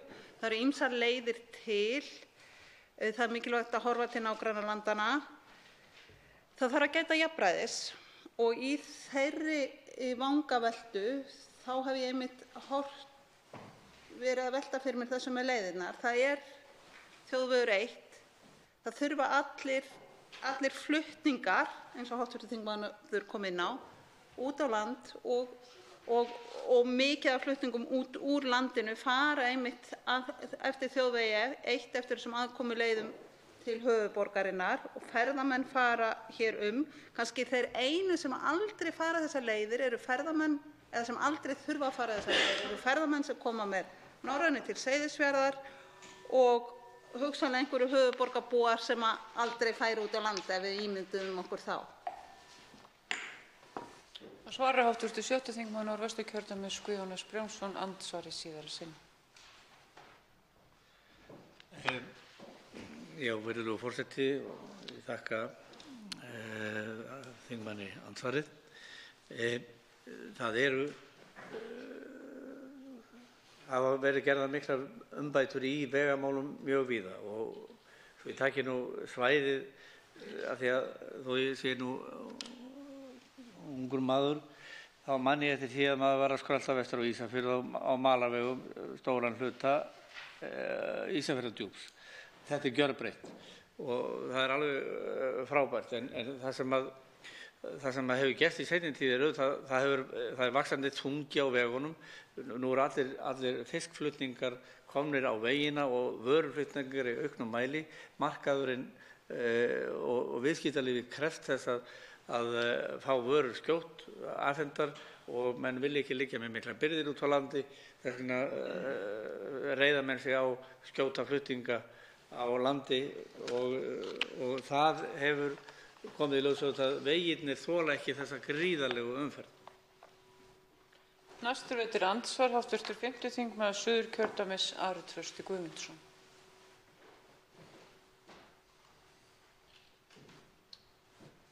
Frú forseti, ég þakka hv. þingmanni Guðjóni Brjánssyni fyrir ræðuna.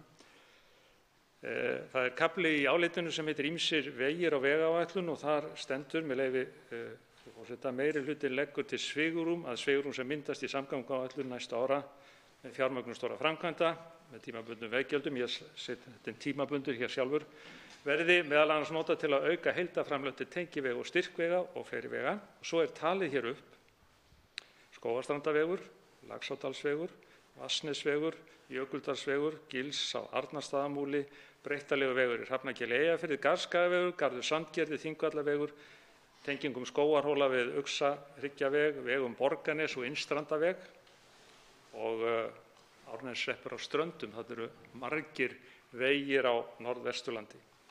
Ég vona að hv. þingmaður hafi nú heyrt það sem ég sagði. En hvað það? Þarna verið að sýna fram á hvað gerist þegar veggjöld eru tekin upp og framkvæmdum flýtt á þessu 15 ára tímabili þannig að það losnar fé í þessa vegi sem að hv. þingmaður einmitt að nefna sem eru slæmir eða ófullkomnir, misjöfnu ástandi. Og ég vil ennfremur bæta við að það er líka verið að flýta veginum milli Reykjavíkur og Borgarness 5 til 10 ár gegn hóflegu veggjaldi sem er metið á svona stærðargráðum 200–300 kr. annan leggju. Þannig að ég vil gjarnan fá hreint út hvað þingmanni finnst þessa hugmynd yfir höfuð og hvernig hann sjái fyrir sér að það verði þá hægt að fjármagna þessa vegi sem ég var að telja hér upp sem voru 10 eða 12 með öðrum hætti heldur en að gera þetta svona. Þetta er auðveld lausn og þetta er sama lausn og var notuð til að leggja Keflavíkurveginn upp á nýtt á saman tíma og ekki neina deilur í samfélaginu nú. Svarar hv. 7. þingmaður Norðvesturkjördæmis Guðjónas Brjánsson andsvari. Virðulegur forseti, ég þakka hv. þingmanni fyrir andsvarið. Ég held að sé nú farsælt að reyna að vera ekki mjög forstokkaður og gefa sér ekki og mála ekki skrattan á vegginn fyrirfram. Skoða allar hliðar mála vel. Eitt vitum við að við þurfum að setja meira fé í umferðarmannvirki. Tímarnir krefjast þess, umferðin krefst þess, það sé óumdeilt. Hvað varðar þessa vegi og þetta sem við erum að ræða og óráðstafað fé og þetta svigrúm sem þingmaður hv. nefndi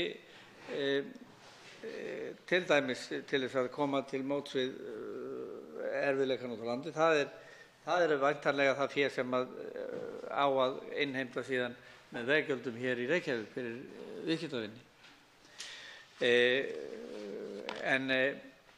En ég tel nú að að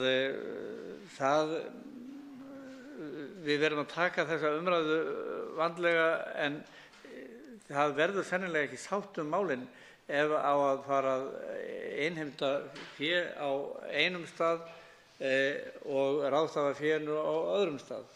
Við höfum tekið þá umræðu áður, bæði var það náttúrulega dálítið ítarlegt í gær hvernig við getum séð þetta fyrir okkur með öðrum hætti en það er ástæðulaust að útiloka það að við förum að innheimta gjöld af umferðarmannvirkjum öðruvísi en við gerum í dag. Ég held að það segir sig sjálft, við verðum knúin til þess innan örfárra ára að endurskoða það allt saman.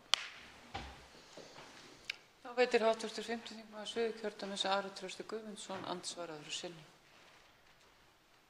Frú forseti, ég er nú síðasti maður sem telur hv. þingmann forstokkaðan. Ég þekki hana allt öðru. En hvað það?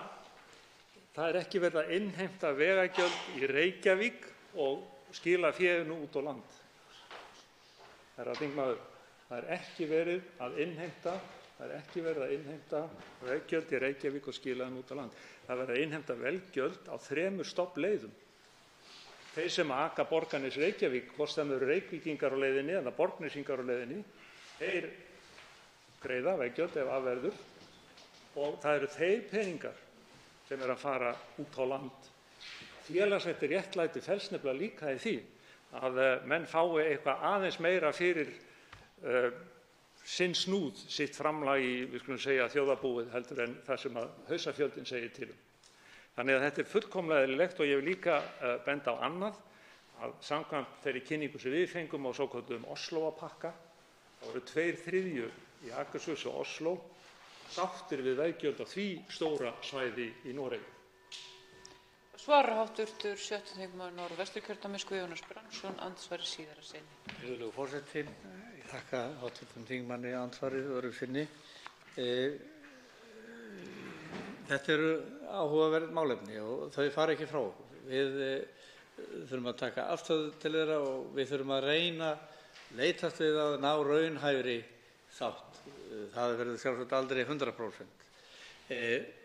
En ég veit ekki annað en að það hafi verið borið mikið á gagnrýni á það hvernig höfuðborgarsvæðið hefur farið varhluta af fjárveitingum og sameiginlegum sjóðum til vegaframkvæmda. Og þess vegna er nú spurt, mun sáttin aukast með því að með þeirri fjármögnunar tillögum sem fyrir liggja.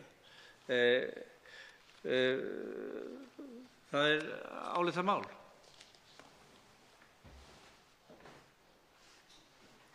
Og að lokum veitir andsvar hv. 7. þingmaður Norðvesturkjördæmis Njáll Trausti Friðbertsson. Já, frú forseti, þakka hv. þingmanni Guðjóni Brandssyni fyrir ræðuna.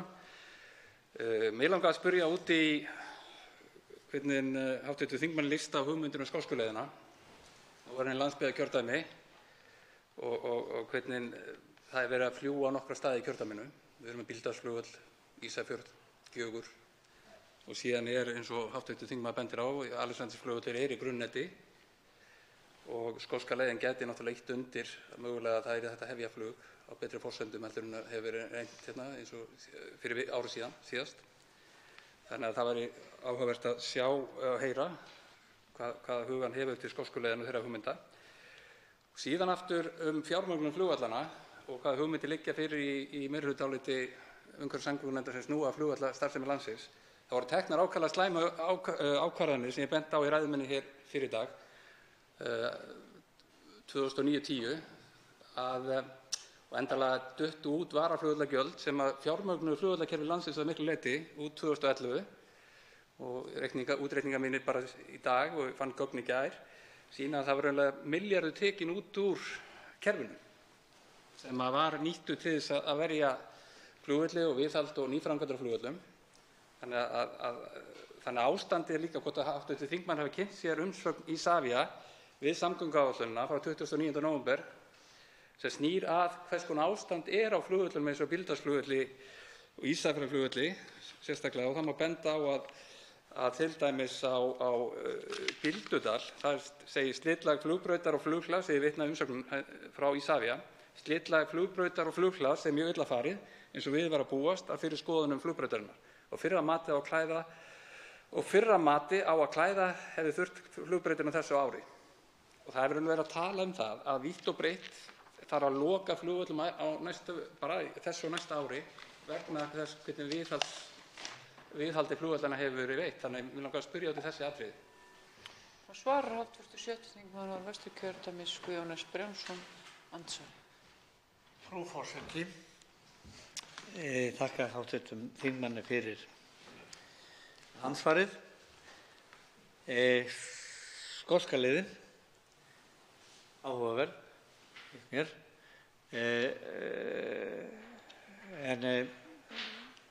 Og hefði nú kosið að menn gerðu kannski tilraun á Íslandi varðandi, dettur þá í hug, þetta tvö byggðarlög sem eru mjög afskipt.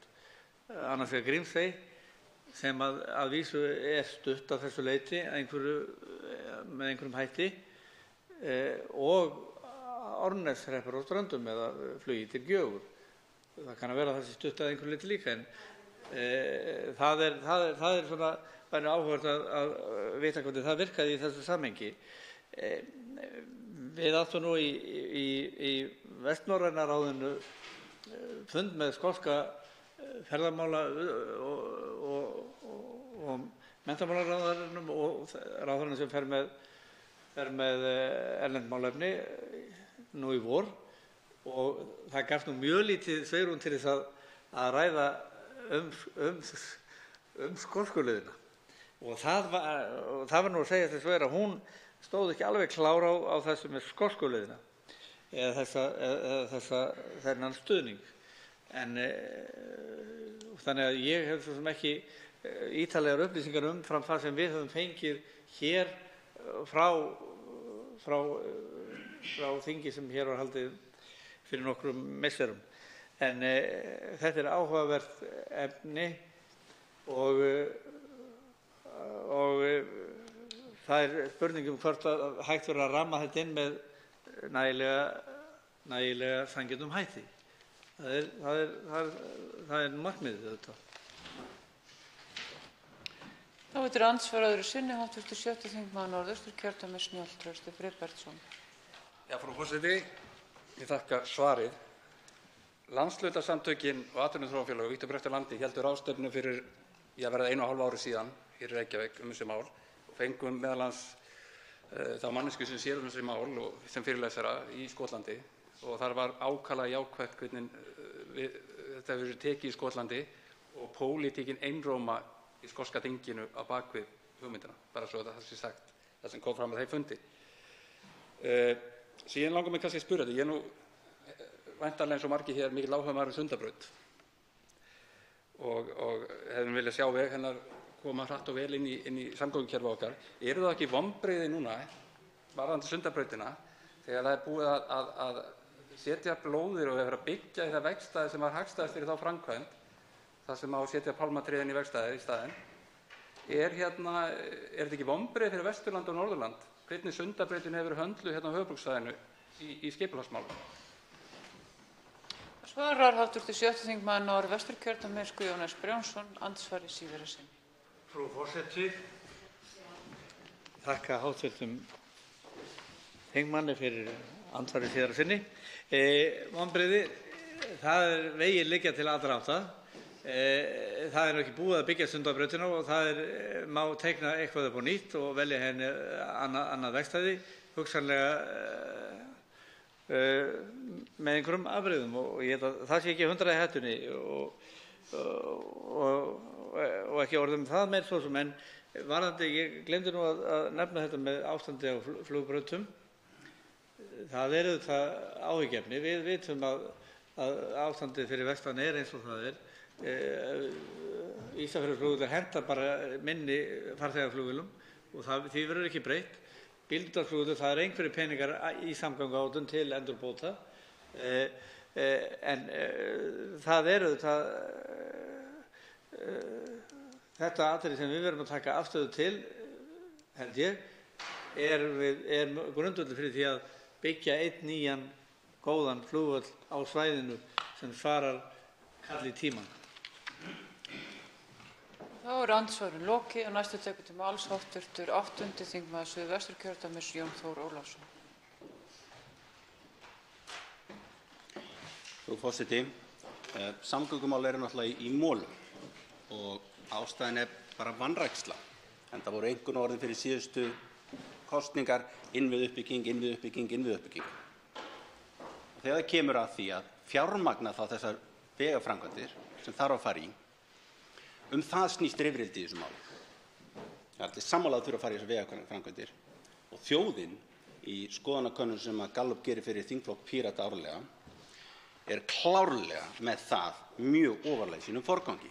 En munurinn á 2017 og 2018, það hvernig landsmenn vilja forgangsraða í ríkisfjármálum, og það hvernig skattar eru teknir inn og hins vegar hvernig gjöld eru sett út, hafa samgöngumálin hoppað upp í annað sæti eftir heilbrigðiskerfinu.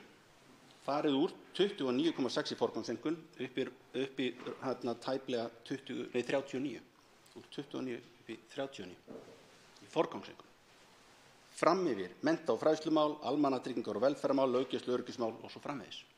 Þannig að það er alveg ljóst að landsmenn krefjast þess að stjórnvöld forgangsraði í samgöngumál. Og það er það sem þið lofuðu. Og þá snýst hvernig á að borga fyrir þetta. Nú, það er hægt að forgangsraða í ríkisfjármálunum til þess að gera þetta og hafa félög íslenskra bifreiðeigenda bent á það að bifreiðaeigendur eru að greiða meira heldur en er sett síðan í að byggja upp vegakerfið. Það var ein leið að forgangsraða á ríkisfjármálum. Hefur það verið gert? Nei, það var ekki gert. Hvað hafa þá stjórnarflokkarnir lofað fyrir kosningar? Við vitum það allavega að þeir flokkar sem samþykktu þetta mál með vegagjöldum, sérstökum vegagjöldum á ákveðnar stofnleiðir út úr nefndinni, sögðu það allavega í Suðurkjördæminu, Sjálfstæðisflokkurinn, Miðflokkurinn, Framsóknarflokkurinn, með þess að formaður flokksins þar, að það er ekki að setja á vegagjöld. Orðið notuðu vegagjöld, en í frumvarpinu er sérstaklega á blaðsíðu 5 hérna vegaframkvæmdir fjármagnaðar með gjaldtöku og ákveðnum stofnleiðum og það eru vegagjöld. Það er loforð á að svíkja af meirihlutanefndinni, stjórnarþingmönnum. Nú, hvað sögðu stjórnarflokkarnir eftir kosningarnar þegar þeir komu sér saman stjórnarsáttmála? Hver á þá að greiða fyrir þessa endurreisn innviðanna, vegaframkvæmdir sérstaklega? Nú, það segir í stjórnarsáttmálanum á blaðsíðu 12. Samgöngur og fjarskipti. Brýn verkefni, með leyfi forseta, blasa við í innviðauppbyggingu land allt. Þar má nefna verkefni í samgöngum, fyrst nefnt, fjarskiptum, veitukerfum og annarri mannvirkjagerð. Og svo, hvernig á fjármagna? Svigrúm er á næstu árum til að nýta eignatekjur ríkisins í slík verkefni og tryggja þannig þá traustu innviði sem eru forsenda fyrir fjölbreyttu og kröftugu atvinnulífi land allt. Hvað segir svo? Með leyfi forseta. Ríkisstjórnin vill hraða uppbyggingu í vegamálum og öðrum samgönguinnviðum bæði með nýframkvæmdum og viðhaldi. Við forgangsröðun í vegamálum verður sérstaklega litið til ólíkra stöðu svæða, ferðaþjónustu og öryggissjónarmiða. Þetta er sem átt að gera í samgöngumálum. Fyrstu tvö atriði sem nefnt. Og það ofta fjármagna þetta með eignatekjum ríkisins. Nú bara það sem að ríkið halar inn í eignatekjur í arðgreiðslur, segir Björn Leví mér, séu 33 milljarðar. Það væri hægt að forgangsraða þessu samkvæmt stjórnarsáttmálanum ofan á það sem var gert og bæta þá við 33 milljörðum. Það er svigrúm fyrir það.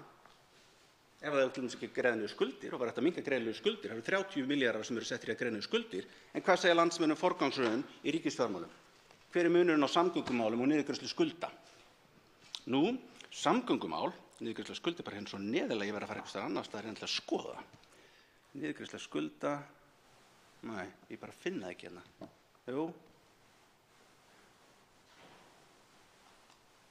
Niðurgreiðslu skulda, aukin framlög í það, 4% landsmanna vilja setja aukin framlög í það, meðan að samgöngumál, nei, þetta er hreyfingin að það, niðurgreiðslu skulda, hérna er þetta, 12% vilja setja meira í þá, það verður ekki treyft á milli ára, meðan að í samgöngumál ertu með 39% tæp í forgangseinkunn.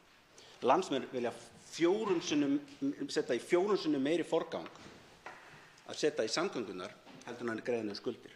Og ríkisstjórnin lofaði í stjórnarsáttmálanum að nota eignatekjur ríkisins í það að byggja upp samgöngukerfið. Og hvert fóruð þið með þetta loforð? Hvert fóruð þið flokkarnir með þetta loforð? Sjálfstæðisflokkurinn fór með það í flokksráðið sitt, sem ykkur 200 manns. Þið eru ábyrg gagnvart þeim með þennan stjórnarsáttmála. Og þau eru ekki ánægð flokkarnir ykkar eins og kemur fram í skoðanakönnun bæði Maskínu og MMR. Þar kemur að Sjálfstæðisflokkurinn að þar eru 52% á móti vegatollum á Íslandi yfir heila. Og þeir sem eru hlynnt vegatollum uppbyggingu þar sem að val er aðra leið, þar sem það fara aðra leiðir, eru það 28%, en 19% eða ekki hægt að fara aðra leið. Þannig að kjósendur Sjálfstæðisflokksins, nú þarf þessir í flokksráðina að svara öðrum kjósendum í flokkinum, hvers vegna þeir gangi ekki á ykkur, með að brjóta ekki meira þessar kosningaloforðum okkar og stjórnarsáttmálann þegar kemur að því hvernig á fjármagna vegauppbyggingu, samgöngur í landinu. Þegar kemur að Vinstri grænum, þar er það miðstjórn flokksins, held ég að það heiti, það var miðstjórn Framsóknarflokksins, það flokksáðu líka Vinstri grænna. Það er einhver 80 manns þar. Þið lögðu stjórnarsáttmálann fyrir flokksráðið.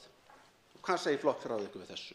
Því að ykkar fólk, samkvæmt Maskínukönnunni, hvort að landsmenn vilja vegatolla, þar eru 55% á móti vegatollum. Það eru þó 36% hlynnt í ef það er hægt að fara aðra leið, sem er ekki í þessu tilfelli með þessu tillögum í þessu nefndaráliti. Og ef það er ekki hægt að fara aðra leið, þá eru bara 8,6% hlynnt. Þegar það kemur að Framsóknarflokkinum, þá er það miðstjórn Framsóknarflokksins, sem er ykkur 200 manns, sem að stjórnarsáttmálinn var lagður fyrir og samþykktur. Stjórnarsáttmálinn að nota eignartekjur ríkisins í það að fjármagna uppbygginguna í vegakerfinu. Sá stjórnarsáttmáli, það þáttur stjórnarsáttmála sem er verið að svíkja hér með þessu nefndaráliti sem kemur út úr umhverfis- og samgöngunefnd. Ég botna bara ekkert í þeim sem þar sitja, eins og Ara Trausta Guðbjartssyni, sem er í Suðurkjördæmi, sem er það kjördæmi, samkvæmt MMR-könnunni, sem er alveg brjálað yfir í að eiga að fara að setja vegatolla, eins og kemur fram í þessu nefndaráliti sem Ari Trausti skrifaði upp á.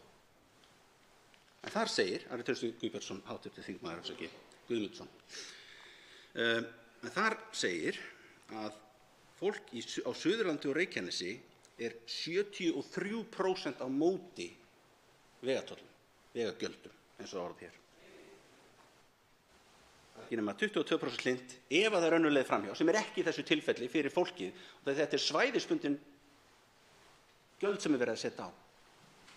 Þetta eru svæðisbundin gjöld, þetta eru gjöld sem er sett sérstaklega fólk sem býr á Reykjanesi, býr á Suðurlandi, nálægt Reykjavík og keyrir þar alveg oft í gegn, Hveragerði, Selfoss og svo Akranesi. Þetta eru svæðisbundin gjöld á þetta fólk sérstaklega. Og það er ekki nema 4,5% sem er hlynnt vegatollum á þessu svæði. Og það eru 3 þingmenn úr Suðurkjördæmi í nefndinni sem allir samþykktu þetta mál. Það er Ari Trausti Guðmundsson, það er Vilhjálmur Árnason hjá Sjálfstæðisflokki, hv. þingmenn, og svo Karl Gauti Hjaltason, fyrrverandi þingmaður Flokks fólksins, hv. Og hvernig hlutast þetta til varðandi jafnræði? Þannig að þetta er svæðisbundið gjald, sérstaklega á þetta fólk. Á að setja svæðisbundið gjald á sérstaklega okkur aðra, varðandi jarðgöng og svoleiðis. Þá er farið að tala í nefndarálitinu jafnræði. Aftur síða 5, með leyfi forseta, skoða verður með jafnræði fyrir augum hvort ákveðin leið á landsbyggðinni sem stytta vegalengdir verði fjármagnaðar með blandaðri fjármögnun. Að hluta til með fjárframlögum og samgönguáætlun, að hluta til með lántöku sem verði greidd upp með gjaldtöku. Gjaldtekjunum verði hægt þegar lánin verði greidd upp að fullu. Dæmi framkvæmdir sem gæti fallið í þennan flokk eru Hringvegur, Hornar, Fjarðarfljót og Axnarvegur. Þannig að þá að taka jafnræðisfókusinn þar, en þá bara skella þessu á þessar byggðir sem ég nefndi áðan, sem var búa fyrir utan stóra Reykjavíkursvæði en vinna hérna mikið til inn í Reykjavík. Þetta er ekki jafnræði. Þetta er ekki í anda stefnu Vinstri grænna. Þannig í fyrsta lagi þá ekki að taka, eins og var lofað í stjórnarsáttmálanum, þá ekki að taka pening, byrjum bara að segja, fyrsta lagi þá ekki að vera að taka þetta bara almennt frá almennu skattfé eða það sem að bifreiðaeigendur eru þegar búin að borga eða eitthvað svoleiðis. Nei, það ekki að gera það. Það ekki að vera með prógressíva skattheimtu eða skattheimtu þar sem að þeir sem að þéna meira og eiga meira, að þeir borgi meira. Nei, það ekki að gera það þannig. En það einmitt skattastefna Vinstri grænna allavega eins og þeir segja tala það fyrir kosningar. Það ekki að gera það þannig. Það heldur ekki að vera með jafnræði, það svona ákveð jafnræðisfólks, en það heldur ekki eins og vera jafnræði að við ætlum að láta fólk borga fyrir að nota, en þá það ekki eins og jafnræði þegar kemur að búsetu fólks. Þetta algjörlega gagnvart þeim sem að allavega maður les stefnuskrá Vinstri grænna og þetta andstætt því sem lofuð. Hverjir eru mest á móti þessu þegar það kemur að svona þjóðfélagshópa? Það eru konur meira á móti þessu en karlar. Ég er ekki hissa. Þegar við förum að skoða tekjur fólks, þá er einmitt tekjulægri sem eru meira á móti þessu. Það er eitthvað sem Framsóknarflokkurinn og Vinstri grænir sérstaklega, en Framsóknarflokkurinn líka sem vill svona vera vinstri flokkur þegar kemur að kosningum, ætti að horfa sérstaklega til. En þannig að þetta er skattur sem kemur verr við konur, við tekjulága, við unga, sem eru tekjulægri yfir að heila, við þá sem eru með grunnskólapróf og móti háskólaprófs, aftur er það líklega vegna tekna, við þá sem búa einir á heimili og eru þar af leiðandi margir hverjir einstæð foreldri og þá sem eru einhleypir, aftur líklega til þess að vera einstætt foreldri. Þannig að þetta eru allir þessir hópar. Hvernig væri hægt að gera þetta? Það væri hægt bara að borga þetta og forgangsraða á fjárlögum. Það virðist ekki vera að Bjarni Benediktsson, hæstv. Fjármálaráðherra, hafi leyft það, en hann heldur nú ríkisbudduna. Væri hægt að gætu Vinstri grænir sagt, við þurfum að standa við þennan stjórnarsáttmála. Í stjórnarsáttmálanum segir að svigrúm á næstu árum til að nýta eignatekjur ríkisins í slík verkefni, þar að segja innviðauppbyggingu og þar samgöngur nefndar fyrst, með leyfi forseta, og tryggja þannig þá traustu innviði sem eru forsenda fyrir fjölbreyttu og kröftugu atvinnulífi lands allt. Þetta gæti Vinstri græn þrýst á og sagt, það þarf að setja meira, það þarf að minni í það að borga upp skuldir, það kemur eignatekjum ríkisins, arðgreiðslur og slíkt, það þarf að setja meiri samgöngur, það stendur hérna þegar að gera það. En hvert vilja sjálfstæðismenn setja peningana? Eða Bjarni Benediktsson með sitt frumvarp. Hann vil setja þessar eignatekjur ríkisins, arðgreiðslur frá eignum ríkisins í þjóðarsjóð. Þó það stendur hérna í stjórnarsáttmálanum, það eigi að setja það í innviðauppbyggingu. En hvernig á síðan að fá peningana til þess að borga fyrir innviðauppbygginguna? Jú, þá taka lán fyrir því. Taka lán fyrir því og borga það síðan upp. Þannig að þá að greiða niður skuldir ríkisins með peningum sem að koma úr eignatekjur ríkisins, arðgreiðslum til ríkisins, þá borga upp skuldir og setja peningin í þjóðarsjóð og taka svo annað lán til þess að borga fyrir framkvæmdir á sérstökum svæðum í algjörlega ójafnræði við þá íbúana sem búa þar. Þetta er versta mál. Ég mun gera allt sem ég get gert til þess að stöðva frumvarp sem kemur fram eftir þessa þingsályktun, að það er frumvarp sem á að koma fram núna í mars útfærslu á þessum vegagjöldum. Ef að sú útfærsla er í þessum anda, eða ekki í anda því sem að landsmenn geta sætt sig við, því að það gæti alveg verið það að landsmenn sætti sig við einhvers konar vegagjöld.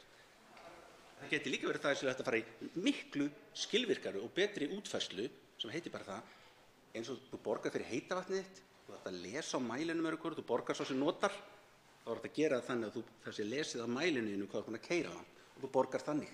Það væri leið til þess að það sé fullkomið jafnræði það að þú borgar fyrir það sem þú notar. Og svo væri jafnvel hægt að setja finnsku leiðin inn, eins og það borgar mismunandi eftir tekjum, bæði þá atvinnutekjum og eignatekjum, að það borgar mismunandi ef þú lendir í sekt. Ef þú lendir í sekt, verður sektaður fyrir stöðumælabrot eða umferðarlagabrot eitthvað svoleiðis, að það borgaru krafti þess í samræmi við tekjurnar þínar. Þannig að ef við viljum jafnræði í þessum málum á landsvísu, þá lesum við að mælum bílana, svo sem notar og borgar. Ef við viljum jafnræði eða prógressíva innheimtu á þessum gjöldum, sá sem með meiri tekjur borgar meira, þá notum við finnsku leiðina. Þannig væri hægt að gera þetta allavega eftir því, og jafnvel með þetta að sleppa finnsku leiðina, en bara hitt væri hægt að gera á jafnræðisgrundvelli gagnvart landsmönnum. Eitthvað sem landsmenn kannski sættu sig við, en það væri samt sem áður svik við stjórnarsáttmála. En ég mun gera mitt til þess að þetta muni ekki, frumvarpið sem kemur fram í mars, það muni ekki klárast hérna í þingi í ósátt við þjóðina.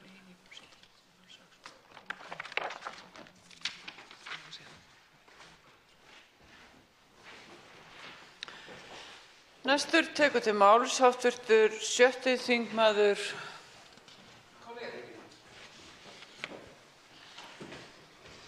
Reykjavíkurkjördæmi suður, Kolbeinn Óttarsson Proppé. Forseti. Það hægt að halda hér langar ræður og koma að þessu máli á mjög mismunandi veg og það ætla ég að gera. Koma að þessu máli frá mörgum ólíkum sjónarhornum. Að nógu að taka. Margt hefur verið sagt hér mjög gott. Þetta hefur verið ágætisumræða með akkúrat ólíkum sjónarmiðum sem ágætt að hafa. Ég kom hingað hins vegar upp til að halda á lofti einu ákveðnu sjónarhorni. Það var hér ágætisumræða í gær framtíðina, þá sýn sem að við sjáum fyrir þetta samfélag sem við öll byggjum. Og þar held ég að við séum, vonandi, flest sammála. Í það minnsta fannst mér það koma, ekki alveg flest enda. Mér fannst þetta koma glögglega í ljós í ágætri umræðu, sérstakri umræðu hér í síðustu viku, ef ég man rétt, borgarlínu og almenningssamgöngur. Þegar kemur að samgöngumálum almennt, þá nálgast ég þær fyrst og fremst út frá því að huga að almenningssamgöngum. Síðan hægt að fara inn í vegspotta hér eða þar eða hvað verið að gera á þessu svæði og hinu og svo framvegis og það búið að gera það hér mjög vel og ítarlega í þessari umræðu og ég ætla bara að leyfa mér að sneiða hjá því. Þýðir ekki, mér finnst það ekki mikilvægt og ekki merkilegt. En ég ætla að leyfa mér að hafa þetta sjónarhorn að leiðarljósi. Það þarf ekkert að lengja það með að ítreka enn einu sinni, en það er þó gott að hafa það í huga hvað við erum að horfa hér á þessu svæði hér. Til ársins 2040 mun íbúum hér fjölgum 70.000. Og það er alveg sama hvaða afstöðu við höfum til hins eða þessa. Ef við ekki gerum neitt, heldur förum eftir þessum hefðbundnu skiptingum á samgöngunum og við búum við í dag, umferðin áfram þróast eins og hún er í dag, það erum við að horfa á það að við verðum 40% lengur í umferðinni þá en í dag. Þó við færum blandaða leið og færum alveg bara í það að byggja hér upp háhraða almenningssamgöngur, þá mun þetta samt aukast hafa tíma. Þetta er bara staðreyndir og alveg sama hvað okkur finnst eins og ég segi. Borgarlína, það er bara einfaldlega svarið. Ef svarið er annað, þá er spurningin kannski bara vitlaus þegar kemur að almenningssamgöngum, sérstaklega hér á umræðum samgöngur, sérstaklega hér á höfuðborgarsvæðinu. Við höfum nefnilega stundum rætt samgöngur þannig eins og þetta snúist eingöngu það hvað verður bílana, hvernig kemur þetta niður á bílaeigendur, hvað verður bílaeigendur hér eða bílaeigendur þar. Ég sé fyrir mér samfélag þar sem að ekki allir þurfa að eiga bíl, þar sem æ færri eiga bíl. Tala ég þar á nokkur reynslu á mínum árum, hafandi verið með bílpróf frá því að ég var 18 ára gamall, hef ég átt bíl í sirka 5 ár. Það er alveg hægt að eiga ekki bíl, en það er erfitt þegar maður þarf að sinna mörgu og fara með börn hingað og þangað og svo framvegis og svo framvegis. Og það er erfitt þegar við erum að horfa á þennan massa sem við erum að tala að verði hér. Þess vegna þurfum við stórtækar aðgerðir. Við þurfum að stefna öll að þessu sama markmiði sem er að auka hlutdeild almenningssamgangna, sem er að koma upp alvöru almenningssamgangnakerfi hér á höfuðborgarsvæðinu eins og við sjáum í öllum löndunum, öllum borgum í öllum löndum hér í kringum okkur. Það er alveg sama hvert við förum á ferðalagi.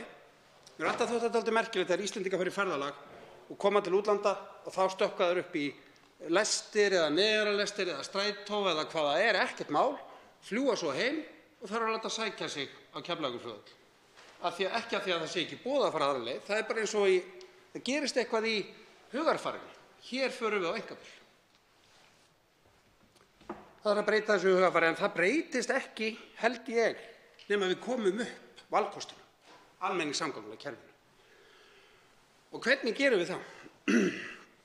Ég ætla bara að gera svo djarfur forseti og segja að mér er eiginlega nákvæmlega sama. Kannski fulldjúpt í árinu tekið. En það er ekki lykilatriði fyrir mér. Ég vil bara finna leiðina til að gera það. Er það með veggjöldum? Kannski. Það er nú það sem við höfum verið að ræða til dæmis við þau sem véla skipulagsmál hér á þessu svæði. Er það í gegnum skattkerfið, hreint og beint? Kannski. Ég óttast ef að það verði raunin, þá verði dálítið töf að þessu, því að við erum að tala um umfangsmiklar upphæðir. Við erum að tala um milljarðatugi og við höfum nú alveg upplifað það hér í þessum sal að við erum að tala um að eyða peningum í eitthvað, þá eru mjög fljótt að kemur einhver og segir, býttu, hvað með þessa? Akkur eru ekki að eyða þessum fjármunum ríkissjóði í þennan hóp sem sannarlega þarf að þeim að halda? Erum við að tala um einhver aðra leið? Erum við að tala um, ég veit það ekki, mér eins og ég segi, finnum leiðina. Og hér tölum við um veggjöld og höfum skoðun á veggjöldum eins og það sé á hreinu hvaða veggjöld verið sé að tala um í þessari samgönguáætlun. Það er bara alls ekki þannig. Það er bara alls ekkert á hreinu hvort eða hvernig þessi veggjöld líta út. Það er ekki á hreinu hvort eða hvernig þessi veggjöld líta út, af því að það er einfaldlega ekki búið að skila inn nákvæmlega hvernig þeim verið fyrirkomið, það er ekki búið að skila sér starfshópur sem er að störfum um það. Verður innheimta svona eða hins, ég veit það ekki. Er einhver önnur leið betur en hinn, ég veit það ekki. Eigum við að horfa til Osló? Eigum við að horfa til einhver annarra landa? Finnum bara lausnina. Fyrir mér snúast gjöld sem að við innheimtum um að skapa almannagæði. Og borgarlína, hágæða, háhraða, almenningssamgöngur eru í mínum huga almannagæði.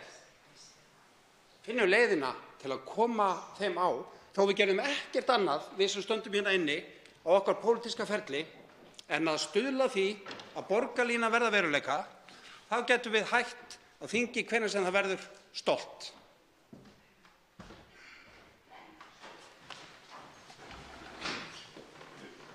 Þá veitir andsvar hv. þingmaður Jón Þór Ólafsson.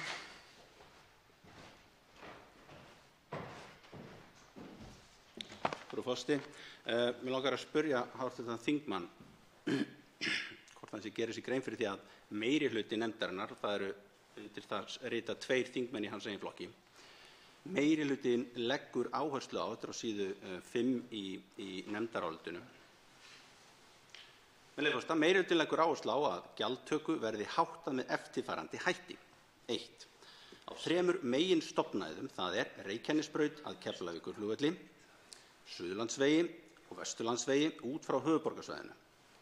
Markmið gjaldtöku á þessum leiðum er að flýta framkvæmdum eins og skipulag og undirbúningur leyfa og gera stofnæðarnar enn betur úr garðgerð en núverandi áætlun gerir ráð fyrir og svo framvegis. Þetta eru tillögur sem að meirihlutin leggur áherslu á og sem með breytingartillögur í tengslum við þetta. Finnst þingmönnum ekki að hann sé að samþykkja það sem að meirihlutin er að leggja hérna til ef að hann samþykkir tillögur meirihlutans? Svarar hv. 7. þingmaður Reykjavíkurkjördæmis suður, Kolbeinn Óttarsson Proppé, andsvar. Forseti, það er leitt ef að hv. þingmaður hefur ekki meiri trú mér en svo að honum detti í huga að ég veit ekki hvað standi í þessu áliti. Já, meirihluti leggur hér til hvaða vegaframkvæmdir verði fjármagnaðar með gjaldtöku.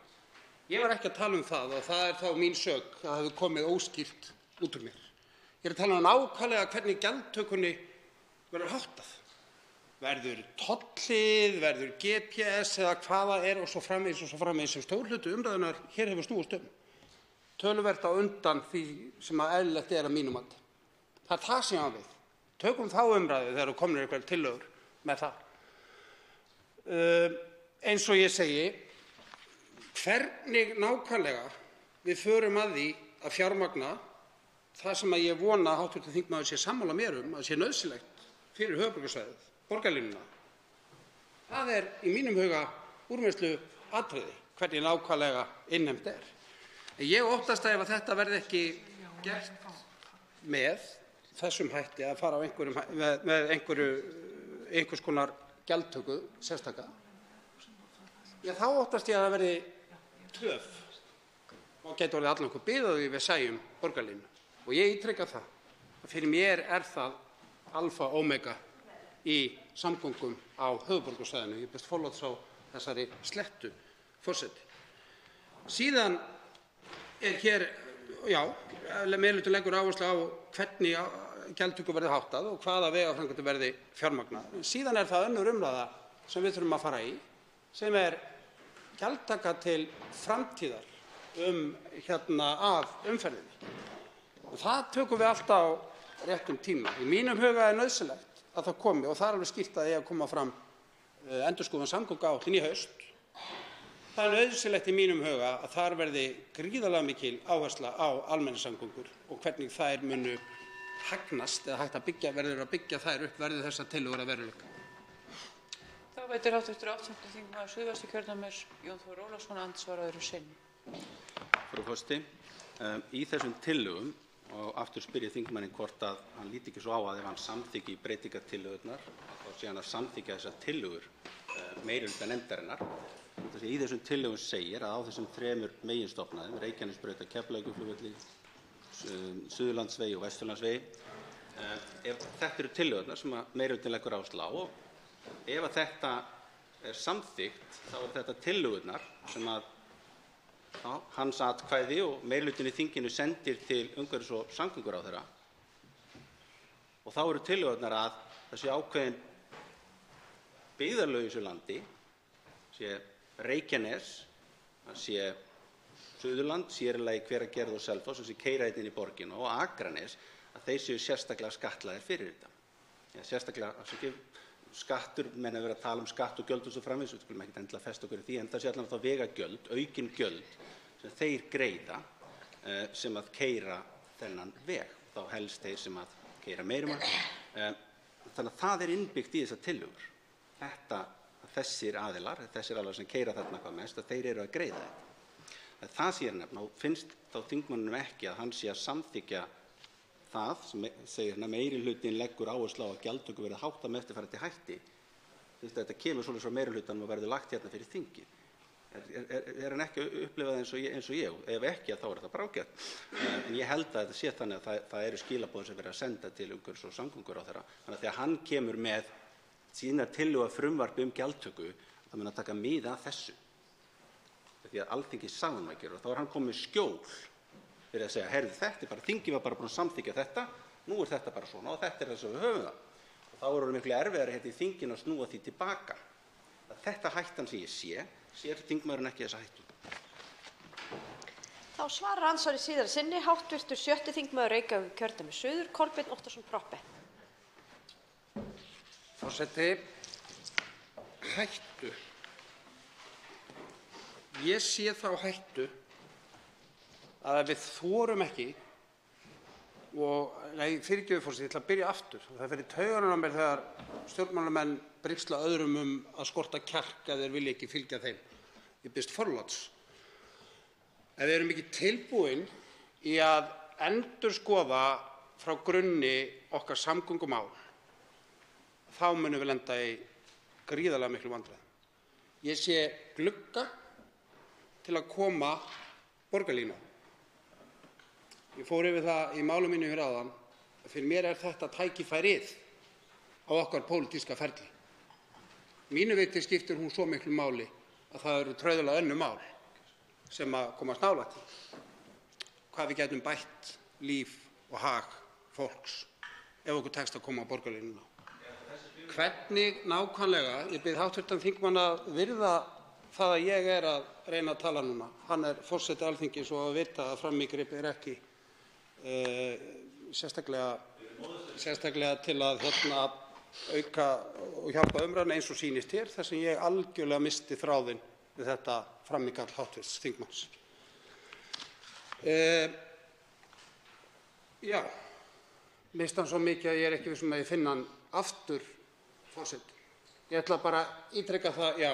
Og svo erum við að ræða hér gjaldtöku og gjöld og skatta og ég veit ekki hvað og hvað. Orðaleikur í mínum huga skiptir mig ekki máli í raun. Við höfum núna þannig kerfi að við borgun fyrir notkun. Borgun fyrir notkun í gegnum bensín eða olíugjald. Ég eyði 100 lítrum, þá borga ég meira en sá sem eyðir 10 lítrum, af því ég nota meira. Þetta ekki eðlismunur fyrir mér. Aftur, við þurfum að finna leiðina af því að það á að vera markmið okkar allra að bensín- og olíugjöld hverfi sem gjaldstofn, af því við hættum að nota bensín og olíu. Andsvörum lokið. Til máls tekur hv. 7. þingmaður Suðvesturkjördæmis Þorgerður Katrín Gunnarsdóttir.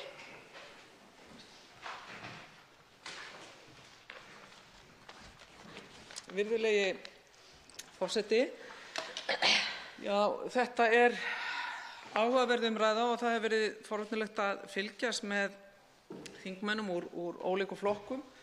Það eitt sem sameiginlegt og mér finnst mikilvægt að við drögum fram, sem gott í stjórnmálum, að það hafa allir flokkar metnað að standa vel að samgöngumálum. Það hafa allir flokkar metnað að mínu mati til þess að sinna með einum eða öðrum hætti, sem að noti nú frægt orðatiltæki, almenningssamgöngum. Það eru mismunandi áherslur, missterkar, misgóðar, en almenningssamgöngur hafa verið ræddar hér mikilvægar og ég vil þakka sérstaklega hv. þingmanni Kolbeini Óttarssyni Proppé fyrir að hafa nefnt einmitt borgarlínu og vera einn fárra stjórnarþingmanna sem þorir að tala borgarlínu og mikilvægi þess að tryggja hér almenningssamgöngur, breyta hugsunarhátt.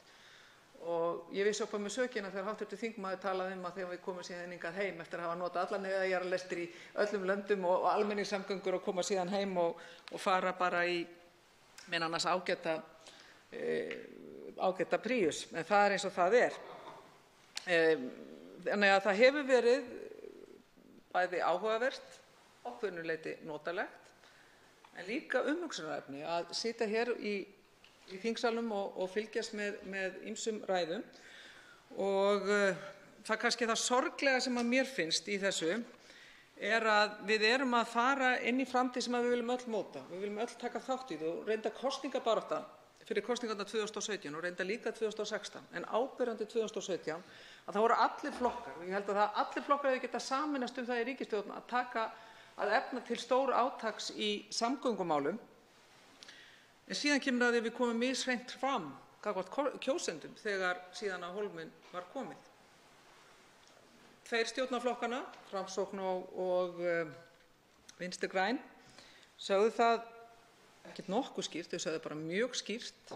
Forystumenn þessara flokka sem að nú sitja í ríkisstjórn, annar forsætisráðherra og hinn samgönguráðherra, sögðu það mjög skýrt: við ætlum ekki að fara í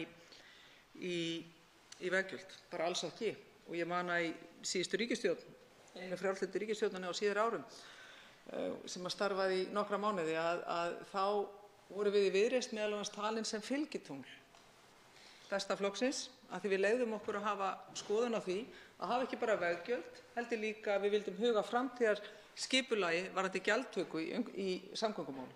Við vildum horfa til framtíðar og útilokuðum þar ekki neitt. Og það minnir mig á þau orð sem að forsætisráðherra lét falla, hvort það var hér í þingsal eða annars staðar, að við þurfum að vera upp á að skapa traust á stjórnmálum.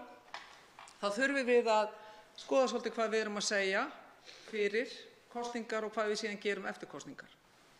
Ég held að sé hægt að taka mýmörg dæmi einmitt frá kosningaloforðum þeirra ríkisstjórnarflokka sem nú eru og síðan að heimfæra það hvernig þau hafa verið færð inn í stjórnarsáttmála. Og það hefur verið gefinn afsláttur eiginlega af öllu. Eiginlega bara af öllu. Eina sem að þessi ríkisstjórn í rauninni hefur sameinast og við höfum margítrekað við í Viðreisn, að það sameining ákveðna kyrrstöðu, sameining sérhagsmuni sem kom náttúrulega berlega fram núna í afgreiðslu veiðigjalda og ýmislegt annað má telja. Þannig að það er rétt að við í Viðreisn, við sögðum bæði í ríkisstjórninni sem við sátum í en líka fyrir kosningar að við myndum ekki útiloka veggjöld en við drógum alltaf fram að það þarf að skoða þetta heildstætt. Við sögðum líka orðið fyrir miklum ámæli meðal annars frá ríkisstjórnarflokkunum sem nú eru að við vildum kolefnisgjöld. Ég gagnrýnt mjög fyrir það að horfa til framtíðar varðandi kolefnisgjöld af því við vildum taka umhverfismálin alvarlega. Við vildum ekki bara gangast undir það umhverfisskipulag og stefnu sem til dæmis Sjálfstæðisflokkurinn hefur til kannski forystu Sigríðar Andersen sem að mínu mati hefur sett fram ákveðna umhverfisstefnu sem síðan birtist mjög skýrlega í loftslagsáætlun ríkisstjórnarinnar. Ég hefði viljað sjá meiri metnað þar. Kannski þetta bara allt saman málamiðlun. Enginn að fá allt, það eins og gengur. En það sem ég vildi í þessu segja að við eigum að sameinast það, svo ég reyni nú að halda mig við það málefni sem hér í varðandi samgönguáætlun, að reyna að byggja upp það fyrirkomulag sem við getum treyst að gildi eitthvað til framtíðar og þá ég að meina að það geti tekið utan umhverfismálin eins og við viljum, eins og við rýnum fram í loftslagsáætluninni sjálfri sem gildir til 2030. Ákveðið plan sem ríkisstjórnin hefur margt ágætt, best að draga það fram, margt ágætt og umhverfisráðherrann hæstv. Reynir að halda kúrs hvað það varðar. Þó það sé auðvitað ankannalegt að í sjálfri loftslagsáætluninni ekki minnst á orðið borgarlína. Þá heitir kartöflu. Eins og ég hef bent á, það eins og að nefna orðið borgarlínu eins og að segja orðið Macbeth í leikhúsi. Borgarlína sem einmitt gæti hjálpað okkur í þá veru að ná loftslagsmarkmiðum, bæði Sameinuðu þjóðanna og okkar eigin markmiðum. Á hana mátti ekki minnast og þetta auðvitað kaldhæðnislegt. Þetta heitir það að ganga ekki hreint til verks, að þora að segja ekki hlutina eins og þeir eru, af því við þurfum að efla almenningssamgöngur. Það er búið að fara yfir það mjög vel hér. Okkar stefna í Viðreisn að styðja vel við almenningssamgöngur. Það er hluti af því að efla borgarskipulag, það er hluti af því að búa og auka lífsgæði þeirra sem að búa í þéttbýli, hvort sem það er hér eða annars staðar á landinu. Því ég vil líka draga það fram að samhliða því að efla hér almenningssamgöngur á höfuðborgarsvæðinu sem algjört lykilatriði í allri nálgun hér á uppbyggingu umferðarmannvirkja, á uppbyggingu almenningssamgangna sem borgarlína, eins og borgarlínu, að horfa líka til landsbyggðarinnar og ég mun koma því hér rétt á eftir. Yfir þetta hefur allt verið farið og við erum og fylgjum þeirri stefnu meðal annars sem hefur verið mörkuð af borgarstjórn hér, en ég vil líka draga það fram að það er mikið fagnaðarefni að skynja þá víðsýni sem meðal annars hefur verið í Mosfellsbæ, heimabæ hæstv. Forseta, sem hefur verið ötull talsmaður, einn af fáum innan Sjálfstæðisflokksins, vel að merkja að draga það fram sem vel er gert. Það hefur verið framsýnt fólk í þeim bæjum sem í kringum borgina líka. Og þar hafa verið lagð drög að því að fara mjög einart í borgarlínu þó ég hefði reyndar vissulega vilja sjá eindregnari afstöðu og samvinnu yfirlýsingar af hálfu minna eigin bæjarvalda heima í Hafnarfirði. En það er líka önnur saga. Í heildina séð þá er alveg ljóst að Suðvesturhornið að einblína á eflingu almenningssamgangna. Það er líka til þess að styðja við þá sem að vilja nota bílinn. Af því við vitum það með því að efla almenningssamgöngur þá erum við líka að greiða leið þeirra sem að nota einkabílinn. Fyrir utan umhverfisþáttinn. Síðan það sem að skiptir miklu í þessu og öðruvísi mér áður brá þegar leiðir til gjaldtöku eru sagðar óútfærðar. Hér höfum við heyrt Sjálfstæðismenn segja það hvern á fætur öðrum að þetta sé nú ekki alveg ljóst, þetta sé allt óútfært. Eina sem við vitum að þetta eru skattahækkanir. Því framlögin sem á að fara og koma í gegnum veggjöldin, framlögin eiga ekki að fara í uppbyggingu þeirra mannvirkja sem ræðir, heldur á að dreifa þessu bara einhvern veginn, af því þetta er óútfært. Það er verið að taka þær vegasamgöngubætur sem varða miklu kemur að umferðaröryggi. Við erum að tala um þessar æðar hér inn og út úr höfuðborgarsvæðinu. Það er verið að taka þær, setja þær aftar nema að það verið sett á veggjöld. Það er verið að þvinga höfuðborgarsvæðið, Stór-Hafnarfjarðarsvæðið inn í veggjaldafyrirkomulag óútfært veggjaldafyrirkomulag. Við skulum hafa það hugfast að það þýðir ekkert annað heldur en skattahækkanir á fjölmennasta svæði landsins. Skattahækkanir í boði Sjálfstæðisflokksins. Og á því ber meðal annars borgarstjórnar minnihluti Sjálfstæðismanna líka ábyrgð. Því sá minnihluti hefur enga mótstöðu sýnt gagnvart þeim hugmyndum sem eru runnar undan rifjum Sjálfstæðismanna eins og þetta er sett á borð núna. Og það er sorglegt að sjá það að samstaðan innan ríkisstjórnar er ekki meira en svo að í upphafi ríkisstjórnar er talað um það að veggjöldin verði ekki sett inn í þetta og það er ekki verið að taka tillit til veggjalda, en síðan er Sjálfstæðisflokkurinn raunin að þvinga samgönguráðherra inn í ákveðið umhverfi án þess að hann hafi í rauninni forystu. Mér finnst enginn bragur á þessu. Og það versta finnst mér í öllu þessu máli að við höfum þennan metnað sem ég gat í byrjun. Við höfum þennan metnað öll til þess að byggja upp öflugar samgöngur, hvort sem eru almenningssamgöngur eða annars konar samgöngur á landinu, er að við erum að missa af tækifæri. Ég held reyndar að við höfum tækifæri ennþá, það er ennþá glufa, ef að ríkisstjórnarmeirihlutinn áttar sig á því, er að við erum að missa af tækifæri til þess að fá alla landsmenn með okkur í það að skilja út á hvað ný gjaldtaka gengur. Við erum að missa því tækifæri að allir flokkar koma að því að byggja upp nýtt gjaldtökukerfi, nýtt kerfi sem að byggjur upp samgöngur allt land. Að við höfum tekið bifreiðagjöldin sem nú þegar eru lögð og er ekkert annað heldur en skattur líka á bifreiðaeigendur, að við værum að taka þau til endurskoðunar samhliða kolefnisgjaldinu, samhliða því hvernig við getum byggt upp umhverfisvænar samgöngur og aukið lífsgæði allra á landinu, samhliða því að við reynum að hraða samgöngubótum. Og það er enginn að draga dul á það að við þurfum að efla fjármagn og auka fjármagn inn í samgöngur. Við þurfum að gera það. Og við í Viðreisn höfum bent á ýmsar leiðir til þess að mæta þeim.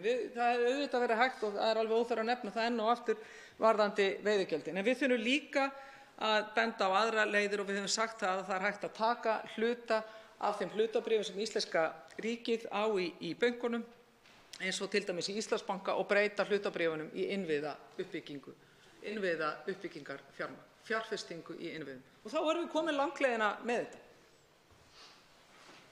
En ríkisstjórnin sem hefur sinn kafla ríkisstjórnarsáttmála, sem hefur sinn ríkisstjórnarsáttmála á því að auka virðingu samstöðu á þingi, er í þessu máli ekki að leita eftir samstöðu. Og mér finnst það miður af því að ég segi enn og aftur, það er hægt að, eftir alla þessa umræðu sem hér hefur verið og eftir að hafa hlustað á vel flesta ræður, að þá greini ég ákveðin samhljóm sem að mér finnst sárt enn og aftur að sjá ekki ríkisstjórnina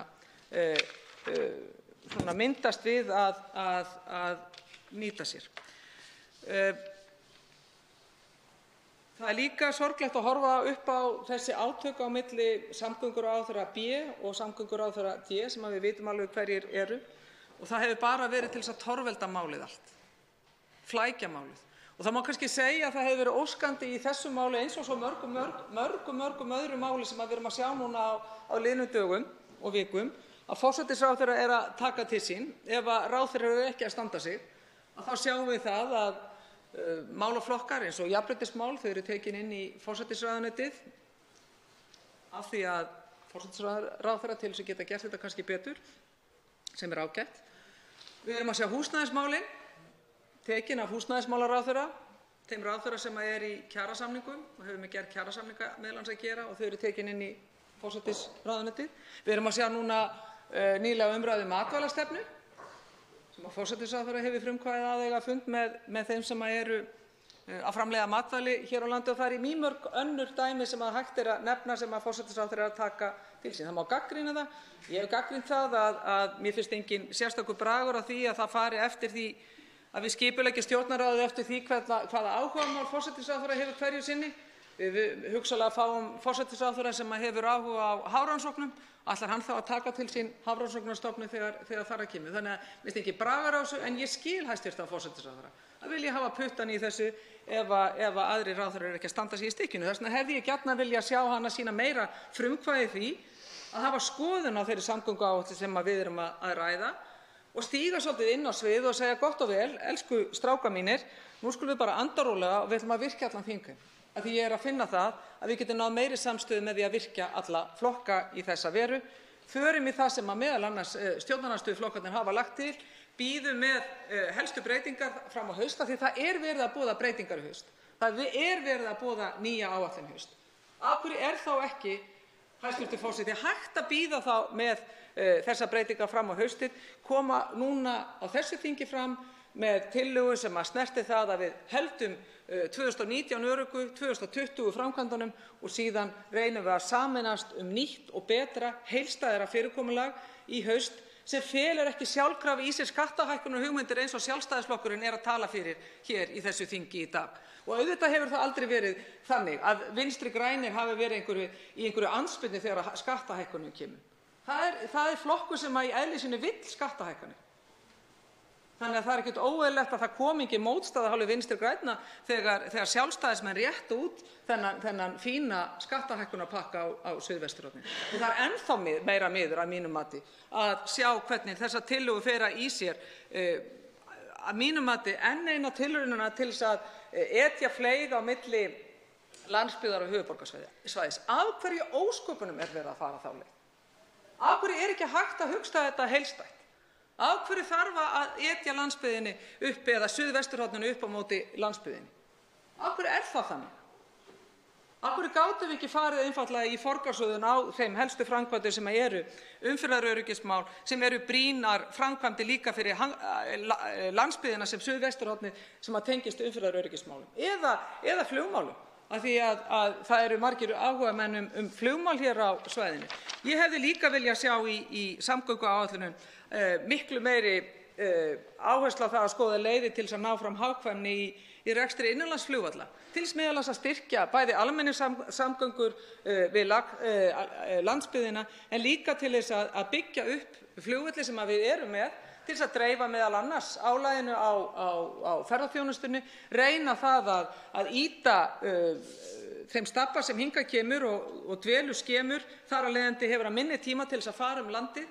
Af hverju gátum við ekki farið að metnaði enn frekar með því að byggja upp til dæmis flughlaðið á Akureyri, stækka flugstöðina á Akureyri með það fyrir augum að treysta enn betur innviði ferðaþjónustunnar, gríðarleg sóknarfæri til dæmis eins og við sáum heimsókn við í Viðreisn við fórum á Norðausturlandi þar sem eru gríðarleg sóknarfæri að mínum mati næsta svona stóra sóknarsvæði fyrir okkur vegna mikilla uppbygginga sem mjög ánægjuleg.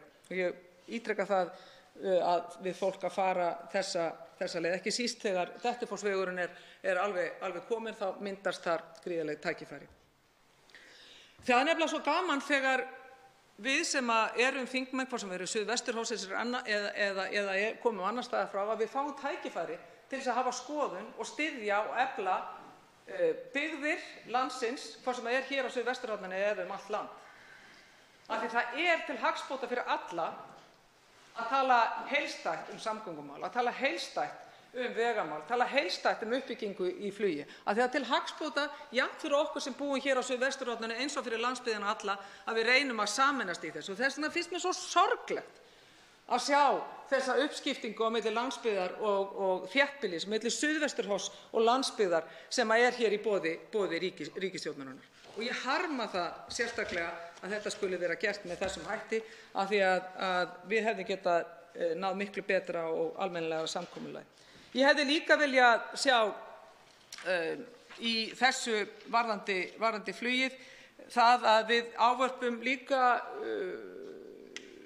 flugsamgöngur við höfuðborgina, að við verðum að fara að taka og það náttúrulega alveg ljóst að þessi ríkisstjórn mun ekki ná samstöðu það hvert flugvöllurinn á að fara, en við þurfum að halda áfram með það mál. Við þurfum að halda áfram með það að komast að samkomulagi hvert flugvöllurinn fer, því hann fer fyrr en síðar og það betra að við höfum skoðun á því til þess að byggja þetta upp á farsælan hátt og gera það í tengslu við landsbyggðina, því það alveg ljóst að það eru fleiri kostir fyrir landsbyggðina heldur en gallar að færa flugvöllinn annað. Hvort sem að það til Keflavíkur eða annað sem hægt að ná samstöðum eins og hvort sem það Hvassahraun eða eitthvað annað. Þannig að ég legg áherslu á flugmálun í þessu, við eigum að sýna metnað til þess að tengja landið okkar allt. Við erum með þá stefnu, ekki meðal annars í Viðreisn og ég vil trúa því að flestir flokkar hafi þá stefnu og við viljum halda landinu í byggð. Við finnum þá líka forgangsröðun. Og við þurfum að þora að segja að við ætlum að byggja hér upp markvisst meðal annars flugsamgöngur meðal annars við Ísafjörð, Egilsstaði og Akureyri. Það verður líka að draga það fram að umræðan veggjöld verður að mótast af því eins og þegar á sínu tíma að við fórum blessunarlega í Hvalfjarðargöngin. Og ég held að sjá það allir í dag að það var farsæl leið. En það var líka boðið upp á aðra leið. Fólk gat valið aðra leið. Og það þýðir ekki að segja við núna Skagamenn, að segja, heyrðu, við ætlum að fara aftur í það að innheimta gjöldin fyrir göngin sem að meðal annars þið eru búin að borga og aðrir landsmenn. Nú ætlum við bara að fara rukka ykkur aðra vegaframkvæmdir í gegnum göngin. Það þýðir ekki að bjóða upp á það, né heldur þýðir að bjóða Suðurnesjamönnum upp á það að þeir verða að fara kannski bara með þyrlu til landsbyggðarinnar til þess að velja aðra leið heldur en Reykjanesbrautina. Og það gengur auðvitað ekki. Reykjanesbær er orðið fjórða stærsta sveitarfélag landsins og það er í örri uppbyggingu og það þarf miklu frekar, það er svæði sem þarf miklu frekar stuðning af hálfu ríkisvaldsins, stuðning til þess að byggja upp heilbrigðisþjónustu, aðra atvinnugreinar heldur en nú er á svæðinu. Það þarf að hlúa innviðunum þar og það verður ekki gert með aukinni skattlagningu á Suðurnesjamenn né aðra landsmenn. Við þurfum miklu meiri umræðu þetta, við þurfum að vinna þetta betur. Það er hægt að ná samstöðu vegamálin miklu meira heldur en nú hefur verið unnið að við í Viðreisn erum tilbúin í það samstarf, tilbúin í það hvenær sem er. Til máls tekur hv. 7. þingmaður Suðurkjördæmis Ásgerður K. Gylfadóttir. Frú forseti, hér erum við að ræða samgönguáætlun og vegakerfið okkar sem að engan veginn annar þeirri umferð sem við búum við í dag. Bæta þarf umferðaröryggi, tryggja betra umferðarflæði milli staða, stytta vegalengdir og huga að markmiðum sem við höfum sett okkur í loftslags- og byggðamálum. Hér á suðvesturhorninu eru stór verkefni sem þarf að leysa. Fólk sækir vinnu og nám í auknum mæli lengri veg og þarfnast bætts umferðarflæðis, umferðaröryggis og ekki síst bættra almenningssamgangna. Auk íbúa landsins fer meginþorri þeirra ferðamanna sem koma til landsins frá Keflavíkurflugvelli Reykjanesbraut til höfuðborgarsvæðisins og þaðan út á land. Stór hluti þeirra fer svo Suðurlandið, þar sem einnig er mikilla framkvæmda þörf. Umferðaröryggið á einbreiðum brúm og allt á mjóum vegum á Suður- og Suðausturlandi er stórhættulegt eins og dæmin sýna okkur. Átak hefur verið gert í merkingum við einbreiðar brýr sem hefur haft áhrif til betri vegar að einhverju leyti en enn er ekki komin reynsla á lækkun umferðarhraða við einbreiðar brýr sem vonandi mun reynast vel. Unnið er að útfærslu nýrra fjármögnunarleiða með auknum framkvæmdahraða að markmiði í starfshópum á vegum samgöngu- og sveitarstjórnarráðherra og einnig þá til að skapa fjárhagslegt rými til að fara í nýjar framkvæmdir. Fram kemur í nefndaráliti meirihlutans að meirihluti gesta sem komu fyrir nefndina tók vel í hugmyndir gjaldtöku ef slíkt gæti hraða framkvæmdum, gjöld væru hófleg og tilgangur skýr. Ég tek undir það sjónarmið sem þar kemur fram. Forgangsröðin í þágu umferðaröryggis er mjög skiljanleg, en ég verð þó að lýsa vonbrigðum mínum með að í breytingartillögu meirihlutans er fjárframlag til nýrrar veglagningar Hornafjarðarfljót fært aftar í áætlunina. Sú veglagning bæði styttir hringveginn og eykur gífurlega umferðaröryggi á staðnum með fækkun 3 einbreiðar brýr. Auk þess sem að vegurinn er þá breikkaður í takt við ný viðmið og öryggisstaðla. En ég treysti því, eins og hefur verið margoft svo sem komið inn á hér í þessari umræðu, að sú áætlun sem lögð er hér fram og verði tekin til endurskoðunar strax í haust þegar hugmyndir nýjar fjármögnunarleiðir hafa verið lagðar fram og samþykktar. En að öðrum samgöngum. Hér er rætt hjólreiðar og þær hafa svo sem ekki fengið mikið pláss í þessari umræðu og vil ég taka undir það að það er gott að bæta aðstöðu til hjólreiða bæði hér á suðvesturhorninu og í þessum tillögum að þar eru settir 1,5 milljarður á árunum 2019 til 2023 en lækka svo þegar líður á tímabilið í 15 ára áætluninni og það er talið að meginhluti af þessari fjárveitingu fari til stofnvegakerfis á höfuðborgarsvæðinu en það er líka bent á nauðsyn hjólreiðastíga á landsbyggðinni og vil ég minna á það að bara meðfram hringveginum er nauðsynlegt að koma að betri aðstöðu því að á hverju sumri og bara þegar leiða fyrir að vora þá skapast mikil hætta á þjóðveginum, á hringveginum, þar sem að ferðamenn heimsækja okkur heim og eru að hjóla hér hringinn og tala nú ekki þegar að það eru flott átök eins og Vás, Siglaþróun og annað sem að er í gangi hér en er bara stórhættulegt. Almenningssamgöngur, varðandi almenningssamgöngur, það tek ég undir með meirihlutanum að það er brýnt að þær séu fyrir hendi í öllum landshlutum. Þá tel ég einnig brýnt að landshlutarnir séu tengdir saman með almenningssamgöngum, allan hringinn, svo þeir séu raunhæfir kostir fyrir ferðamenn, námsmenn og aðra íbúa sem vilja ferðast landið og sinna erindum með þeim hætti. Í umræðinni hér hefur verið talað hvað tekur langan tíma að fara með strætó til dæmis frá Reykjavík til Akureyrar eða Egilsstaða, en ég vil bara ítreka og leggja áherslu á það að það er fólk sem vil ferðast innan landshlutanna. Það er ekki þannig að allar ferðir með almenningssamgöngum á landi að það sé frá Reykjavík, heldur er það líka innan landshlutanna sem fólk er að fara á milli. Varðandi flug og flugvelli, þá tek ég undir áréttingar meirihluta nefndarinnar varðandi málefni flugsins. Nauðsynlegt er að leggja áherslu á uppbyggingu varaflugvallana á Akureyri, Egilsstöðum og Reykjavík og jafnframt að minni vélum í millilandaflugi verði veitt heimild til að lenda á Hornafirði, í Vestmannaeyjum og Ísafirði. Það dreifir ferðamönnum landið og léttir álagi af Keflavíkurflugvelli og eykur ennþá meira öryggi í flugi. Niðurgreiðsla flugfargjalda innanlands er mikil byggða á hagsmunamál fyrir íbúa landsbyggðarinnar sem búa lengst frá höfuðborgarsvæðinu. Flugfargjöld innanlands eru mjög dýr og greiða einstaklingar fullt fargjald frá 12 ára aldri. Verkalýðsfélögin hafa komið mikið til móts við sína félaga og niðurgreitt flugfargjöld, en við skulum bara muna það að 12 ára gömul börn eru ekki að greiða í verkalýðsfélög og það kostar til dæmis einn leggur almennt flugfargjald til Hornafjarðar 27.700 kr. fyrir 12 ára gamalt barn og þar er engin niðurgreiðsla í boði.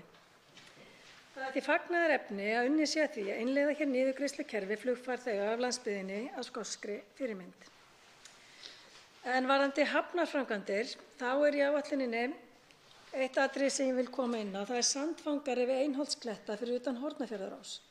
Það er gert ráð fyrir 60% fjármögnun af hendi ríkisins, en ég sé mig núna til þess að benda á það að þarna er ekki hafnarframkvæmd að ræða, heldur mannvirki til að hafa áhrif á umferðaröryggi skipa Hornafjarðarás utan fjarðar og ætti því að vera full fjármagnað af ríkinu. Að lokum langar mig til að nota tækifærið og minna á brýna samgönguframkvæmd sem ekki er komin inn á áætlun, en náttúruöflin minntu okkur hressilega á síðastliðinn mánudag. Það eru göng undir Lónsheiði sem kæmu í stað vegarins Hvalnes og Þvottarskreiður. Þar voru 80 manns á 2 rútum, mjólkurbíl, flutningabíl og 9 fólksbílum lokuð inn á milli snjóflóða á síðastliðinn mánudag, en var bjargað úr aðstæðunum af snjóruðningstæki Vegagerðarinnar og má þakka fyrir að ekki fór illa á þeim tíma.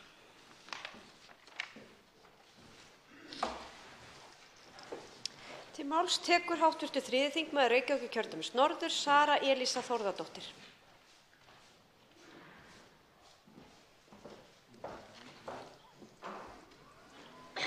Frú forseti, við ræðum hér samgönguáætlun og sér í lagi vegtolla. Skilgreining vegtolla er á þennan veg. Vegtollur er gjald sem ökumenn greiða fyrir afnot af vegi, göngum eða brú. Aðrir vegir eru fjármagnaðir með almennum sköttum eða með sérstökum eldsneytisskatti, þungaskatti og eða álögum á hjólbarða.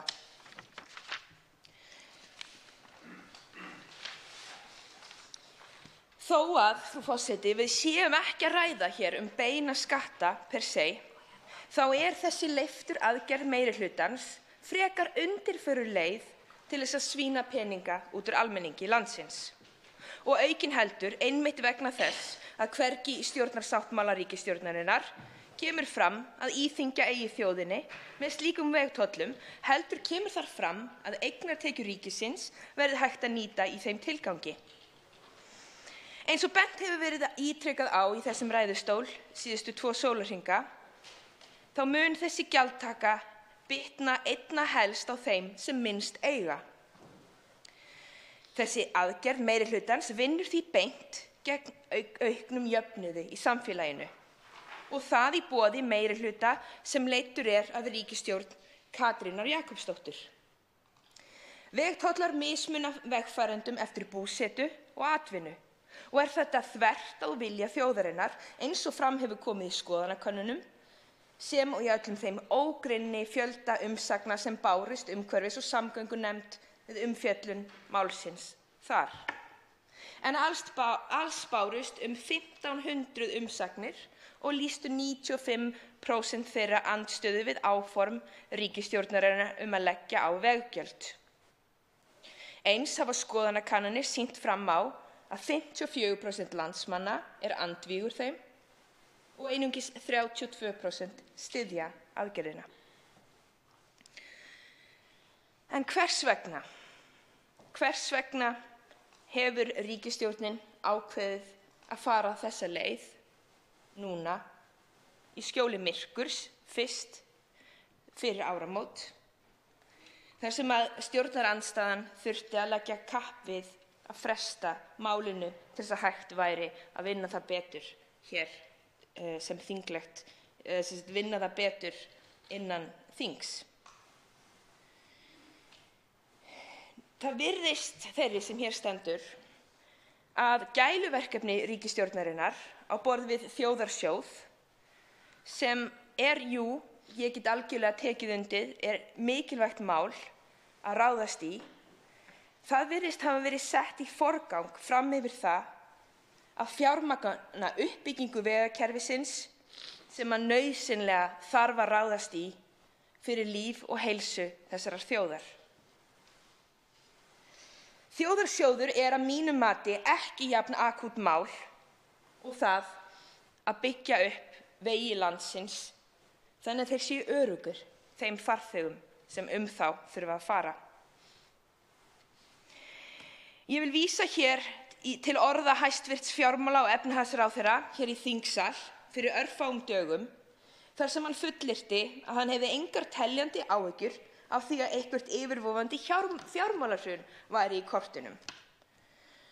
Allt í lagi, en lítum nú á það sem stendur í greinargerð þjóðarsjóð.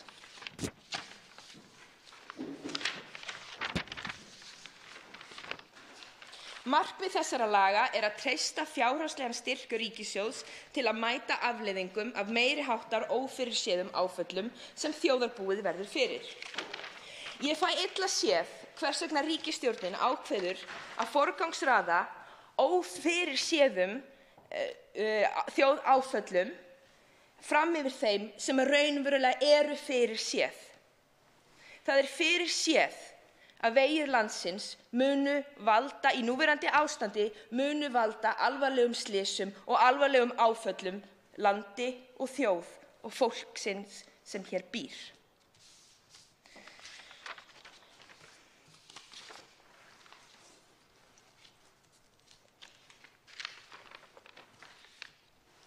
Þó ég hafi tekið það fram hér í upphafi míns máls að ekki eiginlega skatta að ræða, þá það raunverulega í framkvæmd skatta að ræða, eins og háttvirtur þingmaður Þorgerður Katrín kom að orði hér áðan. Það ákveðinn orðhengilsháttur að brýtast það hvort sé að ræða skatta eða ekki, vegna þess að þessar greiðslur munu samt sem áður leggjast ofan á kostnað daglegs lífs fólks í landinu og leggjast þyngst á tekjulægsta hópa samfélagsins.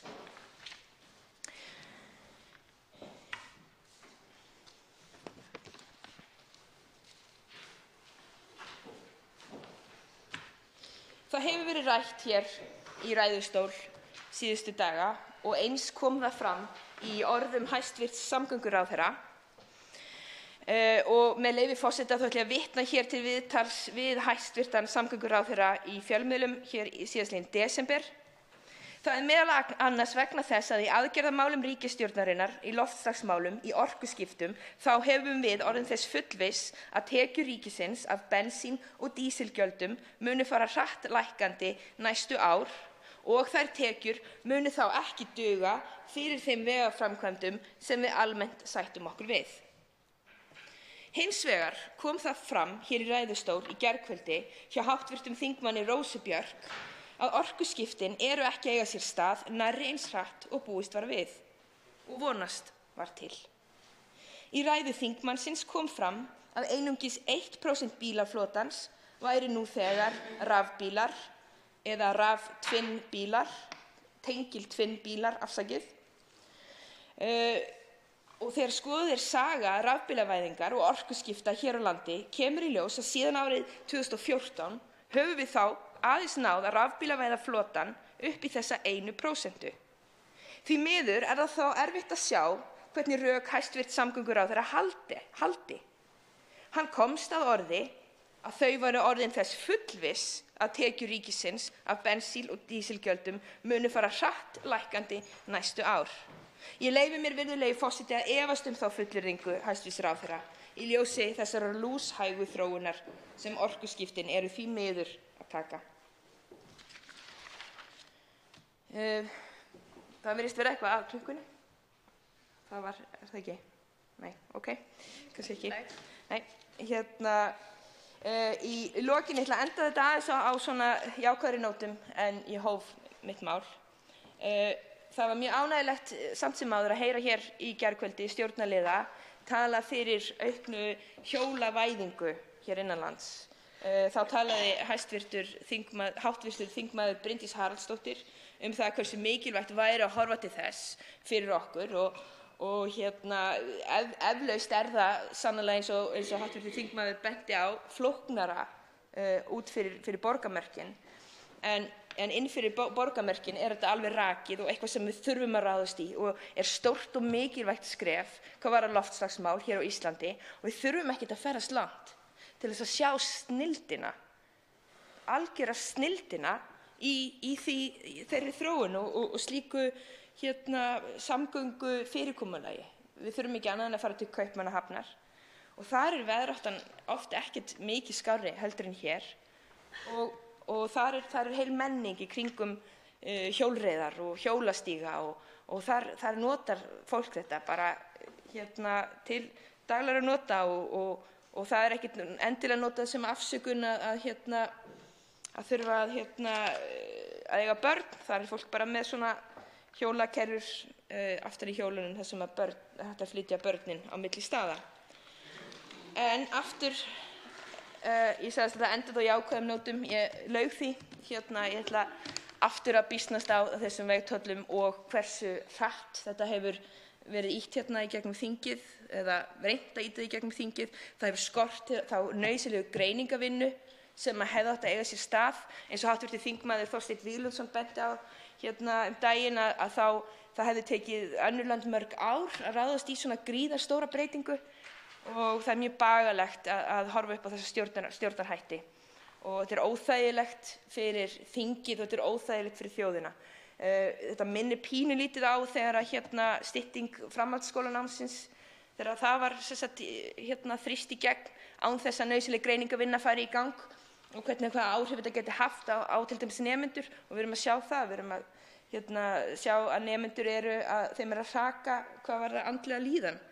Þannig að ég hefði viljað sjá almennilega greiningarvinnu, vanda til verka, að málið var ekki jafn vanreifað og það því miður enn þrátt fyrir þessa 2 daga sem við höfum haft hér og samtölinin innan umhverfis- og samgöngunefndar, að þá hefði ég viljað bara sjá meira vanda til verka og ég vil fyrst og fremst gagnrýna það. Til máls tekur hv. 7. þingmaður Norðausturkjördæmis Bjarkey Olsen Gunnarsdóttir. Já, frú forseti.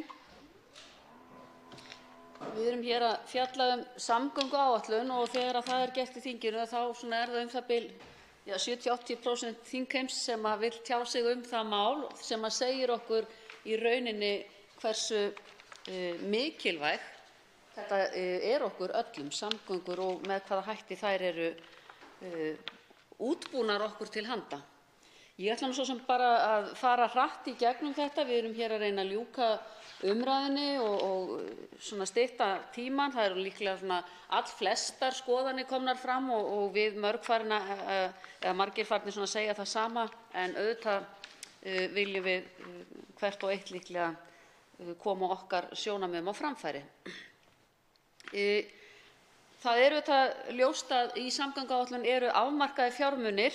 Þeir eru í kringum 190 milljarðar. Af þeim eru í kringum 160 milljarðar í viðhald og vegaframkvæmdir á næstu 5 árum og eðli máls samkvæmt taka þá verkframkvæmdir og framkvæmdahraði mið af því.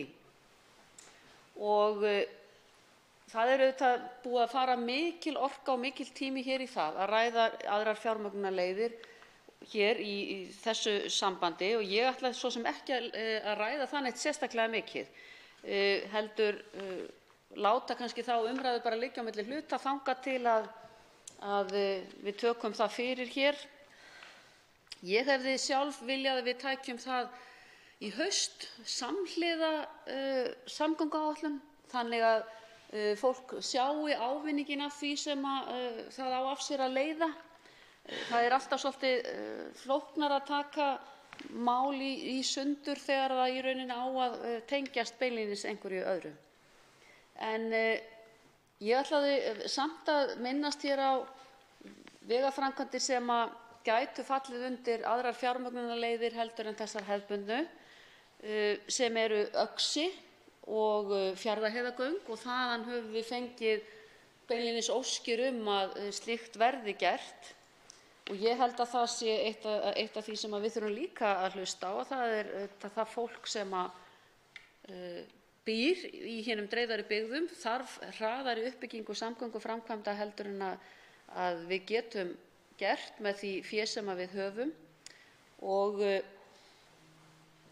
núna er það svo að eins og kom fram í skýrslu hér í fyrra haust að það er engan veginn, þó að við legðum margt af mörkum, að þá er það samt þannig að eða semst allt í rauninni það sem að fer inn eða kemur inn, að þá myndi það samt ekki duga til þess að fylla upp í gatið. Og það má ekki gleyma því þegar verið er að tala um að allir peningar eða það fari bara hluti fjármagnsins í vegaframkvæmdir. Það eru auðvitað líka afleiðingar og annað slíkt sem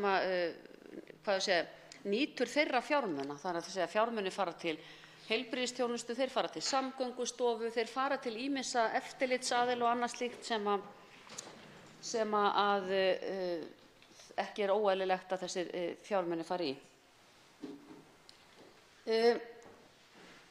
Það eru auðvitað margir vegir á vegáætlun og það er forgangsröðunin sem að hér hefur verið lögð fram, sem að byggir, eins og komið hefur fram hérna, á öryggismálum fyrst og síðast.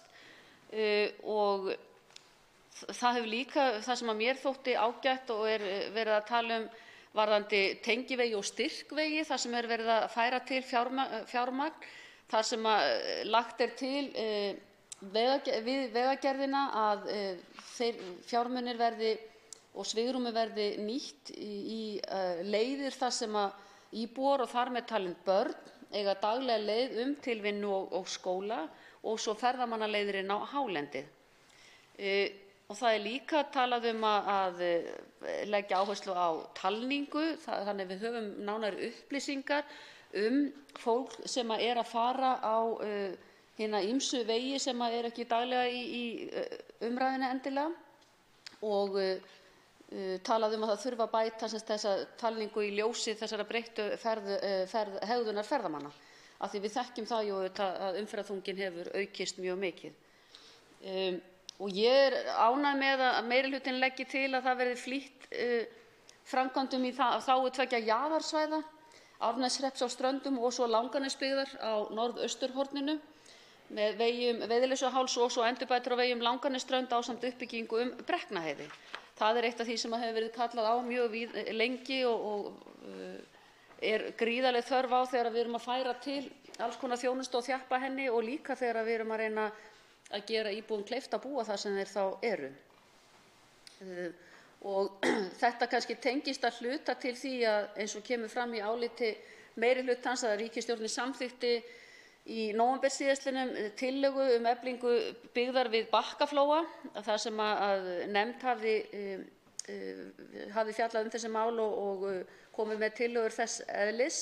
Og þar kom meðal annars fram að það var eindregið lagt til að ljúka lagningu bundins slitlags á Langanesströnd og hefjist núna á þessu ári.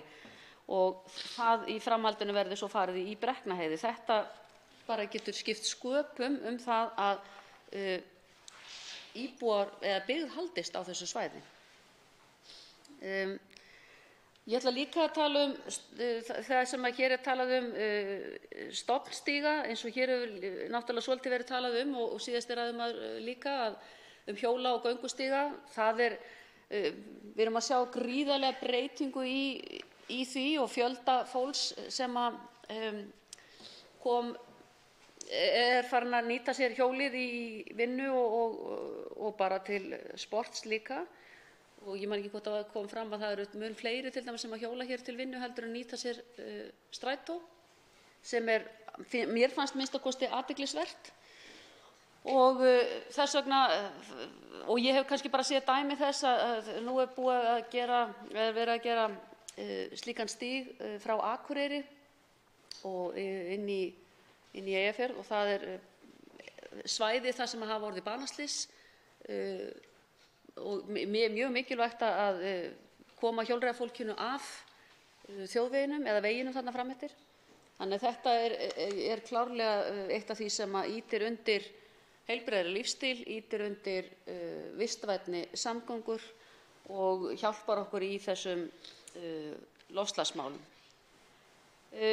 Svo það varðandi almenningssamgöngurnar.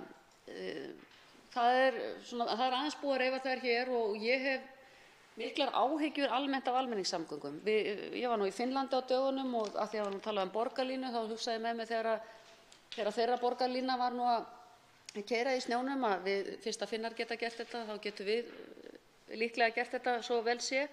En almenningssamgöngur á milli landshluta frá Akureyri til Reykjavíkur eða Ólafsfirði til Egilsstaða eða hvað það nú að það eiginlega kannski, hvað getur maður sagt, tíminn sem fer í það, tíðni ferða og annað slíkt, það bara ekki þess eðlis að við getum sagt að það séu alvöru almenningssamgöngur.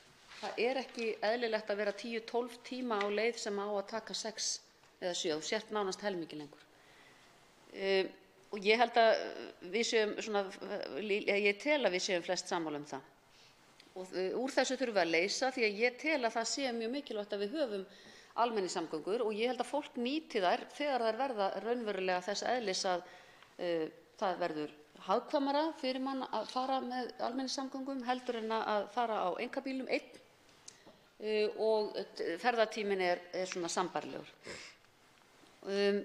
Ég vil líka nefna það hérna, það sem kemur fram að samskipti við sveitarfélög og landshlutafélög þeirra þegar kemur að framkvæmdum, að hér áréttað að það ekki nógu gott og því þarf að finna betri farveg. Vissulega koma fram sjónarmið hjá Vegagerðinni varðar öryggismál og harmonera kannski ekki alveg við það sem að landshlutasamtökin vilja gera fyrst, en þetta hlýtur að vera hægt að vigta svolítið saman.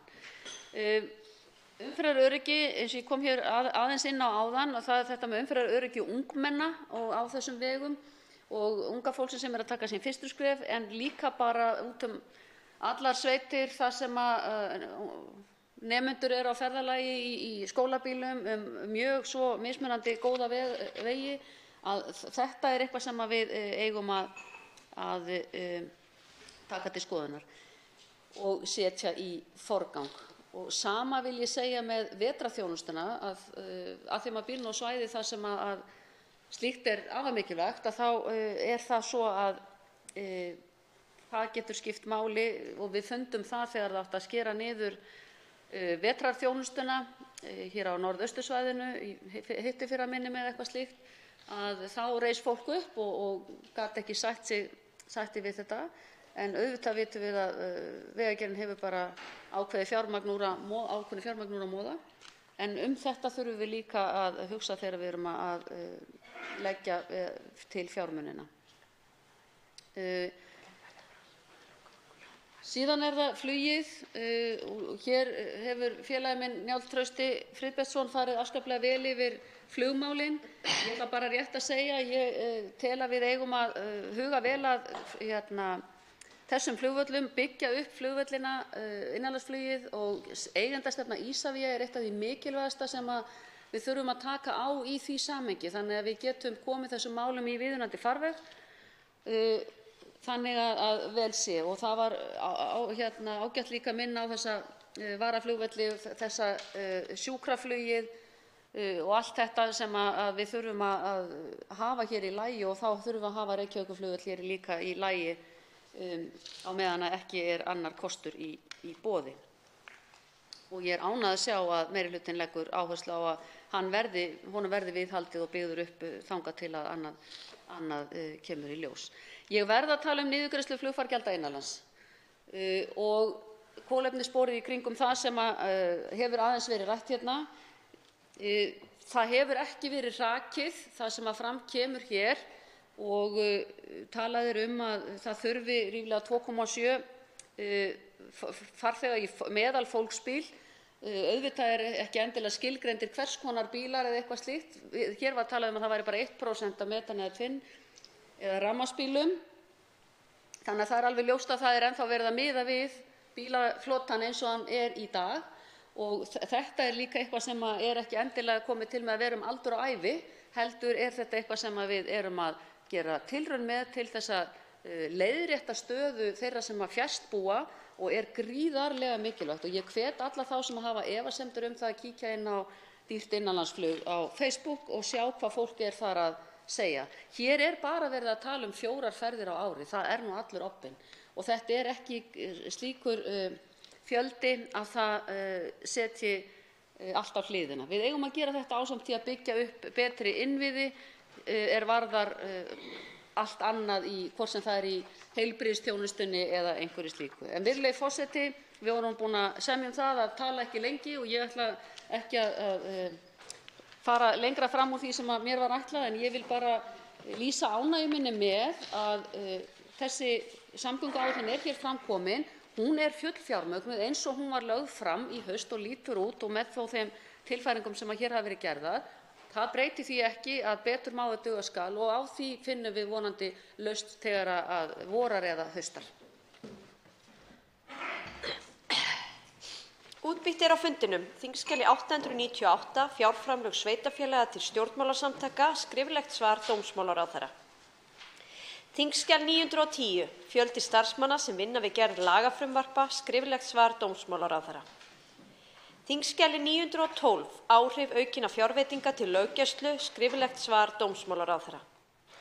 Þingskjal 913, kaupskip, fyrirspurn, flutningsmaður Lilja Rafney Magnúsdóttir. Þingskjal 914, friðun hafsvæða, fyrirspurn, flutningsmaður Ari Trausti Guðmundsson. Þingskjal 915, vöktun náttúruvár, fyrirspurn, flutningsmaður Ari Trausti Guðmundsson. Þingskjal 916, viðmið og gögn fyrir forritunar- og upplýsingatæknikennslu í grunnskólum, þingsályktunartillaga, flutningsmaður Jóhanna Vigdís Guðmundsdóttir og fleiri. Þingskjal 917, samgöngusamningar og kolefnisjöfnun vegna flugferða, fyrirspurn, flutningsmaður Ari Trausti Guðmundsson. Þá tekur til máls samgönguáætlun hv. 7. þingmaður Norðvesturkjördæmis, Halla Signý Kristjánsdóttir. Virðulegi forseti. Forsenda fyrir sjálfbærum samfélögum að samgöngur séu greiðar. Samgöngukerfið þarf að taka mið af þörfum samfélagsins og íbúa, bæði til að nálgast atvinnu, þjónustu og menningu, og hreyfanleiki fólks verði bættur. Allt þetta kröfur sem nútíma samfélag gerir til grunnþjónustu á hverju svæði. Nú hér til umræðu samgönguáætlun fyrir árið 2019–33. Þetta fyrir liggur nefndarálit umhverfis- og samgöngunefndar sem hefur lagt mikla vinnu í verkið og má hér þakka fyrir það. Markmið samgönguáætlunar skýr. Það að samgöngukerfi landsins myndi samþætta heild og þjóni íbúum og atvinnulífi sem best. Margar leiðir að því og sýnir sitt hverju. Greiðar samgöngur allt árið eru forsenda vaxtar, atvinnu og nýsköpunar landið allt. Á Vestfjörðum ný atvinnugrein að nema land og það fiskeldið. Talað að fiskeldi gæti orðið með stærstu útflutningsgreinum þjóðarinnar. Nú þegar hefur landinu verið skipt upp hvar eigi að byggja upp fiskeldið í sjó.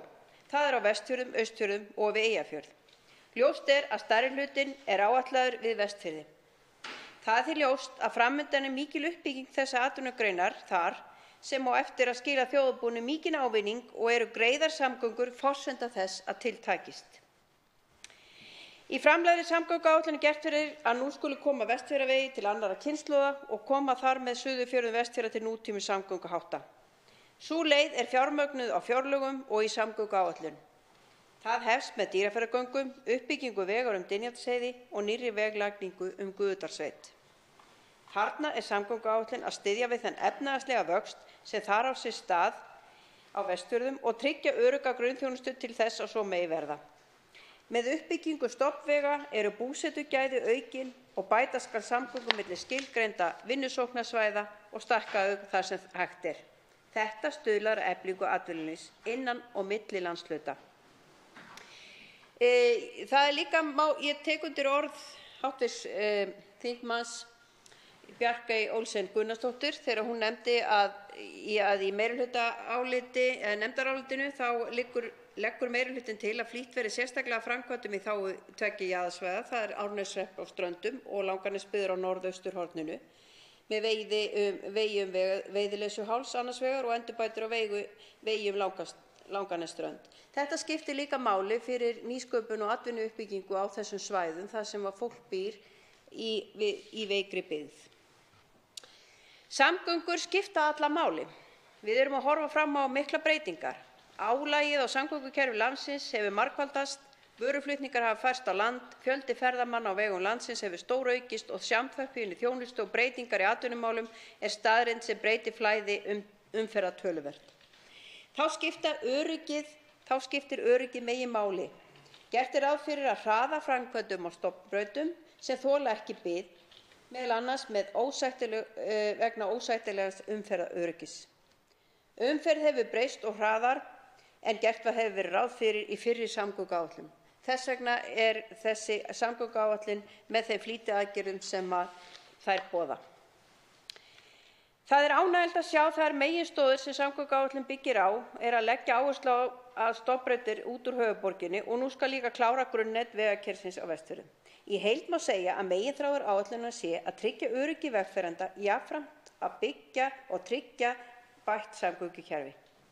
Virðulegi forseti, ríkisstjórnin hefur sett sér metnaðarfull markmið í loftslagsmálum og stefnir að því að allar stærri áætlanir ríkisins verði metnar út frá loftslagsmarkmiðum. Með framlagðri áætlun má sjá að gert ráð fyrir að hún taki þátt í þessu markmiði. Og eins og segir með leyfi forseta, stefnt skal að því að samgöngur verði umhverfislega sjálfbærar og að því að draga úr hnattrænum svæðisbundnum umhverfisáhrifum samgangna. Horft verður til orkuskipta í samgöngumálum. Það þýðir að skilgreina þarf nýja tekjustofna sem renna eiga til vegagerðar og aðrar breytingar þurfa að taka mið af breyttum heimi. Nokkuð hefur verið talað gjaldtöku vegna samgöngumannvirkja þegar horft í einkaframkvæmdir og flýtimeðferðar. Til að hraða samgönguframkvæmdum unnið að útfærslu gjaldtökuleiða sem nýtist á ákveðnum mannvirkjum. Slík gjaldtaka á einstaka mannvirkjum býr til svigrúm í samgönguáætlun og hægt að ráðast fyrr í verkefni en gert ráð fyrir öðrum verkefnum. Þá erum við að tala að hraða uppbyggingu tengivega allt land sem komnir á tíma og þola enga bið. Til þess að ná fram markmiðum samgönguáætlunar að tryggja greiðar og örugga stofnvegi allt land þarf að þora að taka ákvörðun breytta tekjustofna án þess að skerða aðra grunnþjónustu eins og heilbrigðis- eða menntakerfi. Í nefndaráliti minnihluta umhverfis- og samgöngunefndar talað að skyndilegar hugmyndir meirihlutans veggjöld hafi breytt þeirri vinnu sem nefndin var í og komið í veg fyrir faglega vinnu nefndarinnar við samgönguáætlun. Það vekur undrun að það teljist ekki hluta faglegri vinnu nefndarinnar að skoða nýja fjármögnunarleið. sem vegtollar eru og vissulega hefur það verið hugmynd í nokkur tíma. Sú sem hér stendur hefur ekki tekist að renna yfir allar þær umsagnar sem bárust við samgönguáætlun, enda að hlaupa þær á þúsundum. En ljóst að umræðan mikil og því meira en undarlegt ef þetta hefði ekki verið tekið til skoðunar. Það að segja veggjöldin. Því að það eru margar umsagnir sem að fjalla þær og maður heyri það sem að ég hef farið og eftir að þetta var kynnt að þetta vekur nokkra ánægju vegna þess að fólk vill aukið öryggi, bætta vegi og flýti meðferðir. Hér hafa nokkrir háttvirtir þingmenn og minnihlutar komið upp og bent á skattpíningu og bent á matarholur sem hægt að seilast í til að byggja upp vegakerfið okkar. Þar hefur verið nefnt veiðigjöld og bankaskattur. Veiðigjöldin skulu standa undir, eins og segir í 1. grein laga, að þau eiga að mæta kostnaði ríkisins við rannsóknir, stjórn og eftirlit með fiskveiðum. Og nú lagt til að þau renni til uppbyggingar samgöngumannvirkja og þetta að hækka þau til þess arna. Hvernig minnihlutinn ætlar að ná almennri sátt þá fjármögnunarleið veit ég ekki. Virðulegi forseti, meginmarkmiðið við gerð samgönguáætlunar að samgöngur séu hagkvæmar með því að auka öryggi vegfarenda, styttingu vegkafla, greiðari meginleiðir og minnka töf vegfarenda og fjölga jarðgöngum eru allt liðir í að gera samgöngukerfi landsins hagkvæmara til lengri tíma. Því fagna ég metnaðarfullri samgönguáætlun og vona að hægt verði að hrinda henni í framkvæmd sem fyrst.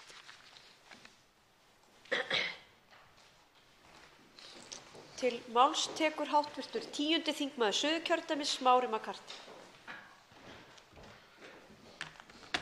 Frú forseti, það náttúrulega á þessu tímapunkti búið að ræða samgönguáætlun í þaula og því ætla ég kannski að nota tækifærið til þess að tala eins það fyrirbæri að skipta skoðun. Það vill þannig til að það bæði jákvætt og til eftirbreytni að skipta skoðun, en þó gagnlegt að við skilyrði séu uppfyllt fyrir því. Þannig til að mynda gagnlegt að fram hafi komið einhverjar nýjar upplýsingar sem að sýna fram á að fyrri afstaðan hafi reynst röng. Það er líka ágætt að fólk hafi ekki verið svo afgerandi í máli sínu fyrirfram að fólk geti reitt sig á að það sé allavega hægt að búa sig því að lofa standi. Og sérstaklega í stjórnmálum lykilatriði að kjósendur geti treyst því að það sem sagt fyrir kosningar verði í það minnsta ekki algjörlega á skjön við það sem gert eftir kosningar. Það auðvitað alltaf eitthvað svigrúm til hliðra og það nauðsynlegt, en þegar menn segjast afdráttarlaust vera á móti einhverju, þá sjálfsögðu hætt við því að einhver kalli það lygar eða hræsni þegar þeir segjast svo afdráttarlaust fylgjandi því án þess að hafi komið fram nokkuð sem réttlætir slíka kúvendingu. Og svo ég tali ekki undir rós, frú forseti, þá rétt að ég geri grein fyrir því til hvers ég að vísa. 24. október 2017 var samtal frambjóðenda til Alþingis í Suðurkjördæmi á Rás 1. Spurt var á að leggja á veggjöld til að hrinda þessum framkvæmdum af stað. Fulltrúi VG sagði VG ekki hrinda veggjöldum en að það þurfi að byggja upp samgöngukerfið.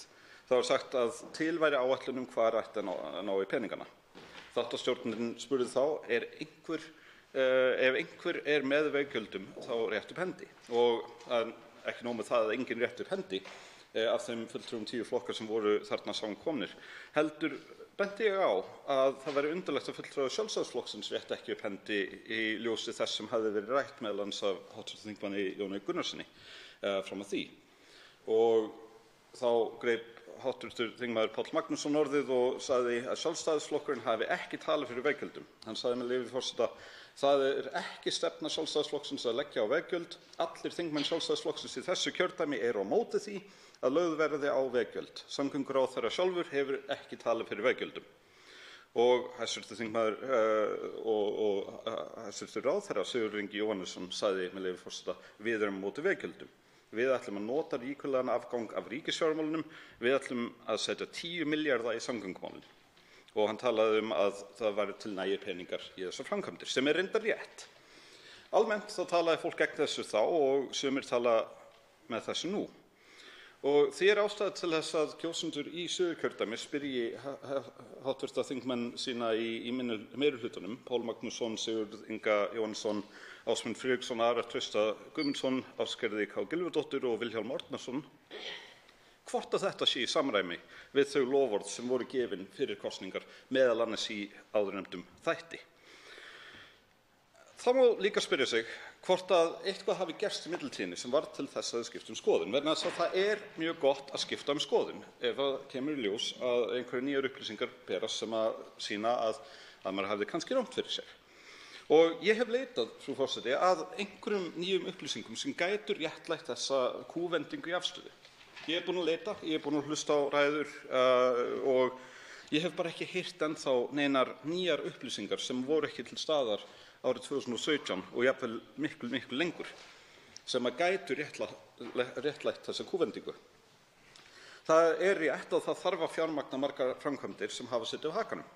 Þar með talið að klára tvöföldun Reykjanesbrautar sem og breikkun Grindavíkurvegar, að klára tvöföldun á Hellisheiðarleiðinni til Selfoss og uppræta innbreiðum brúm allleið til Hornafjarðar. Svo ég haldi mig bara við Suðurkjördæmi, það vísu það er náttúrulega nóg að gera í öðrum kjördæmum líka, mjög góð verkefni sem bíða, hvort sem það er borgarlína í Reykjavík eða jarðgöng á Vestfjörðum eða fyrir austan.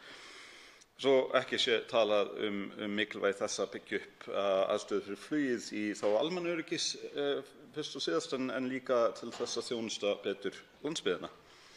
En almenn veggjöld munu ekki leysa neitt vandamál sem er til staðar á Íslandi. Það er nefnilega rétt sem hæstv. Samgönguráðherra sagði 24. október 2017 að afgangur af rekstri ríkissjóðs væri alveg nægur til þess að fara í þær framkvæmdir sem þörf er á. Og jafnvel ef að afgangurinn væri ekki nægur, þá er það staðreynd að sjóðstaða ríkissjóðs og staða hagkerfisins í augnablikinu gefur tilefni til töluverðara fjárfestinga í innviðauppbyggingu. Og bara það er loksins komið smá slak í framleiðsluspennuna og eðlilegast væri að ríkið myndi fjárfesta í vegagerð og öðrum framkvæmdum til þess að nýta þann slaka, frekar en að láta slakan bitna á almenningi í formi lægra atvinnustigs og verri kjara. Það var eðlilegt, þetta var eðlileg nálgun. Að byggja upp hraðar þegar slaki er til staðar þótt hann sé lítill, jafnvel þótt að það kosti örlitla skuldsetningu vegna þess að það mun borga sig tilbaka þegar hagkerfið nær sér á fullt flug. Og ég er ekki að segja að hagkerfið sé ekki á fullu flugi, en örlítill slaki hefur myndast vegum að nýta hann. Og athugum að skuldsetning ríkissjóðs er í fyrsta lagi mjög lítill, hann er minni heldur en skuldir norska ríkisins, meira að segja, sem hlutfall af vergri þjóðarframleiðslu. Og þó gæti hann tæknilega séð greitt upp alla skuldirnar ef að það þætti skynsamlegt, en það er ekki skynsamlegt. Hitt er það að í reyndinni þá er það að eyða peningum að hálfu ríkisins leið til þess að koma möguleika út í hagkerfið að byggja upp. Það er tilgangurinn með útgjöldum ríkissjóðs og tilgangur skatta er nota bene ekki að fjármagna verkefni ríkissjóðs heldur að dempa verðbólgu. En við erum allavega komin í þessa stöðu að það er markmið ríkisstjórnarinnar að koma á það sem ég vil kalla innri landamæri á Íslandi í formi veggjalda sem takmarka ferðafrelsi fólks við efnahag þeirra. Sumt fólk mun hreinlega ekki lengur geta átt efni á því að búa í Þorlákshöfn eða búa í Hveragerði eða búa í Vogum og keyra í Reykjavík á morgnana ef af þessu verður. Auðvitað er ekki komið fram frumvarp að gera þetta en það stendur víst til og það er ekki komið í umsagnarferli, það er ekki komið inn í samráðsgátt, þannig við vitum ekki nákvæmlega hvernig það verður en allavega virðist meirihlutinn á Alþingi halda það að þetta sé lausnin sem að þjóðin er leitað og ég segi nei. Réttlætingin er gefin að þetta eigi að verða til þess að hraða uppbyggingu innviða sem hver ríkisstjórn á fætur annarri frá hruni hefur sleppt því að vinna að uppbyggingu á og þessu á fólk að trúa. En fólk trúir þess ekki. Fólk veit alveg hvernig þetta virkar. Sérstaklega þeir sem keyra Reykjanesbrautina á hverju morgni og kannski allir þeir sem keyra ekki Sundabrautina á hverju morgni. Það að taka upp almenn veggjöld virðist fyrst og fremst snúast að opna á skref í átt að einkavæðingu vegakerfisins sem að gengur gegn þeirri grundvallarreglu að innviðir landsins séu almennt aðgengilegir almenningi til afnota óháð efnahagsstöðu. Jú, vissulega þarf fólk ennþá að eiga bíl en það getur eða tekið strætó eða hvað, en veggjöldin sjálf eru atlaga að þeim möguleikum að fólk hafi þann búsetufrelsi sem það kýs sér án þess að það þurfi að fara að stilla upp sínum ráðahag á óeðlilega vegu. Og vitið til, leið og veggjöld komast á, þá mun Sjálfstæðisflokkurinn nota tilvist þeirra sem tylliástæðu til þess að lækka framlög til samgöngumála. Við vitum að það er tilfelli vegna þess að þannig hefur það alltaf verið með svo margar gjaldskrárbreytingar gegnum tíðina. Þetta er modus operandi, frú forseti, þetta er aðferðafræðin. Grunninnviði á ekki að fjármagna með sértækum gjöldum.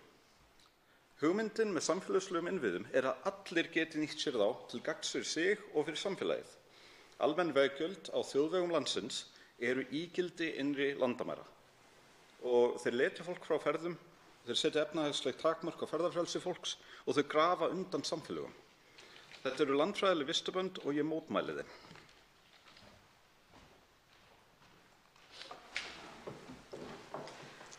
Til máls tekur hv. 3. þingmaður Suðurkjördæmis Birgir Þórarinsson.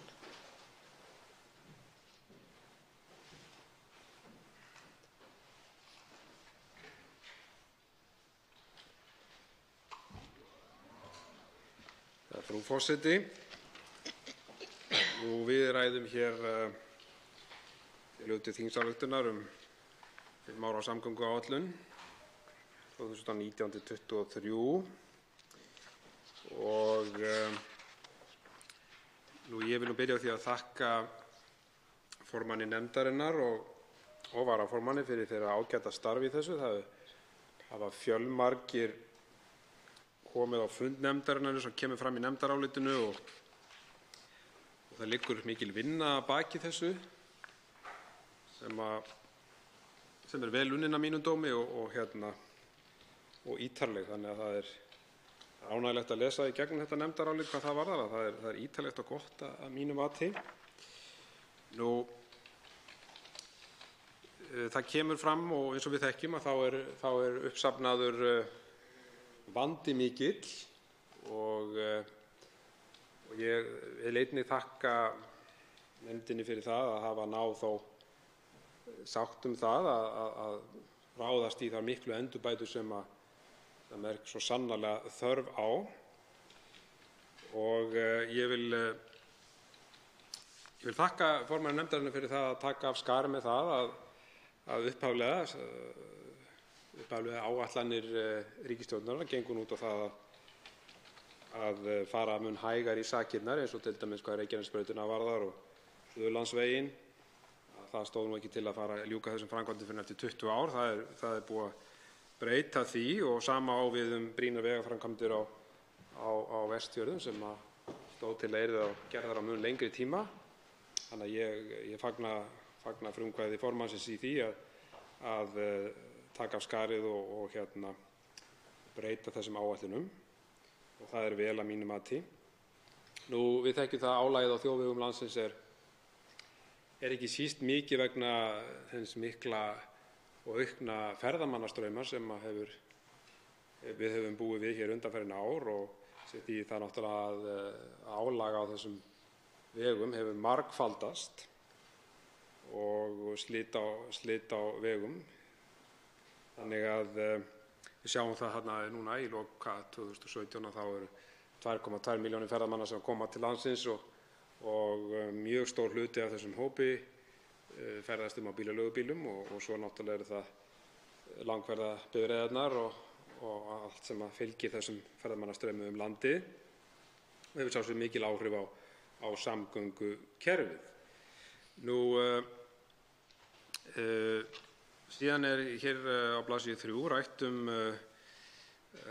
tekjur ríkisins af olíu- og bensíngjaldi komin til með að minnka í framtíðinni vegna þess að þeim fækkar bifreiðum sem nýta jarðefnaeldsneyti og ég er sammála því að það er brýnt að taka þá umræðu hvernig við ætlum að sjáum fyrir okkur tekjustofna sem hafa minnkað að sama skapi með því eins og við þekkjum að rafmagnsbílarnir bera nú engin gjöld, þannig að það er brýnt að fara í þá umræðu og þetta hefur aðeins komið svona inn á borð fjárlaganefndar. Þannig að það er mikilvægt og ég tek undir það hér eins og kemur fram að meirihlutinn leggur áherslu á endurskoðun almennu gjaldanna og þetta er mikilvægt.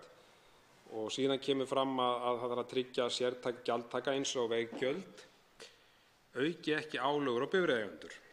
Og það skal ég taka heils hugar undir. En svo segir hér á blaðsíðu 3, það er að segja að veggjöld auki ekki álögur á bifreiðaeigendur umfram ábóta af greiðara og öruggara umferðarflæði og bættu umhverfi. Þetta finnst mér svolítið loðið. Miðflokkurinn leggur ríka áherslu á það í þessari umræðu og það er svona fyrirvari sem flokkurinn gerir við þessa þingsályktunartillögu er sú að það verði ekki auknar, að það verði þá lækkaðar álögur á móti ef að þessari veggjalda hugmynd verður, að þá verði þá lækkaðar álögur á móti eins og bifreiðagjaldi og öðrum gjöldum sem eru mjög há eins og við þekkjum á bifreiðaeigendur og notkun bifreiða. Nú síðan ef við förum þá aðeins varðandi gjaldtökuna, það er að segja vegtollana, þá kemur fram að meirihlutinn leggur jafnframt áherslu á að gjaldtöku verði hagað á þann veg að jafnræði sé gætt milli landsmanna og þeir gestir sem koma til landsins taki þátt í uppbyggingu samgöngukerfisins. Og það er að sjálfsögðu jákvætt og eðlilegt að þeir taki þátt í þessu.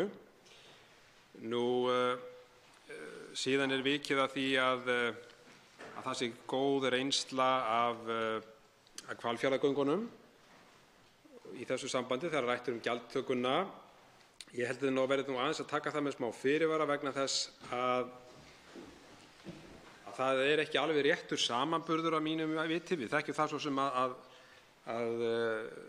gjaldtakan af Hvalfjarðargöngunum sem var nú mjög umdeild í upphafi hefur náttúrulega skilað því að þetta ágæta og góða samgöngumannvirki hefur skipt verulegu máli eins og til dæmis bara fyrir Vesturlandið og alla þá sem ferðast norður í land.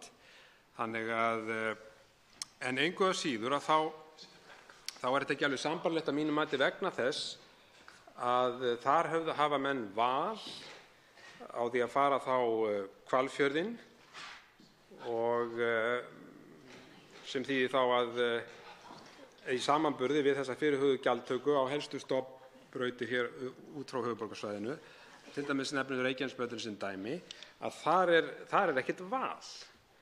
Þannig að í því leytinu til er þetta ekki alveg sambærilegt að mínu mati. Og síðan er rætt hér á blaðsíðu 5, rætt helstu gjaldtökur og á þremur meginstofnæðum, Reykjanesbraut, Keflavíkurflugvelli, Suðurlandsvegi og Vesturlandsvegi út frá höfuðborgarsvæðinu. Og mér langar að fara hér aðeins svona nánar í þessa vegtolla og við sjáum það náttúrulega, vitum það að þetta er stórmál og skattheimta sem kemur til með að skipta alla landsmenn máli og eins og ég nefndi þá eru skattar á bifreiðar nú þegar miklir og hér verulega aukna skattheimtu að ræða verði þetta frumvarp sem hæstv. Samgönguráðherra hefur boðað á vormánuðum að lögum. Og það er svolítið athyglisvert að hvernig þetta mál kemur upp og án þess svona að við fáum nánari svona sýn á kostnaðinn við uppsetninguna, rekstur og myndavélabúnaði, innheimtukostnað og gleymum því ekki að veggjöld voru ekki á dagskrá fyrir síðustu kosningar og ekki í stjórnarsáttmála ríkisstjórnarinnar. Þannig að þetta kemur svona svolítið óvænt inn. Nú það má geta þess til dæmis hér varðandi myndavélaeftirlit sem væntanlega verður þá til staðar að það getur fylgt í verulegu kostnaður og ég veit til dæmis að til þess í Svíþjóð að þá var innheimtur svokallaður þrengslaskattur af þeim sem aka inn í miðborg Stokkhólms og sú tæknivinna og kostnaður við það innheimtukerfi kostaði nú hvorki meira en minna en 40 milljarða króna. Þannig að þetta þarf að fara mjög vel ofan í það hver allur þróunar og umsýslukostnaður tengdum mögulegum vegtollum hér á landi, hvar hann kemur til með að koma þyngst niður á almenna notendur. Og það er svona lágmarkskrafa að það sé vandað betur til allrar stjórnsýslu hvað varðar þessar hugmyndir þessa vegtolla. Og núverandi tillögur eru ómótaðar og það er mikilvægt að almenningur eigi aðkomu að þessum tillögum ef á að nást sátt þetta. Þetta er umdeilt í samfélaginu og í þessum efnum skiptir líka jafnræðissjónarmið og umhverfismarkmið miklu máli. Vegtollar eru nýr skattur á bifreiðaeigendur ofan á þá ofurskatta, vil ég segja, sem eru lagðir á eign og rekstur heimilisbílsins. Og sagan segir okkur það nú að skattar sem eru lagðir á að þeir eru nú sjaldnast dregin til baka og vil ég nefna til dæmis í því sambandi bifreiðagjaldið sem var lagt á fyrir 30 árum að frumkvæði jafnaðarmanna og átti að vera til bráðabirgða í 1 ár til að uppfylla fjárlagahalla á þeim tíma. Er enn við lýði 30 árum síðar og skila tæpum 8 milljónum króna úr vasa bifreiðaeiganda í ríkissjóð árlega. Og það má einnig minnast á hér á kolefnisgjaldið sem var fyrst lagt á bifreiðaeigendur 2010 og það ár gaf það 1 milljarð króna í ríkissjóð en í fjárlögum núna fyrir þetta ár að þá skila það ríkissjóði 3,7 milljörðum króna rúmlega. Þannig að og ekki nýtt allt til umhverfismála í þeim efnum. Þannig að það er svona sporin hræða hvað það varðar að vegatollar verði ekki bara nýttir til vegaframkvæmda. Ég vona svo sannarlega að það verði en svona það eru dæmi sanna annað.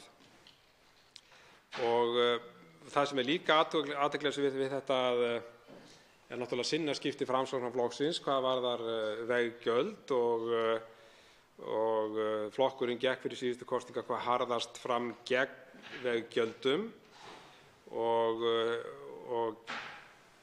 hafði það mjög í frammi að flokkurinn væri ekki hlynntur vegtollum.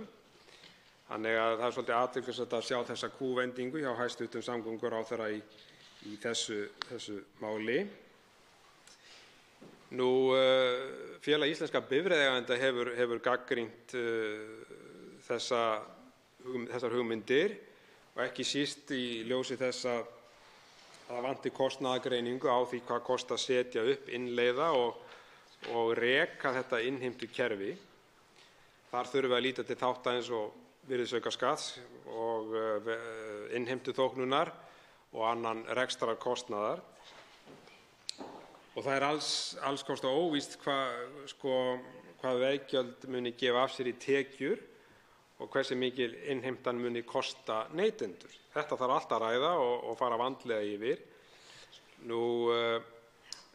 FÍB hefur áhyggjur af því að þarna sé að vera að fara yfir í nýja skatta á fjölskyldurnar í landinu og hefur það fyrir sér í þeim efnum að þær forsendur sem nú þegar er verið að innheimta af bíleigendum 80 milljarða með skatta og gjalda. Þannig að hér eru greinilega auknar áheldur og greinilega auknar álögur á heimilin og ég ítreka það enn og aftur að Miðflokkurinn leggur ríka áherslu á það að ef þetta verði að veruleika að þá verði að lækka önnur gjöld á móti. Þetta var nú svona aðeins veggjöldin og ég ætla kannski aðeins að bæta við þetta einnig að það sem að víkka aðeins nánar að það er þessi mismunur með búsetu sem er áhyggjuefni að mínu mati, að það er að segja að þessi gjaldtaka kom ekki til með að endurspegla notkun á þeim leiðum sem falla undir fyrirhuguð framkvæmdasvæði og þar koma veggjöldin náttúrulega hart niður á þeim sem búa í nágrenni við höfuðborgarsvæðið og þurfa að aka daglega fram hjá þá gjaldstöðvum eða myndavélum og margir munu líka eflaust aka stuttan kafla af þeim leiðum sem ætlað er að framkvæma og þá koma þá jafnræðissjónarmið inn í það. Þannig að menn eru kannski að greiða tiltölulega háa upphæð fyrir litla notkun og á sama tíma stór hluti þjóðarinnar sleppur kannski ef til vill að mestu leyti við að greiða þessi gjöld þó viðkomandi noti aðra þjóðvegi landsins til jafns við þá sem þurfa að greiða í þessum efnum. Síðan er það stofnkostnaður eins og áður segið, hann getur verið mikill og flókinn tækjabúnaður nauðsynlegur. Þannig að það er að mörgu að hyggja hvað þetta varðar og það er viðbúið að margir eigi erfitt með að standa undir háum fjárútgjöldum vegna þessa, einkum tekjulágir. Og svo er það gjaldtakan á erlenda ferðamenn sem er tekið sérstaklega fram að þeir eigi að taka þátt í þessu. Að það er náttúrulega eitthvað að ferðamönnum kemur á eigin bifreiðum hingað til lands, þannig að það er úrlausnarefni hvernig á að innheimta það og síðan er innheimta álagsgjalda, sekta vegna vanskila og svo framvegis sem getur bæði verið flókin og dýr. Þannig að þetta er svona það sem ég vildi segja hér um fyrirhugaða gjaldtöku, vegtolla og næst ætla ég aðeins að koma hér inn á kaflann á blaðsíðu 10 almenningssamgöngur utan höfuðborgarsvæðisins. Þar kemur fram að miklir hnökrar hafi verið á framkvæmd almenningssamgangana milli og innan landshluta og þá er þarna einmitt getið þess að Vegagerðin vann að framlengingu samninga út árið 2019 og er því lokið, segir hér, eins og jafnframt samt það að Samband sveitarfélaga á Suðurnesjum hafi staðið utan við þetta samkomulag og það sé í gangi, það sé ágreiningur milli ríkisins og Samband sveitarfélaga sem sé komið fyrir dómstóla og þetta er alls kostað ekki rétt hér sem segir að mínu mati þetta vegna þess að það kom fram sáttatillaga frá Sambandi sveitarfélaga á Suðurnesjum að hvernig væri best að greiða upp hallann sem er á þessari þjónustu sem er töluverður og hvernig bæta megi þjónustuna. Vegagerðin var tilbúin til þess en ráðuneytið ekki og það er umhugsunarefni í þessum efnum að stífni ráðuneytisins í þessu. En það er brýnt að þetta verði leyst því að þetta samkomulag og þetta fyrirkomulag hefur reynst vel en það hafa vissulega verið hnökrar einkum og sérlega vegna halla sem er brýnt að leysa. Ég vil aðeins víkja hér næst að málefnum flugsins og það kemur hérna fram í ágætum kafla að það þoli enga bið að hefja vinnu við auki flugöryggi með eflingu varaflugvallanna. Ég vil taka heils hugar undir þetta og þar er til dæmis mjög mikilvægt að ljúka vinnu við flughlaðið á Akureyri. Það er líka öryggissjónarmið ef Keflavíkurflugvöllur lokast og auk þess bíða minni flugfélög eftir aðstöðu sem er tengd flughlaðinu. Þannig að ég tek heils hugar undir þetta og það sama á við Egilsstaði og akstursbraut þar, brýnt að fara í þær framkvæmdir. Síðan er einnig rætt hér að meirihlutinn vill að minni vélum í millilandaflugi verði veitt heimild til að lenda í Hornafirði og í Vestmannaeyjum og Ísafirði og ég tek heils hugar undir það. Þetta er mjög mikilvægt og getur að sjálfsögðu létt álagið á vegum landsins.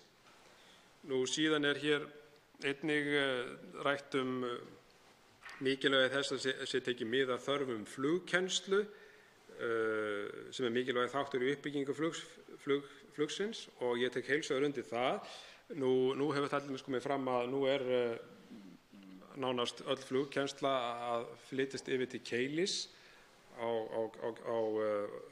gamla varnarsvæðinu og þar eru erfiðleikar við að nýta flugvöllinn vegna þess að þar er náttúrulega bara millilandaflugi sem gengur fyrir og brýnt að fara að finna aðstöðu fyrir kennsluflug. Einnig vil ég fagna þeim hugmyndum sem koma hér fram að niðurgreiða flugfargjöld innanlands. Þetta er ákaflega mikilvægt landsbyggðarmál og gott hvað nefndin leggur áherslu á það. Síðan er rætt hér á blaðsíðu 16 kaflann sjóvarnir og hafnir og þar er einnig rætt að auknu fjármagni verði varið til gerðar sandfangara við Einholtskletta á Hornafirði og ég held að það sé mjög mikilvægt að við og ráðuneytið sé meðvitað nauðsyn þess að siglingaleiðin utan við Hornafjarðarós sé greiðfær allan ársins hring og verði það ekki gert þá er náttúrulega framtíð sjávarútvegs á Höfn í hættu og greið leið inn í höfnina er forsenda þess að áfram verði unnið uppbyggingu sjávarútvegs á Höfn. Annars er viðbúið að þau ágætu fyrirtæki sem það eru leitu annað.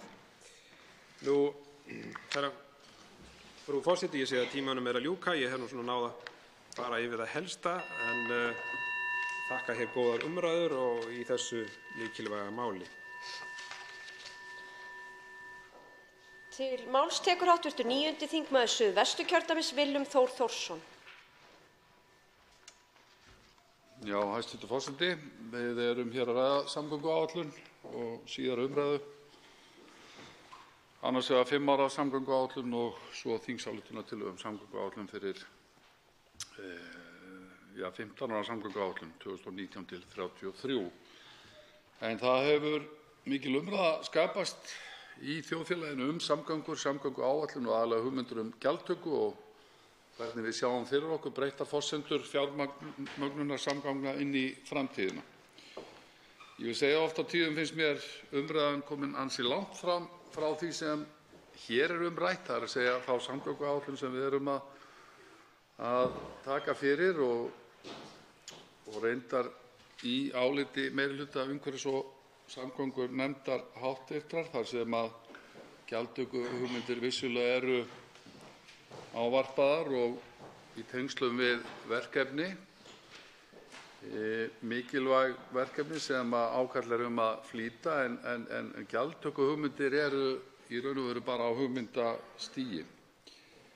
Þannig að það eru hér að ræða einhverjar breytingartillögur sem snúa að framvindu verkefna næstu 2 árin og hliðrun verkefna og fjár á milli tímabila sem auðvitað hnikar til í framkvæmdaferlinu í sjálfu sér veigaminni breytingar þegar að er gáð. Og það er sama hvar borið er niður í umræðum samgöngumál og birtist í umsögnum þetta viðamikla mál og máli gesta fyrir nefndinni og að það er átaksþörf í vegaframkvæmdum gjörvallt land, bæði sem snýr að viðhaldi og nýframkvæmdum á öllum flokkum vega eins og það er orðað og jafnframt talið afar brýnt að auka framkvæmdahraðann á þeim verkefnum sem við sjáum fram í tímann í þeim áætlunum sem við erum að ræða. Og uppsafnaður vandi er mikill og hefur komið fram á undanförnum misserum í kjölfar hrunsins var dregið saman í fjárframlögum til málaflokksins og fjárveitingar alls ekki í samræmi við þörf. Uppsöfnuð viðhaldsþörf á vegum landsins er því mikil sem og þörf fyrir nýframkvæmdir og aukna þjónustu til að mynda vetrarþjónustu og vegmerkingar. Á sama tímabili hefur umferð aukist mikið meðal annars með aukningu umferðar vegna fjölgunar ferðamanna en umferð bara á síðasta ári jókst 11%. Þess vegna hefur krafan greiðar og öruggar samgöngur allt árið aukist verulega og þunginn í því ákalli alltaf að verða meiri. Þessa stöðu voru allir stjórnmálaflokkar meðvitaðir fyrir rúmu ári síðan í sinni kosningabaráttu og hæstv. Ríkisstjórn og hæstv. Ráðherra samgöngumála Sigurður Ingi Jóhannsson svo sannarlega sett á dagskrá að bæta verulega í málaflokkinn og fara af stað í þá uppbyggingu sem þörf er á, nauðsynlegar nýframkvæmdir eins og að tvöfalda stofnleiðir til og frá höfuðborgarsvæðinu, Vesturlandsveg, Kjalarnes, Suðurlandsveg, Reykjanesbraut, en kostnaður við þær framkvæmdir einir og sér metinn á 60 milljarða króna, en til samanburðar eru framlög 2019 úr ríkissjóði til samgangna tæpir 42 milljarðar. Með þá fjárhæð tekur 10 ár að mæta heildarfjárfestingarþörfinni sem áætluð og kemur fram í nefndaráliti meirihlutans, 350 til 400 milljarðar. Það auðvitað bara einfaldur deilireikningur hér sem ég fer yfir til samanburðar, því að auðvitað þetta ekki svo einfalt vegna þess að allar framkvæmdir kalla fram fjárfrekt viðhald. Þetta eru miklar fjárhæðir, virðulegi forseti, og ég held að við verðum að jarðtengja umræðuna og eins og fram kemur þá það staðreynd að Ísland strjálbýlt land og því vegakerfið umfangsmikið miðað við fólksfjöldann og við ekki í sömu færum til samanburðar til dæmis við nágrannalöndin. Það rétt til að átta sig á umfanginu þá athyglisvert að skoða ríkisreikning 2017. En þar vegakerfið í fyrsta sinn fært til eignar auk hluta af hafnarmannvirkjum í því innleiðingarferli sem alþjóðareikningsskilastaðlar kveða á að færa til eignar fjárfestingar í samgöngumannvirkjum. Vegakerfið þannig fært í bókum Vegagerðarinnar og færist síðan sem hluti af eignum ríkissjóðs og mati brotið niður á flokka sem hafa mislangan endingartíma, en meginflokkar metnir til eignar eins og til dæmis land og fyllingar, styrktarlag, burðarlag og slitlag, auk þess eru ræsi, skilti og ristahlið ásamt göngum og brúm. Þannig að þetta nokkuð vel greint niður í hverju eignin fólgin. Þar kemur fram að endurmetið stofnverð vegakerfisins 800 milljarðar króna og óafskrifaður hluti þess 565 milljarðar króna. Afskriftir vegna ársins 2017 voru 9,4 milljarðar. Slíkt bókhald mikil framför og gefur til framtíðar gleggri mynd af samsetningunni og þá því umfangi sem við erum að eiga við og ekki síst þeirri viðhaldsþörf sem myndast af slíku eignaumfangi. Álagið á kerfið hefur aukist og þungavöruflutningar hafa aukist og því þyngri, því meira slit og fjöldi ferðamanna á færðum vegi hefur sannarlega aukist. Og á þetta hefur til að mynda Jóhannes Þór Skúlason, framkvæmdastjóri Samtaka ferðaþjónustunnar, hann hefur bent á og það réttilega að mínu viti að ferðaþjónustan og aukningin þar á síðustu árum gerir það að verkum að þessi umræða flýtingu framkvæmda geti gengið upp yfir höfuð og að framkvæmdir verði fjármagnaðar hraðar og fyrr og bendir eins og margir hafa gert á Hvalfjarðargöng því til stuðnings. En þau voru greidd upp fyrr en áætlanir gerðu ráð fyrir og það fara auðvitað tæplega 3 milljónir hér vegfarendur veginn en ekki 340.000. Okkur hættir til þess að tala þessa fjölgun í neikvæðum tón og gagnvart þessum vexti, en ég held þó þvert á móti, virðulegi forseti, að það sé ekki raunin. Við fögnum því auðvitað hvað greinin hefur vaxið og dafnað og það mikilvægt að við náum samstöðu að hraða framkvæmdum en með sértækri gjaldtöku ef þess þarf, en það mikilvægt að ná samstöðu slíkt. Þetta stór mál og að við framfylgjum þeim hugmyndum að þessu leyti til að greiða fyrir umferð og auka öryggi í umferðinni og hraða þannig framkvæmdum. Þá verður, af því ég minnist hér á ferðaþjónustuna, að undirbúa það vel og í samvinnu við atvinnugreinina sem einn af kjarnaþjónustuþáttum í ferðaþjónustu eru samgöngur og ég fagna því frumkvæði Samtaka ferðaþjónustunnar að vinna að lausnum með stjórnvöldum. Og Samtök ferðaþjónustunnar hafa þegar haft frumkvæði að samvinnu við samgöngu- og sveitarstjórnarráðuneytið vegna þessara þátta og ekki ráðunum í tíma sem tekið. Það kannski mikilvægast áður en af stað farið ef hugmyndir flýtingu framkvæmda verða veruleika að gefa öllum tækifæri til að átta sig á hlutunum og vinna saman að slíkum lausnum þannig að sátt ríki slíkar ákvarðanir og þær virki.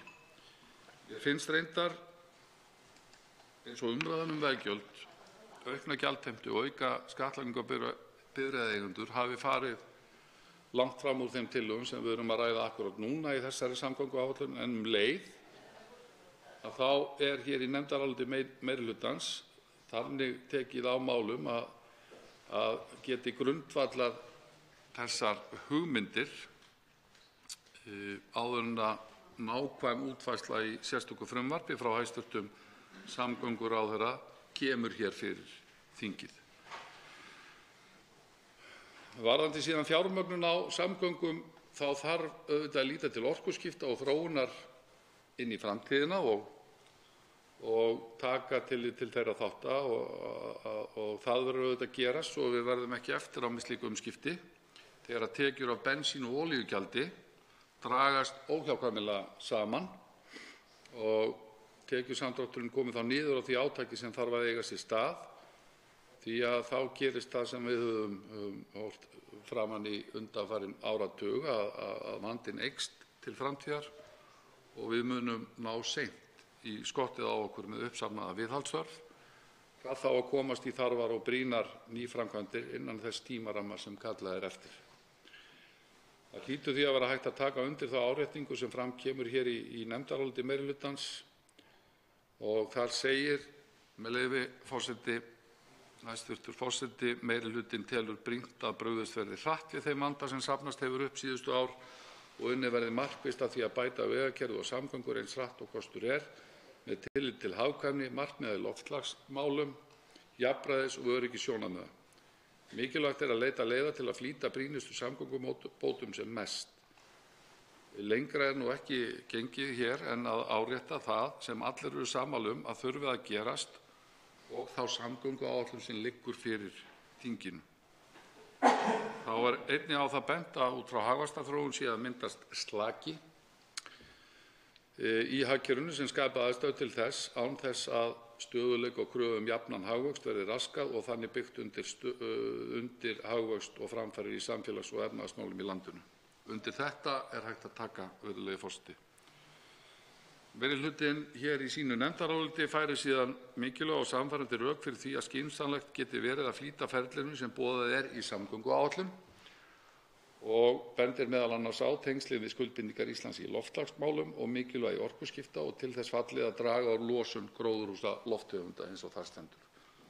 Þannig geti sértæk gjaldtaka og hófleg veggjöld flýtt fyrir því að auka ávinning okkar af slíkum framkvæmdum í betri og greiðfærari vegum og þar af leiðandi umferð og akstri með minni eyðslu og tilkostnaði. Og kannski mikilvægast í því tilliti að skoða heildarsamhengi gjaldtökunnar, almennu gjöldin eins og olíu-, bensín- og bifreiðagjöld, að álögin aukist ekki umfram ábatan sem fæst af slíkum framkvæmdum. Slík heildarendurskoðun er óhjákvæmileg fyrr en seinna enda sú vinna þegar hafin á vegum stjórnvalda. Samgönguáætlun er nú, ólíkt því sem oft hefur áður verið, í samræmi við fjárlög, áætlun og stefnu og er þess vegna fullfjármögnuð eins og hún er lögð upp og ekki eru breytingar á því hér á milli umræðna. Og er það vel og jákvætt að lögin opinber fjármál eru farin að virka á þann veg að áætlanir tali saman. Að samræmi sé á milli stefnu, áætlunar, framkvæmda og fjármögnunar eins og lagt var upp með þegar þau lög voru samþykkt hér á Alþingi. Það er á langtímahugsun, stöðugleika og aga við framkvæmd fjárlaga og eins að treysta aðkomu Alþingis að því að setja markmið í ríkisfjármálum og opinberum fjármálum sem liggja til grundvallar við gerð fjárlaga. Þessi áætlun eins og hún er samþykkt hér er í fullu samræmi við samþykkta fjármálaáætlun hæstv. Ríkisstjórnar. Og ef það er vilji fyrir því að fara hraðar og það næst samstaða slíkar hugmyndir, þá kostar það og þá þarf að hugsa aðrar leiðir til þess og það er bara ekkert að því að ræða það eins og umræðan hér hefur verið og setja grundvöll að slíkri umræðu fram eins og gert er hér af hálfu meirihlutans og í fullu samræmi við þá vinnu sem hæstv. ráðherra hefur sett í gang með starfshópum til þess að koma með tillögur að lausnum og fjalla þær áskoranir sem blasa við öllum í samgöngumálum. Það er reyndar bara til fyrirmyndar, vil ég meina, og að horfa til framtíðar og hugsa í lausnum út frá þeim áskorunum sem eru til staðar og jafnframt að ræða það við þingið í gegnum hv. umhverfis- og samgöngunefnd í tengslum við samgönguáætlun eins og gert hefur verið, þannig að aðkoma þingsins er tryggð eins og vera ber. Það er vel undirbyggt og á þeim forsendum reyndar leggur meirihlutinn hér til breytingu á markmiðum í 5 ára samgönguáætlun þannig að það sé skýrt að vinna áfram að útfærslu nýrra fjármögnunarleiða og það verði þá gert með sérstöku frumvarpi sem kemur fyrir þingið og þarf auðvitað að lúta þeim lögum sem við höfum sett okkur stefnu og áætlanir í opinberum fjármálum. Það eru allir, virðulegi forseti, sammála mikilvægi þess að flýta framkvæmdum til þess að auka öryggi í umferðinni og hér þarf að meta ávinninginn fyrir bifreiðaeigendur eða vegfarendur af framkvæmdinni umfram þau útgjöld sem þau útheimta, meta álögurnar í samræmi við ábatann fyrir einstaklinginn og fyrir þjóðfélagið. Og ég fagna hér þeirri áherslu sem að meirihlutinn og verð að tjá mig það sem þingmaður í Suðvesturkjördæmi að ljúka fyrr og reyna með öllum leiðum og ráðum að ljúka fyrr framkvæmdum við lokaáfanga Álftanesvegar sem að leggja inn á milli Rjúpnavegar og Breiðholtsbrautar en þessum áfanga hefur ítrekað verið frestað og verður að klára fyrr en boðað í upphaflegri áætlun og klára leið og skipulag og hönnun lokið eins og sagt hér í nefndaráliti og það eru fyrst og fremst öryggisástæður þar og vaxandi umferð. Það liggur fyrir að viðbragðstími vegna sjúkraflutninga og slökkviliðs stenst ekki þær kröfur sem gerðar eru og þeim gert að starfa eftir og því þarna mjög brýnar úrbætur að ræða og verðum með, eins og ég segi, öllum tiltækjum ráðum að hraða. En austari byggð í Kópavogi hefur byggst hratt og sveitarfélagið staðið sig vel í almennri þjónustu sem hefur fylgt og þarna orðin mjög fjölmenn blómlega byggð og blandað atvinnusvæði á Vassendasvæðinu og umferð í gegnum Vassendahverfið eins og það í dag sprungin og finnum vel fyrir því á álagstímum og oft miklar tafir. En þar fara og yfir 12.000 bílar á sólarhring.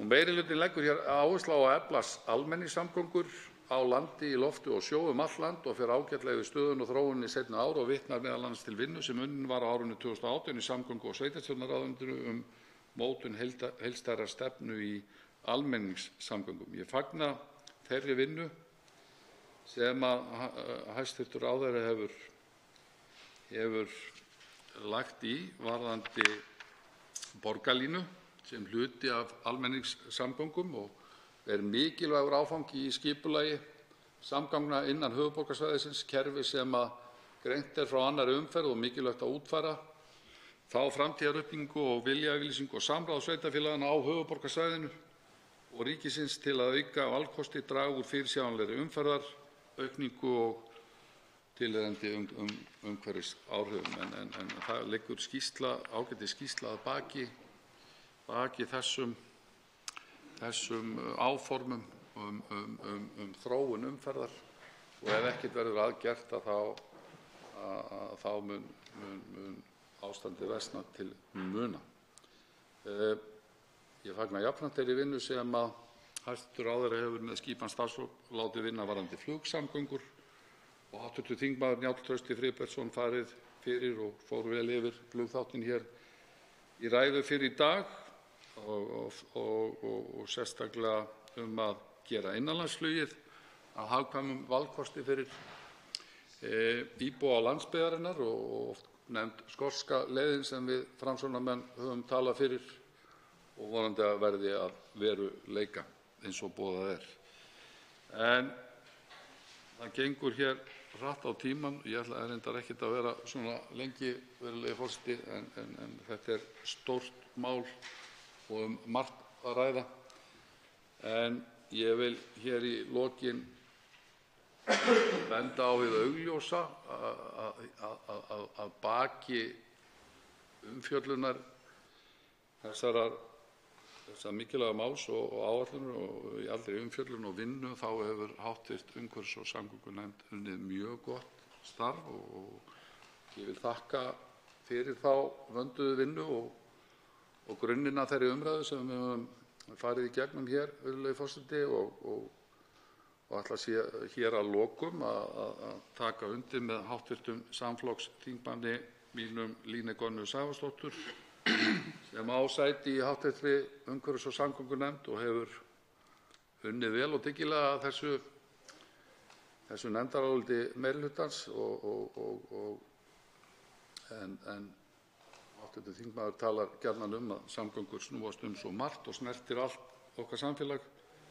Þær eru stærsta byggðamálið, snúast heilbrigðismál, menntamál, íþróttamál, eru velferðarmál, eru umhverfismál, eru menningarmál og eru risastórt eðlilega atvinnumál. Áhersla á greiðar og öruggar samgöngur allt land eru forsenda þess að nýta auðlindir allt land, fjölbreytta atvinnuvegi og byggja þannig undir velferð og lífskjör sem okkur blessunarlega hefur tekist að bæta tiltölulega hratt og þrátt fyrir allt þá búum við vel í það minnsta í alþjóðlegum samanburði og þá er ég að tala lífskjörin og þá hlýtur okkur að hafa tekist að einhverju leyti vel upp varðandi samgöngur. En við viljum gera betur og við erum að mæta hér auknu álagi. Við erum búin að skuldbinda okkur hér alþjóðlega til þess að takast á við loftslagsbreytingar og allt þetta skiptir máli og því er mikilvægt, virðulegi forseti, að við samþykkjum þessa samgönguáætlun eins og lagt til og tökum svo umræðuna breytt gjaldtökuáform og breytingar inn í framtíðina með þar sem við tökum mið af þessum þáttum og kröfum flýtingu verkefna, tökum þessa umræðu áfram og reynum að ná sem mestri sátt það. Björn Leví Gunnarsson, 11. þingmaður Reykjavíkurkjördæmis suður, veitir andsvar. Virðulegur forseti, mér finnst nauðsynlegt að grípa formann fjárlaganefndar aðeins til þess að tala viss atriði hvað varðar einmitt lög um opinber fjármál sem tengjast samgönguáætlun. Vissulega samgönguáætlun full fjármögnuð en það hefur líka vel komið fram að samgönguáætlun ekki nægilega fjármögnuð enda á að leggja út í vegtolla og svo framvegis til þess að auka féð til þess að endurskoða samgönguáætlunina. Fyrst að hv. þingmaður nefndi lög um opinber fjármál, þá datt mér einmitt í hug það sem fjármálaráð hefur sagt í sínum álitum fjármálaáætlun og fjármálastefnu að það er svokölluð kostnaðar- og ábatagreining. Nú er sú kostnaðar- og ábatagreining sem fylgir þessum framkvæmdum engin, en við höfum þó fengið vísin eða þef af þeim ábata sem yrði af þeim framkvæmdum sem myndu vera á höfuðborgarsvæðinu sem ganga nokkurn veginn svona. Þetta eru grófar áætlanir. Kostnaður af slysum og því líku sem umferðartengt er 50 milljarðar á ári. Þessar framkvæmdir eru sagðar helminga þann kostnað alltaf. 25 milljarðar þar. Það er í samfélagslegu samhengi, allri landsframleiðslunni. Ríkið tekur kannski 40% þar af, þannig að það ætti að sjást 10 milljarðar eða svo í mismun á fjárlögum vegna þessara framkvæmda. Í minni heilbrigðisþjónustu og almannatryggingum og ýmsu svoleiðis sem þar fylgir. 10 milljarðar, segjum svo að séu bara 5 milljarðar meira að segja, til að vera varlega áætlað. Að það dugar miðað við skýrslu hóps samgöngur til þess að fjármagna nákvæmlega allt þetta og í rauninni meira til sem þarf til á ári. Þannig að af hverju þurfum við veggjöld til viðbótar? Er ekki kostnaðar- og ábatagreiningin í rauninni búin að sýna okkur það að hagurinn af því að fara í þetta er fyrir allt samfélagið mun meiri heldur en að við fáum úr veggjöldunum. Þannig ekki nóg erum við að fá ábatanir, við erum að borga fyrir hann aukalega. Því rukkur. Willum Þór Þórsson, 29. þingmaður Suðvesturkjördæmis, svarar andsvari. Hæstv. forseti, ég þakka hv. þingmanni Birni Leví Gunnarssyni fyrir andsvarið. Ég skil hvað hv. þingmaður er að fara þegar hann ræðir samfélagslegan ábata. Ég náði ekki alveg utan dæmið eins og hann lagði það upp, skal viðurkenna. En ég vil taka það hins vegar fram og fór yfir það í minni ræðu að það er mikilvægt verði einhverjar þessara hugmynda náist sátt það vegna þess að við viljum flýta einhverjum framkvæmdum og auka öryggi og það er sá samfélagslegi ábati til að mynda sem í því dæmi sem hv. þingmaður fór yfir. að þá verður það auðvitað að vera í samræmi við þann lagaramma sem opinber fjármál eru. Það er alveg rétt sem hv. þingmaður segir. Og þess vegna verður útfærslan að vera í samræmi við það og það höfum við bara ekki séð ennþá. Við höfum ekki séð endanlega útfærslu. Þetta er á hugmyndastigi. Við erum í raun og veru bara að samþykkja hér samgönguáætlun eins og lagt var upp með. Og þess vegna sagði ég í minni ræðu að hún væri full fjármögnuð og í samræmi við það sem lagt var upp með. Vissulega eru hér settar fram hugmyndir og færð rök fyrir því að mæta þeim kröfum sem hafa verið uppi öryggisins vegna að fara í framkvæmdir fyrr en er á áætlun á Reykjanesbrautinni, á Vesturlandsvegi og á þessum æðum hér út og Kjalarnesið og Suðurlandsveginn á þessum æðum hér í kringum höfuðborgarsvæðið og ég ná ekki að svara nákvæmlega tölunum í dæminu sem hv. þingmaður lagði upp með, en þá er það einmitt slík greining sem við verðum að fara og fá nákvæm dæmi þegar við sjáum nánari útfærslu og boðað frumvarp hæstv. samgönguráðherra. Hv. 11. þingmaður Reykjavíkurkjördæmis suður, Björn Leví Gunnarsson, veitir andsvar öðru sinni. Virðulegi forseti, við höfum séð greiningu sem fjallaði 90 milljarða framkvæmdir hérna á höfuðborgarsvæðinu, þar á meðal var Sundabrautin inn í því dæmi. Þar þurfti og var gert ráð fyrir það 5 milljörðum á ári í veggjöld. Þetta er 1/3 minna, eða 60 milljarðar, þannig að þú ert komið með einhverjum 5 milljarðar kannski, eða 4 milljarðar sem þarft á ári til þess að fjármagna þessar framkvæmdir, miðað við 20 ára afborganir. Samfélagslegu kostnaðir eru 50 milljarðar. Slysatíðnin og það að helmingast, þannig að 25 milljarðar er samfélagslegu kostnaður eða ábati í rauninni af því að fara í þessar framkvæmdir. Ríkið tekur 40% af því, varlega áætlað, þá eru komin í 10 og varlega áætlað komin í 5 milljarða, sem er bara beinn hagnaður ríkisins af því að fara í þessar framkvæmdir. Það er það bil nákvæmlega sama tala og þarf til þess að innheimta veggjöldum. Þannig að maður veltir fyrir sér af hverju er ekki bara einfaldlega horft í þennan ábata sem verður við að fara út í þessar framkvæmdir og hann notaður einfaldlega til þess að borga fyrir þær á í rauninni mun styttri tíma af því þetta er svona varlega áætlað. Samgönguáætlan eins og lítur út núna, ekki með þessum framtíðar samgöngubótum sem allir hérna eru sammála. Það kemur fram í áliti meirihlutans.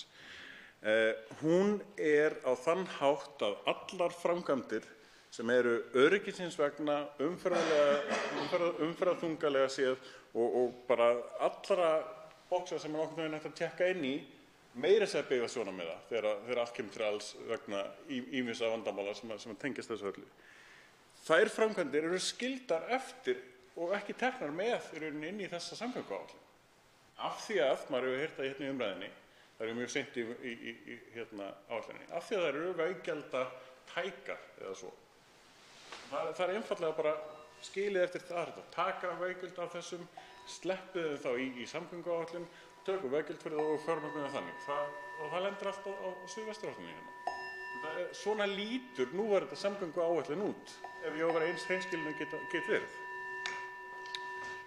Hv. 9. þingmaður Suðvesturkjördæmis Willum Þór Þórsson svarar andsvari síðar.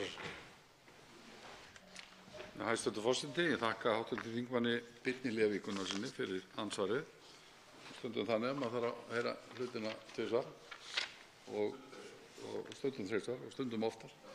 Ég er sammála hv. þingmanni með ábatagreininguna, hún er mikilvæg og ég, eins og hv. þingmaður leggur dæmið upp, að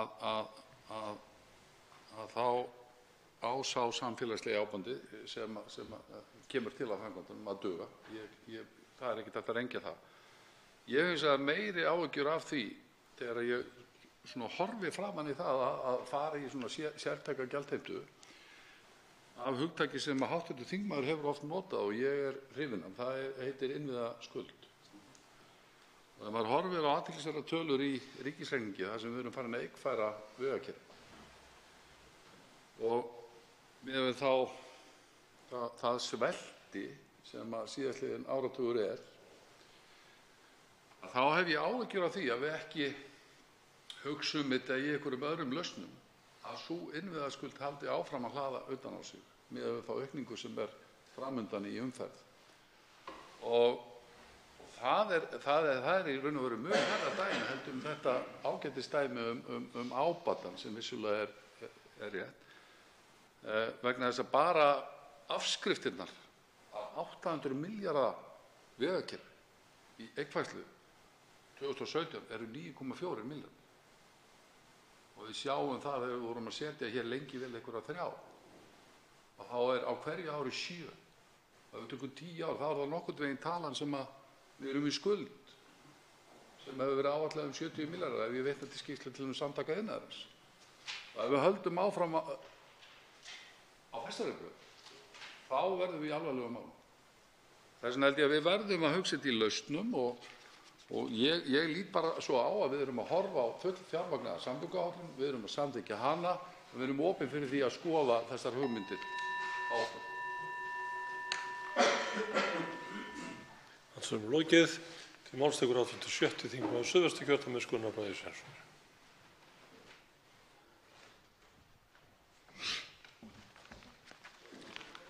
Hæstv. forseti. Sú samgönguáætlun sem hér er til umfjöllunar er kannski á nokkuð undarlegum stað ef hægt er að orða það þannig. Hér leggur ráðherra sinn tíma fram áætlun sem hefur tekið töluvert miklum breytingum þó að ekki sé kannski dýpra árinna tekið. En auðvitað var ráðherra vorkunn áætlun eða það plagg sem hann lagði fram var svona í anda eða stíl við það sem fram hafði komið í fjármálaáætlun ríkisstjórnarinnar, það er að segja að það var frekar rýr kaflinn sem sneri að samgöngum. Þannig að það er mjög ánægjulegt að sjá að nefndin hefur tekið til hendinni við áætlunina og vil ég þakka nefndarmönnum og sérstaklega formann nefndarinnar fyrir að hafa tekið málið föstum tökum og breytt hér og komið með tillögur sem eru mjög til bóta að sjálfsögðu. Það sem er líka ánægjulegt að það virðist vera einhugur meðal þingmanna nauðsyn þess að stórauka framkvæmdir og ekki síst í viðhald samgöngukerfisins. Ég held að við verðum að fagna þessum einhug. En hér hefur líka verið komið inn á og einhver sagt að samgöngumál séu ekki alltaf það áhugaverðasta sem talað en það er mörgu leyti skiljanlegt, en hins vegar þegar við lendum svo sjálf í því að komast ekki leiðar okkar eða vera föst einhvers staðar í umferð eða missa flugi, þá breytist tónninn svolítið. En það sé ekki svipað á höfuðborgarsvæðinu þegar við erum föst í umferðarteppinu og þegar að fólk kemst ekki leiðar sinnar á Vestfjörðum að sumri til vegna drullu eða Vatnsnesinu vegna drullu. Öll erum við að hugsa það sama en að komast leiðar okkar. Þannig ég held að séu flestir sammála það að við þurfum einhvern veginn að hraða samgöngubótum, en eðlilega sitt sýnist hverjum þegar kemur að því að forgangsraða eða þá að svona ákveða eða leggja fram tillögur hvernig hægt sé að fjármagna þessar framkvæmdir. En við vitum það leið og okkur tekst að hraða framkvæmdum, bæta umferð, bæta flutningskerfið á bílum eða öðru slíku, að þá erum við að fækka slysum og hvet hv. þingmenn til að slökkva á símum sínum hér í salnum. Ég hugsa að geta flestir verið sammála það sem fram kemur á blaðsíðu 2 í nefndaráliti meirihlutans og rauninni er vitnað í samgönguáætlunina sjálfa, þar sem segir að markmið, með leyfi forseta, markmið að samgöngur séu greiðar, öruggar, hagkvæmar, umhverfisvænar, sjálfbærar og umhverfislega sjálfbærar og markmið skýr jákvæða byggðaþróun. Þetta er mjög gott, ég held að allir getur sammála þetta. Skynsamlegt að vinna þessu. Í áliti meirihluta nefndarinnar kemur fram að gestir hafi lagt áherslu á að það þyrfti að hefja átak til að bæta samgöngur og hraða þeim eins og unnt er. Og þá kemur líka fram að fjárfestingarþörfin sé heil 350–400 milljarðar króna. Það er ýmislegt sem kemur þar inn í, fjölgun ferðamanna, breytt búsetumunstur og ýmislegt fleira. Þaðan á framkvæmdum flýta þeim allra hagur. Það bætir öryggi og dregur þannig úr kostnaði í heilbrigðiskerfinu og það að stytta ferðatíma mikilvægt. Loftslagsmál, það mikilvægt bara fyrir okkur öll að þurfa að eyða minni tíma í bíl eða einhver öðru faratæki sem við getum nýtt þá með fjölskyldum okkar eða í vinnu eða með einhverjum öðrum hætti. En það ósköp eðlilegt að það sé rætt almenningssamgöngur enda það afar mikilvægar og mikilvægt að þróa þær og gera þær það þannig að þær séu raunverulegur valkostur sem forsenda þess að fólk sé reiðubúið að hvíla einkabílinn. En við sjáum líka í þeim gögnum sem að nefndin hefur haft til umfjöllunar og kemur fram í nefndaráliti meirihlutans og reyndar líka í nefndaráliti minnihlutans að nokkru leyti að í skýrslu sem að kom út skýrslu uppbyggingu samgangna á höfuðborgarsvæðinu til 2033 sem kom út í nóvember síðastliðnum að þá kemur fram að takist að breyta ferðavenjum fólks, þar að segja nota almenningssamgöngur meira eða hjóla eða ganga, að þá takist ekki muni umferð bíla aukast 40% til ársins 2033. En takist að breyta þessu ferðavenjum, þar að segja að fá fólk til þess að nota almenningssamgöngur, hjóla eða ganga, þá erum við að tala 24% aukningu samt sem áður. Þannig að við sjáum það leið að við tölum fyrir því og leggjum áherslu á það að við þurfum að bæta almenningssamgöngunar, við þurfum að sjá til þess að það sé raunverulegur valkostur, að þá getum við ekki horft fram með því við þurfum líka að greiða leið einkabílsins á sama tíma út og þá ganga þær tillögur sem að hér eru lagðar fram. Nú eðlilega hafa umræður svolítið snúist hvernig á að gera þetta og í áliti meirihlutans er lagt til að framkvæmdum sé hraðað til muna með því að fara leið notendagjalda. Við getum haft alls konar nöfn eða heiti á því hvað þessi gjöld eru. Notendagjöld eða veggjöld eða flýtigjöld eða eitthvað slíkt. Þá allavega verið að leggja til að það sé farin svona blöndu leið, þar að segja að rukka fyrir notkun, nota innviðafjárfestingu eða sölu á einhverjum eignum inn í þetta og svo má að einhverju leyti reikna hagnað eða kannski ekki hagnað rétt orðið, reikna einhvers konar reikna okkur í plús ef við náum að spara annars staðar, þetta með heilbrigðiskerfinu eða á einhverjum svipuðum stöðum. Ég held að sé eins og draumsýn að halda það að ef við náum að spara 30-40 milljarða heilbrigðiskerfinu bættum samgöngum að þeir peningar fari þá bara úr heilbrigðiskerfinu eitthvað annað. Við sem höfum verið hér í svolítinn tíma vitum það að heilbrigðiskerfi ekkert að fara að minnka, það mun stækka og stækka í miður í rauninni og þar alveg held ég að annars sé nú bara draumsýn. Nú, eðlilega hafa þessar hugmyndir komið mörgum á óvart en það hins vegar mjög mikilvægt að hafa það í huga að afstaða Miðflokksins og kemur ágætlega skýrt fram í nefndarálitinu og hefur verið haldið mjög á lofti af formanni nefndarinnar og okkur er að ef við eigum að fara þessa leið að setja á sérstök gjöld þá verða aðrir skattar sem lagðir eru á ökutæki og notkun þeirra að lækka á móti. Það er ekki hægt að leggja þessar álögur aukalega ofan annað. Það er rauninni forsenda þess við getum farið þessa leið að álögur lækki annars staðar á móti. Og svo heldur líka ágætt að vitna, ég ætla að leyfa mér að vitna hér aðeins í þó að sé nú ekki bein tilvitnun í orð sem að ágætur bæjarstjóri Hafnarfjarðar lét falla held ég hérna í útvarpsþætti að sveitarstjórnarmenn væru svona almennt frekar hlyntir gjaldtöku ef að peningarnir rötuðu þá í vegakerfið, ef að peningarnir kæmu í þessar framkvæmdir í þeirra sveitarfélögum eða til þess að bæta ferðatíma og öryggi þar sem að þeirra þörf, að þá leggist þeir ekki gegn því að gjöld séu tekin upp. En við í Miðflokknum hins vegar segjum allt í góðu, við skulum skoða þetta vandlega og það verður gert á næstunni. Við förum í gegnum þessa umræðu, hvernig hægt að útfæra þessa gjaldtöku þannig að hún leggist ekki bara á annan kostnað sem við erum að greiða í dag. Og það vitanlega þannig að svo kostnaður eða gjaldtaka sem í dag á bílum og notkun þeirra, hún ekkert að skila sér í vegakerfið. Það vantar heilmikið upp á þar. Og þess vegna verðum við að finna þarna jafnvægi sem að getur talist eðlilegt og sanngjarnt.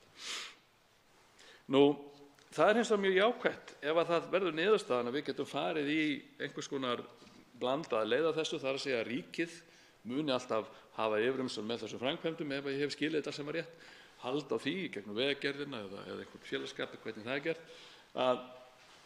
að við getum þá farið einhverja blanda leið og flýtt þar af leiðandi bráðnauðsynlegum verkefnum eins og Reykjanesbrautinni sem er meiri háttar tappi í rauninni í umferð þegar við keyrum hér í gegnum borgina og á Suðurnesin, tölum ekki alla leið til Keflavíkur, yfir fyrir alla þær 2,5 milljón eða hvað er farþegar sem koma nú til landsins með fluginu. Ég hef nú fyrirvara svo tölum ef ég er eitthvað rugla, hef nú komið fyrir, að þá er þetta sem mjög mikilvægt að þessi vegbót að henni verði flýtt mjög mikið. Sjálfur var ég 40 mínútur frá Vallahverfinu hér fyrir nokkrum mánuðum síðan inn í Hlíðahverfið hér í bænum, 40 mínútur, meira og minna bara í kyrrstöðu vegna þess að þessi vegur réð ekkert við þetta. Nú, það er líka hægt mikilvægt að nefna það að Sundabrautin er virkilega mjög mikilvægt. En það er ekki sé tekið á henni sérstaklega í þessari samgönguáætlun eða áliti meirihlutanum. Það er þar í samhengi við það að skipulagsmálin rauninni varðandi Sundabrautina eru í ólestri eins og fram kemur í nefndarálitinu. Það þarf að vinna það fyrst og síðan þarf vitanlega að ná nýjum samningi við borgaryfirvöld og sveitarfélögin á höfuðborgarsvæðinu sem að gáfu það frá sér rauninni í einhverju 10 ára samningi að það er farið hér í stórkostlegar samgöngubætur gegn einhver innspýtingu í almenni samgöngur. Á sínum tíma þá gagnrýndi sá hér stendur þetta samkomulag, fannst þetta vitlaust, mér finnst það nú ennþá vitlaust, en ég held að sé hins vegar mikilvægt að Sundabrautin verði að veruleika, því það er ekki boðlegt að hafa þetta eins og þetta er í dag, alla þessa þunga umferð gegnum borgina á Mosfellsbæ og upp á Kjalarnes. Og talandi Kjalarnes og Vesturlandsveg, að þá er líka hægt að fara og flýta þeim framkvæmdum ef við förum þessa leið, hæstv. Forseti. Og það ég ætla að leyfa mig líka hér að nefna að það hefur verið mikill áhugi hjá Garðbæingum að fá ákveðinn hluta af veginu þar í gegn í stokk og held ég að það sé eitthvað sem þarf að ræða alvarlega. En virðulegi forseti, ég fagna því að við séum komið með hér ákveðna tillögu, ákveðna lausn. Það er margt sem þarf að ræða betur, það þarf að fara yfir flugi til dæmis, en ég fagna því að það sé áhersla á Reykjavíkurflugvöll og minni það afstöðu sem fram kemur í álitinu hvað varðar flugvöllinn. Mikilvægi hans er óumdeilt. Og eins þarf að skoða varaflugvöllina sérstaklega. En virðulegi forseti, við höfum eftir svo að ræða hér síðar þegar að því kemur hvernig útfærsla og gjaldtöku verður, en ég ítreka það sem að Miðflokkurinn hefur sagt að þetta getur ekki verið hrein viðbót við aðrar álögur. Hv. 9. þingmaður Reykjavíkurkjördæmis norður, Andrés Ingi Jónsson, tekur til máls.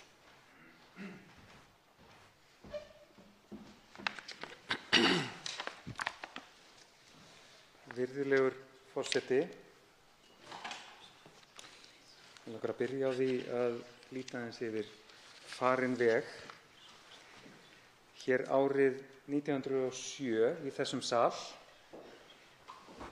mælti Hannes Hafstein ráðherra fyrir 2 frumvörpum.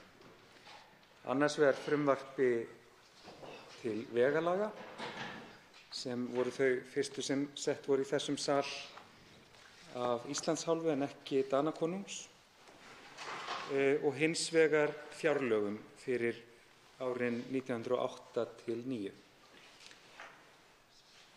Það segir sína sögu að vegalög hafi verið með fyrstu verkum Hannesar í stól ráðherra og það segir líka sína sögu að af 2,7 milljón króna ríkisútgjöldum á þessum 2 árum 1908 til 9 rann næstum helmingur eða 1,2 milljónir til vegamála eða samgöngumála. Það skiptir nefnilega mjög miklu máli á þessum árum ekki síður en núna að tengja landið allt saman með öruggum samgöngum. Ísland verður ekki Ísland nema það nái að binda það saman með vegum, símum og hverju sem er til að við getum tengst hvert öðru. Svona hafa samgöngumál mótað samfélagið og þau bregðast líka við í hvernig samfélagið þróast. Og ég held að fara nú að koma að því að við þurfum að velta fyrir okkur hvort að það verklag sem að við notum við gerð samgönguáætlunar sé ekki farið að kalla á uppfærslu til að geta tekist á við 21. öldina. Við erum jú með ýmislegt sem að snýr að breyttum samgöngumátum. Þetta verkfæri hefur þróast en ég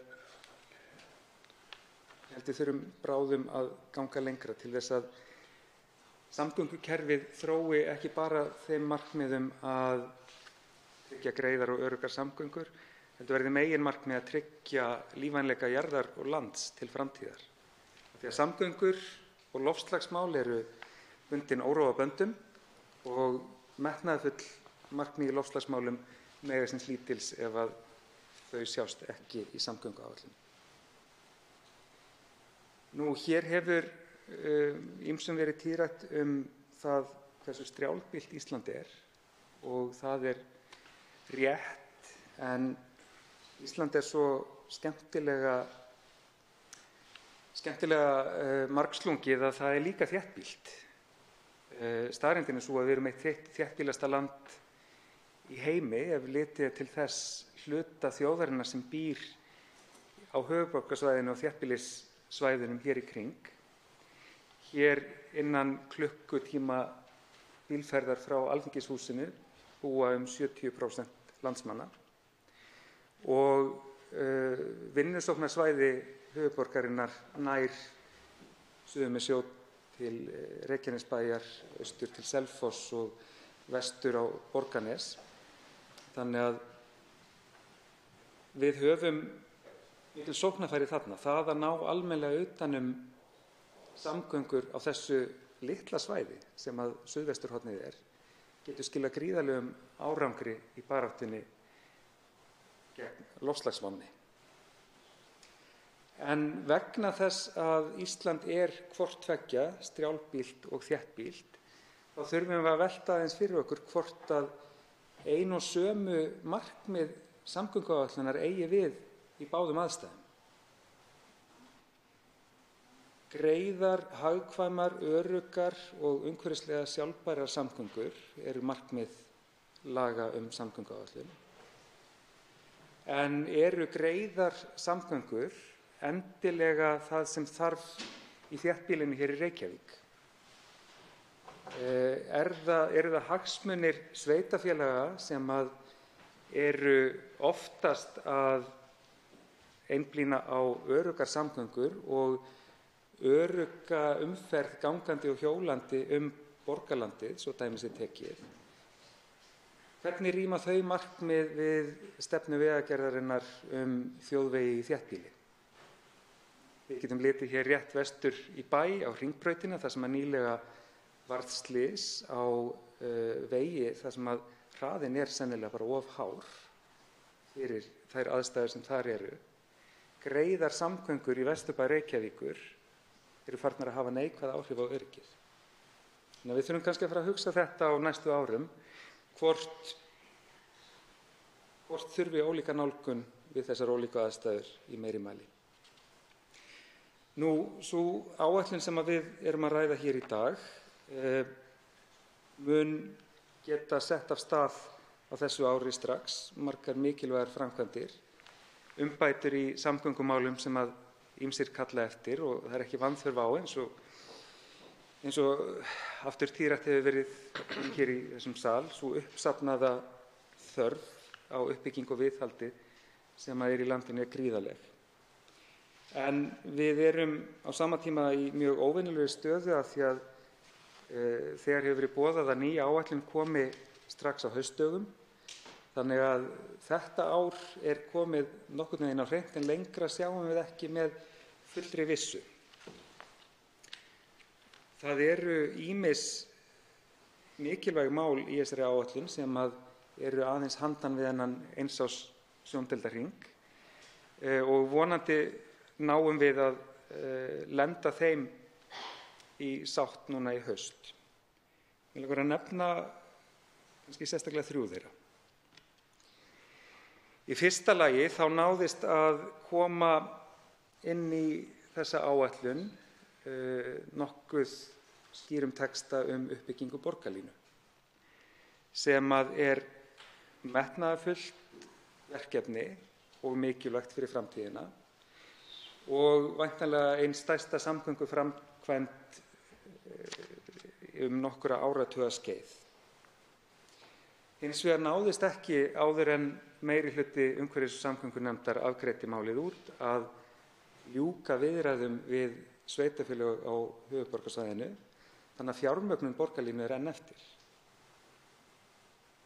Ég hvet nú bara ráðherrann sem tekur við því verkefni að leggja næstu tillögu fyrir þingið í haust til þess að setjast niður með sveitarfélögunum á höfuðborgarsvæðinu og klára þetta fyrir haustið. Þannig að við stöndum ekki aftur að ári liðnu með hálfkláraða borgarlínu í samgönguáætlun. Þá vil ég nefna hér hjólreiðar. Þannig á tímann að tákna að í samgönguáætlun sé sérstakur kafli hjólreiðar sem samgöngumáta og eitthvað sem við hljótum að fagna. Og að það sé lagt til að leggja háar upphæðir í gerð stofnbrauta nets hér á höfuðborgarsvæðinu eða 1,5 milljarða á árunum 2019 til 2023.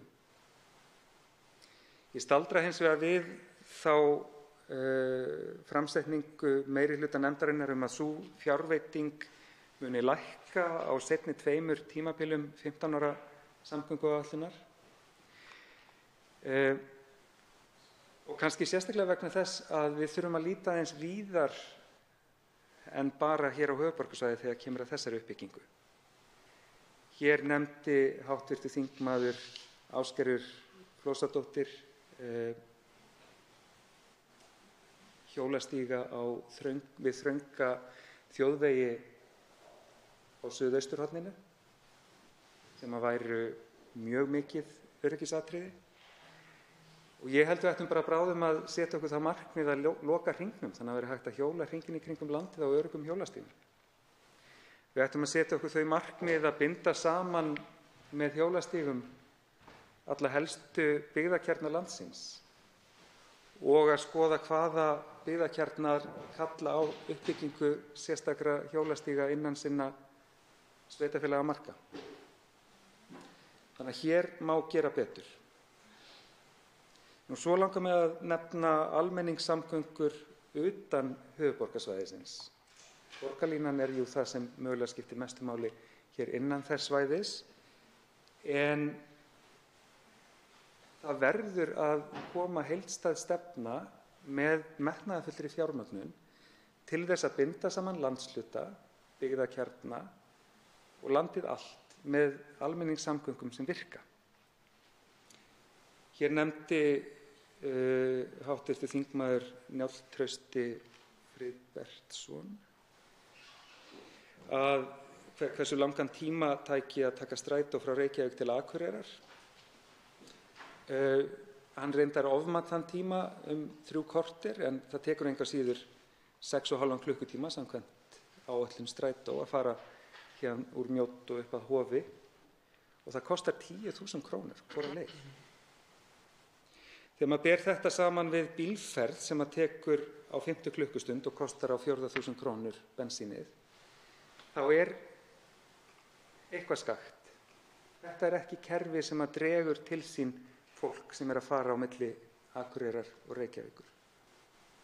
Hérna þarf stór átak og það þarf líka stór átak til þess að binda saman þetta svæði í kringum Reykjavík sem teygir sig eins og ég nefndi áðan til Reykjanesbæjar, Borgarness og Selfoss. Að strætó gangi á milli Reykjavíkur og þessara kjarna kannski á 1 eða 2 tíma fresti og sé of dýr til þess að fólk noti þetta sem grundvallar samgöngumátann því að það kemur hingað til Reykjavíkur að sækja vinnu eða nám, eins og svo margir á þessum svæðum gera. Þá það eitthvað sem er mjög brýnt að laga. Þetta væntanlega útgjaldamikið en eitthvað sem við þurfum að skoða með opnum hug næst þegar þessi samgönguáætlun kemur til afgreiðslu þingsins. Þá langar mig að nefna tvennt í tillögum meirihluta umhverfis- og samgöngunefndar sem að ég kannski set frekar spurningamerki við. Þá í fyrsta lagi niðurgreiðslu flugfargjalda innanlands. Ég held að þurfa að skoða þetta betur. Þetta er tillaga sem sett fram af góðum hug. Þetta er stór og mikilsverð tillaga til að jafna aðstöðu landshlutana og gera fólki kleift að sækja þjónustu hér á höfuðborgarsvæðið hvar sem það býr á landinu. En þetta er 800 milljón króna tillaga niðurgreiðslu á flugfargjöldum sem ég fæ ekki séð að hafi verið metin út frá loftslagssjónarmiðum nema með gömlum tölum og einhverju slumpi. Það er ekki góður grunnur til að byggja svona kerfi á. Þannig að ég legg til við hæstv. Ráðherra, vegna þess að þetta er ein af þeim tillögum sem eru settar hér í áætlunina ókláraðar, ég legg til við ráðherrann að fyrir haustið láta hann loftslagsmeta þennan póst og skoða ólíkar sviðsmyndir. Þetta er eitthvað sem ég ræddi reyndar við fyrri umræðu áætlunarinnar almennt vegna þess að þrátt fyrir orð í stjórnarsáttmála að allar meiriháttar áætlanir yrðu metnar út frá áhrifum þeirra á loftslagsmál, þá virðist svo ekki hafa verið gert með samgönguáætlun, sem er þó stærsta áætlun hins opinbera. Það þarf að gera fyrir haustið. Á því leikur enginn vafi. Og þá langar mig að nefna atriði sem að margir hafa komið inn á í sínum ræðum hér síðustu daga, og það eru veggjöldin. Og líkt og með niðurgreiðslu á flugi þá þykir mér þetta vera ókláruð tillaga og varla hægt að negla hana niður á þessum tímapunkti. Þetta er gríðarlega umfangsmikil breyting sem að er, ætlað að takast á við þessa uppsöfnuðu þörf og þá neyð sem að ríkir víða í samgöngukerfinu. En ég hef áhyggjur af því að ráðherra fái óskýra leiðsögn frá þinginu það hvernig eigi að þróa þessa tillögu áfram. Vegna þess að ég sé ekki hvort þetta sé tengt orkuskiptum í samgöngum eins og er stundum talað hér í áliti meirihlutans eða einfaldlega flýtingu framkvæmda. Og þetta eru tvö mjög ólík markmið. Flýting framkvæmda með því að taka gjald á ákveðnum leiðum vekur ekki bara spurningar aðstöðumun og dulda skattlagningu eins og sumir hafa nefnt, heldur fær mann bara til að spyrja sig hver staða samgönguáætlunar sem stjórntækis verður ef að það verður búin til flýtileið fyrir ákveðnar framkvæmdir. Erum við þá hægt að raða framkvæmdum eftir þörf, eftir öryggi, hagkvæmni og greiðum samgöngum og farin að raða þeim eftir því hver greiðsluvilji vegfarenda á því svæði er? Þetta fæ ég ekki til að ganga upp, því miður. Hins vegar skil ég betur hugmyndir framtíðargjaldtöku þegar að orkuskipti eru langt komin, vegna þess að það er hreinlega bara opinber stefna okkar sem hér störfum að útrýma bensín- og dísilbílum innan nokkurra ára. Þá verður lítið hægt að kreista út úr gjaldtöku á jarðefnaeldsneyti, en meðan rafbílar eru 2700 á götum landsins eða rétt 1% af bílaflotanum, þá þykja mér þetta ótímabærar áhyggjur.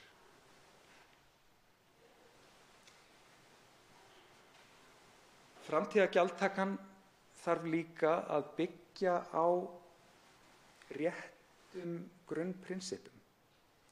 Ég hef áhyggjur af því vegna þess að lengi býr að fyrstu gerð. Þá hef ég áhyggjur af því ef að við á þessum tímapunkti setjum upp eitthvað gjaldtökukerfi sem að snýst flýtiframkvæmdir og á þeim grunni verði síðan byggð framtíðargjaldtaka sem að til að vel takist verður að þjóna þeim markmiðum að draga úr akstri til dæmis.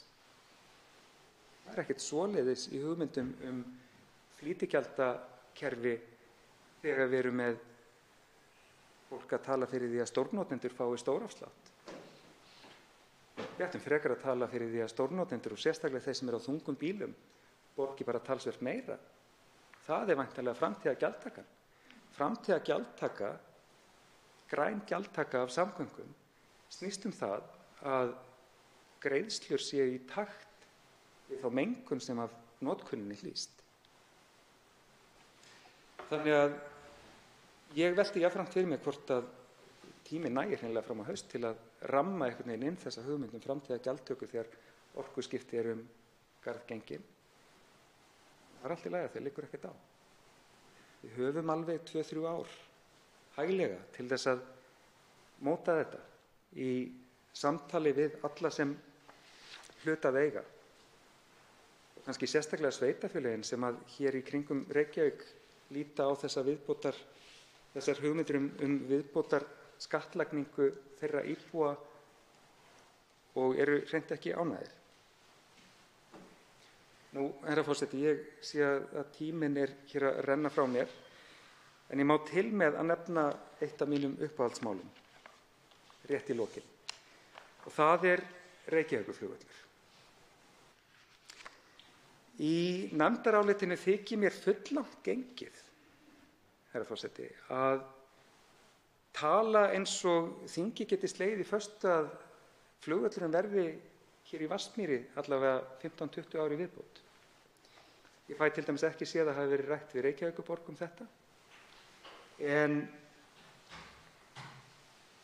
þessi breyting verður ekki gerð nema í samtali milli borgar og ríkis. Og ég hef áhyggjur af því að þær hugmyndir sem að birtast hér í meirihlutaálitinu að flugvellinum verði vel við haldið og hann byggður upp þannig að hann sinni hlutverki sínu, verði til þess að það verði of mikil uppbygging á vellinum þannig að brottför hans tefjist of.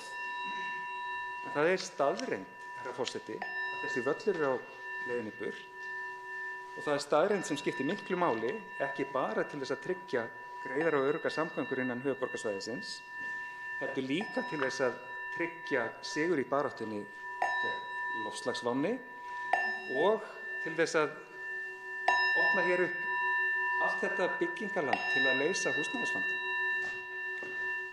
Forseti minnir hv. þingmenn á að virða tímamörk, en nú veitir andsvar háttvirtur 7. þingmaður Reykjavíkurkjördæmis suður, Hanna Katrín Friðriksson, starfsóknar á seinni kynningu. Herra forseti, margt fyrirgefið. Ég þakka hv. þingmanni Andrési Inga Jónssyni fyrir fína ræðu, yfirgripsmikla og náði að súmmera upp svona mörg þeirra helstu atriða sem hafa verið rædd hérna síðustu 2 daga. Ég stóðst ekki máti hérna í lokin, þess að við virðumst eiga sameiginlegt áhugamál umfram ýmis önnur, sem er Reykjavíkurflugvöllur og framtíð hans og þegar hv. þingmaður fer að tala hérna tengsl staðsetningarinnar eins og hún er í hjarta borgarinnar við þessi ýmsu mál sem eru til umræðu núna til viðbótar við samgöngurnar, þá er það það er ferðaþjónusta, það eru húsnæðismálin, það eru loftslagsmálin sannarlega, en svona úr því að við erum nú að tala hér samgönguáætlun, þá langar mig eiginlega bara að fá svona áréttingu á því hvernig getur þetta spila saman, af því ég eiginlega velti sömu vöngum yfir því hvernig við getum verið að ræða hérna samgöngumál til 15 ára, þar með talið almenningssamgöngur í Reykjavík, þó að þær hafi nú ekki hlotið býsna mikið pláss í álitinu eða í áætluninni, almennt stýringu farþega inn til Reykjavíkur, hvort að, og ég get svo sem lesið þá út úr orðum hv. þingmanns, en hvaða leiðir hefðu verið færar til að nálgast þetta úrlausnarefni inn í þessari viðamiklu samgönguáætlun sem þó hvort að það hefði verið rétt að draga þarna inn í stöðumála betur eða hvað hann sér fyrir sér. Og svo ætla ég nú líka að leyfa mér að spyrja hérna hv. þingmann Vinstri grænna hvort hann viti hver stefnan með þessi mál, og þá nefni ég til dæmis samþættingu innanlands og millilandaflugs í Hvassahrauni þá. Hv. 9. þingmaður Reykjavíkurkjördæmis norður, Andrés Ingi Jónsson, svarar andsvari. Virðulegur forseti, ég þakka þingmanninum spurningarnar. Ég veit ekki alveg hvernig hefði verið best að nálgast þetta, en ég held að hefði allavega mátt ræða við Reykjavíkurborg það hvernig málin standa þar, vegna þess að það er komið ágætlega inn á flugvallarmálið í sáttmála meirihlutaflokkanna í Reykjavík, þar sem segir að rekstraröryggi flugvallarins verði tryggt, sem að ríma dálítið við það sem að sagt hér í áliti meirihluta umhverfis- og samgöngunefndar. En það er bætt við meðan unnið að undirbúningi nýs flugvallar í nágrenni borgarinnar. Það hefði mátt taka stöðuna á þeirri vinnu og setja inn í nefndarálitið, vegna þess að sú vinna, sá undirbúningur skiptir, eins og þingmaðurinn nefnir, öllu máli til þess að við getum haldið áfram, til þess að við getum farið að vinna markvisst að því, og miðað við alla tímaramma þá þyrftum við væntanlega að gera það á fyrsta eða öðru tímabili þessarar samgönguáætlunar. Vinna markvisst að því að finna nýtt flugvallarstæði eða finna niðurstöðu í það hvert flugumferð á að fara ef hún fer úr Vatnsmýrinni. Nú en af því að þingmaðurinn spurði hvort ég vissi hvað annað væri í gangi innan stjórnarráðsins í þessum málum, þá verð ég að viðurkenna að ég hef ekki spurt eftir því. Ég veit það ekki. En ég vona að þar séu menn með á nótunum, vegna þess að þetta er svakalegt hagsmunamál. Og snýst eins og þingmaðurinn nefndi, svo ótal margt. 7. þingmaður Reykjavíkurkjördæmis suður, Hanna Katrín Friðriksson, veitir andsvar öðru sinni. Forseti, ég þakka hv. þingmanni fyrir andsvarið og það er ljóst að við deilum þeirri sýn að þetta sé ekki skilið í sundur. Það er að segja að það að klára þessi mál með framtíðarstaðsetningu flugvallarins og leysa úr þessum fjölda úrlausnarefna sem stjórnvöld standa frammi fyrir á næstu árum og áratugum, og það er alveg í lagi að velta því fyrir sér hvort að sú sátt sem var gerð í góðri trú af öllum aðilum, óháð því hvaða skoðanir hefðu á staðsetningu flugvallar í hjarta Reykjavíkurborgar, það létu menn ráða för sameiginlega sýn á það að innanlandsflugið þyrfti að vera tryggt, tenging við Reykjavík af mörgum ástæðum. Hvort að það orðalag að hann yrði þar til sátt næðist hafi mögulega gert illt verra og gert það að verkum að menn setjast bara niður og segja, já, við finnum ekki sátt en að flugvöllurinn er bara hér. Og ég nefni dæmi sem hræða og það með talið nærtækt eilífar ágreiningsefni staðsetningu á nýrri Landspítalabyggingu. Svo dæmi sé tekið. Mig langar aðeins að velta öðru upp af því ég veit, og það tengist þessu, við getum ekki rætt samgöngumál án þess að ræða loftslagsmál og umhverfismál. Þetta er samofið, algjörlega. Við munum ekki gera annað vel og hitt illa. Það er bara þannig. Og af því að hv. þingmaður sjálfur og tilheyrir flokki sem hefur látið mikið til sín taka í þessum málum og er að stýra ferðinni í ríkisstjórn, metnaðarfullri loftslagsáætlun, stingur sú sýn að vera borg með flugvöll í þéttastu miðju borgarinnar, ekkert í stúf við metnaðarfull markmið í loftslagsmálum. Er þetta ekkert sem menn staldra við að segja, þetta kannski líka aðeins að huga að þessu? Þetta fer ekki alveg saman. Er þetta ekkert rætt í því samhengi? Hv. 9. þingmaður Reykjavíkurkjördæmis norður, Andrés Ingi Jónsson, svarar andsvari síðara sinni. Virðulegur forseti, ég þakka spurningarnar. Já, þetta er nefnilega góð hugleiðing það hvort eitthvað áralangt argaþras það hvert flugvöllurinn á að fara endi síðan með því að hann fer aldrei. Þetta mál er búið að vera í einhverju biðstöðu allt of lengi og ég held að við þurfum bara að ýta á það að fyrir hausti þá verði komið í tillöguna sem að hæstv. Samgönguráðherra kemur með til þingsins einhver hugmynd, einhver tillaga að leið áfram. Við þurfum ekkert að vera með endanlega niðurstöðu strax í haust, en við þurfum allavega að vera með þá sameiginlegu sýn að við ætlum að komast að þeirri niðurstöðu.